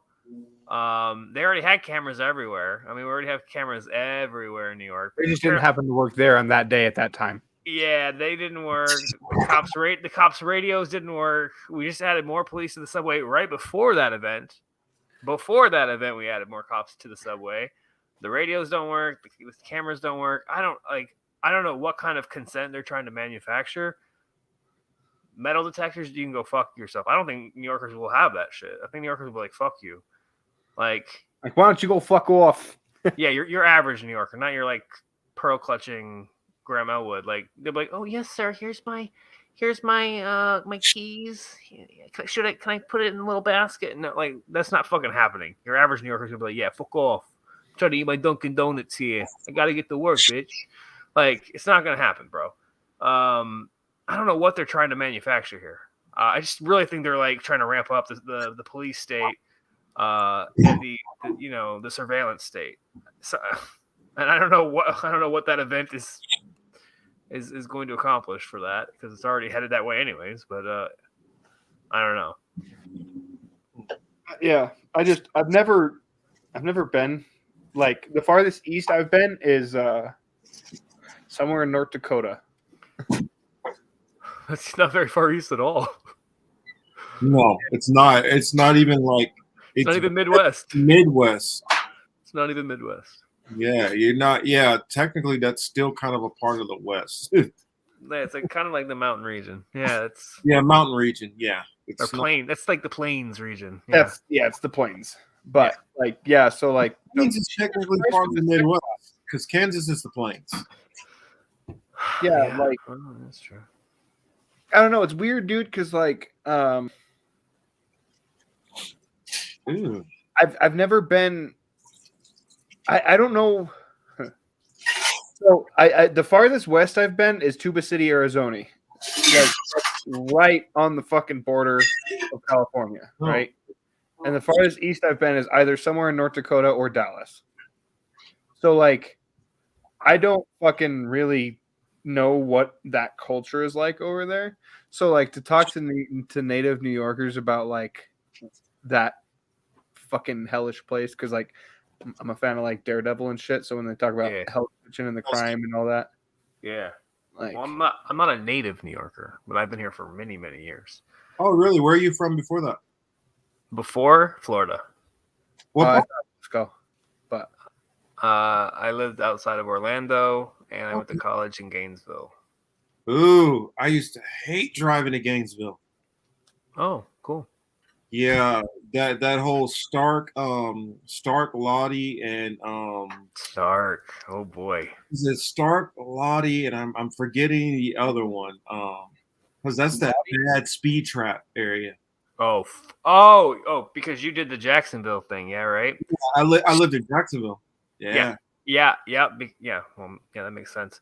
Yeah, Stark was the speed trap. Or no, not Stark, was it? Waldo. Stark, Lottie, and Waldo. Waldo. Yeah, Waldo is where everyone went to go to the Walmart. I've been all through there, yeah.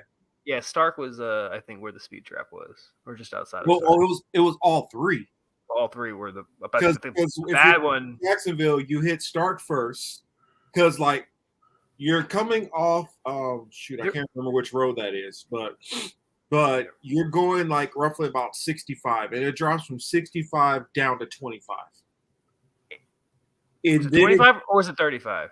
It's when you get into town, yeah. Well, 35, and then you get into town, it's 25. And then in the middle, go back up to about 45, and then because Lottie's next. And then after that, Lottie, it'll drop right back down to like 20. Yeah, it's somewhere right outside of Jacksonville is where like I had to like slam on the brakes so many times. Yeah, you're cruising and coasting, and all of a sudden, you're not paying attention. It comes on you no time. Yeah, you're like in the middle of nowhere. You're going like 65, 75 maybe because you're just doing your thing, and all of a sudden there's like you see a building.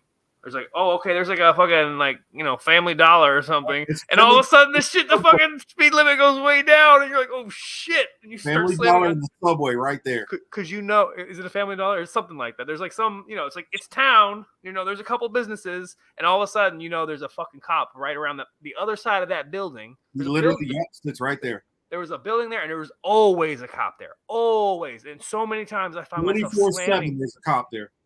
24/7. I was constantly slamming on my brakes when I went to Jacksonville, bro.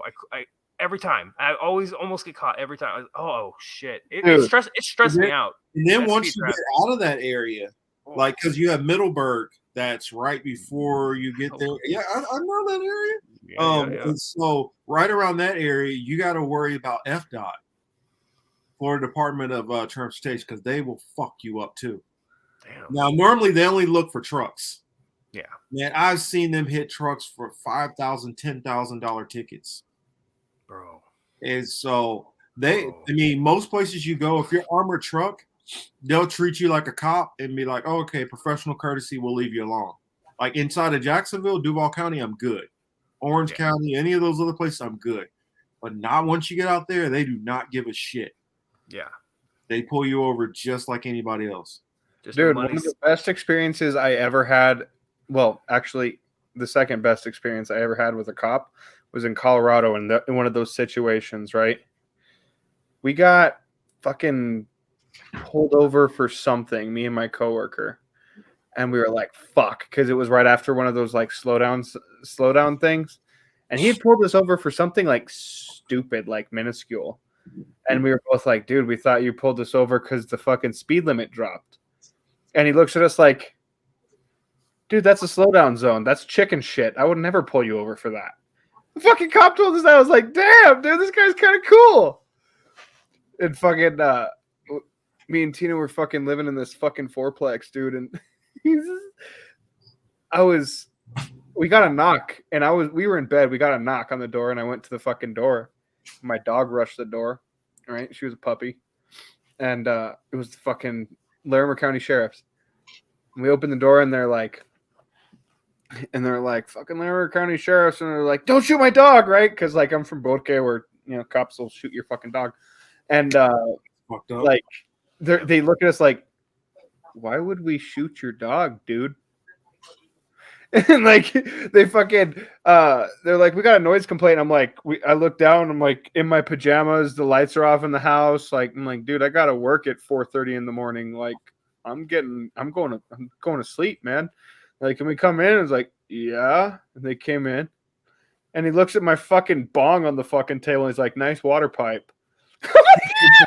I fucking love this fucking spot, dude. It was fucking hilarious, man. Like, training to cross. Got him. Yeah, dude. Like, there are some actual peace officers in fucking Colorado. There are not many anywhere that I've ever been, but in Colorado, it seems like they got, like. I can tell you some fun stories of like when I was a kid. My aunt, she used to have these timeshares, and like so we'd be able to stay at all these cool places because they're timeshares. And like we went out to Pagosa Springs. Oh my god, so much fun we had there. The only problem is like, and back then like I used to play basketball like every summer, like all day long. Like we go to the Y and start off like 6 a.m. and like go to almost like 10 o'clock at night. Only stopping, go get some food or if you lost. And we went up there to Colorado. I played 2 games, and my heart felt like it was going to fall out of my chest. I mean, because of the elevation difference. Yep. Jeez Louise. Yep. Insane up there, that thin air. Oh, dude, I love it. It grounds me. Like, I like that's another thing. I hate being down low. Like, I hate sea level. You want to go to Florida then? Because most of Florida literally sits right at sea level. Like there's some parts of Jacksonville where it's like 8 feet above sea level, and then you'll get to like another part and it's like right at 1 foot above sea level. Yeah. Like Albuquerque's pretty fucking high, man. Like, and if I had my way, I'd actually be in the mountains. And dude, I grew up with this kind of like fucking altitude. Like being down low, I kind of like feel like compressed. Like it's kind of weird, man. Like the moon looks different too. Yeah. In those places, because like when I was in Florida, I'd be like, man, the moon looks so little. And then when I'd be back in Kansas City, then it's like fucking huge all of a sudden. Yeah. It's this trip. Guys, it's 11:30 and I got a fucking bazounce. Yeah, I forgot. Oh crap. I gotta go out to that the damn protest things tomorrow. What's going on mañana? Oh, May Day? Yeah, for the May Day strikes, I'm gonna go out there, try to talk to some people, get a couple of interviews out there. And then after that, I got an interview tomorrow. We'll be talking biblical prophecies with Ali on Doom and Gloom HQ. So me, Fuzz, and Chris will be on there. Cool, man. So that'll be interesting. If you guys want to catch some biblical prophecy, we're going to go into a little bit. Can't give you everything, but we'll go into a little bit of stuff. Cool. But yeah, that's all I got going on. Oh yeah, and then was it May 15th? I believe I have an interview / conversation with a journalist out of South Africa, and we're going to talk about Africa and its connection with Russia and a whole list of other things. That'd be pretty cool. What time is that? So it'll be 6 my time. So 9 Eastern and 8 Central and 7 Mountain. So yeah, that'll be tomorrow. Righteous, man. Cool. And then whenever I get the time to upload the stuff from that, I don't know. I just thought about it. I might even just go live. Go live. I might just go live and walk around and bring people over and say, "Hey, let's talk." So, hey, do you mind being on camera? Yeah. I mean, that's what I did with what was it? Jackson. I saw Jackson out there at the Defeat the Mandate, so I was like, I'll just go walk up and talk to him. Yeah. So yeah. And Kelly says, thanks, Marcus, Shadow, Ricky, and chat. Everyone be well. And thank you also to Chris Legion for swinging through earlier. You guys all have a great and wonderful night. Thank you so much for co-hosting with me, Shadow. Thank you, Ricky, for being our contestant, our winner of the week. Thanks for having me. Oh yeah, and I'll definitely have you back again sometime soon. It was a lot of fun. But this has been the Political Matrix. I'm your host, Young Morpheus, aka Marcus Cage, aka Marcus Rage, aka Drunkle Uncle Marcus. Until the next time, you guys all have a good one. Go do something fun if it's still not too late, or if not, get some rest. I'm gonna go get something to eat. Illuminati.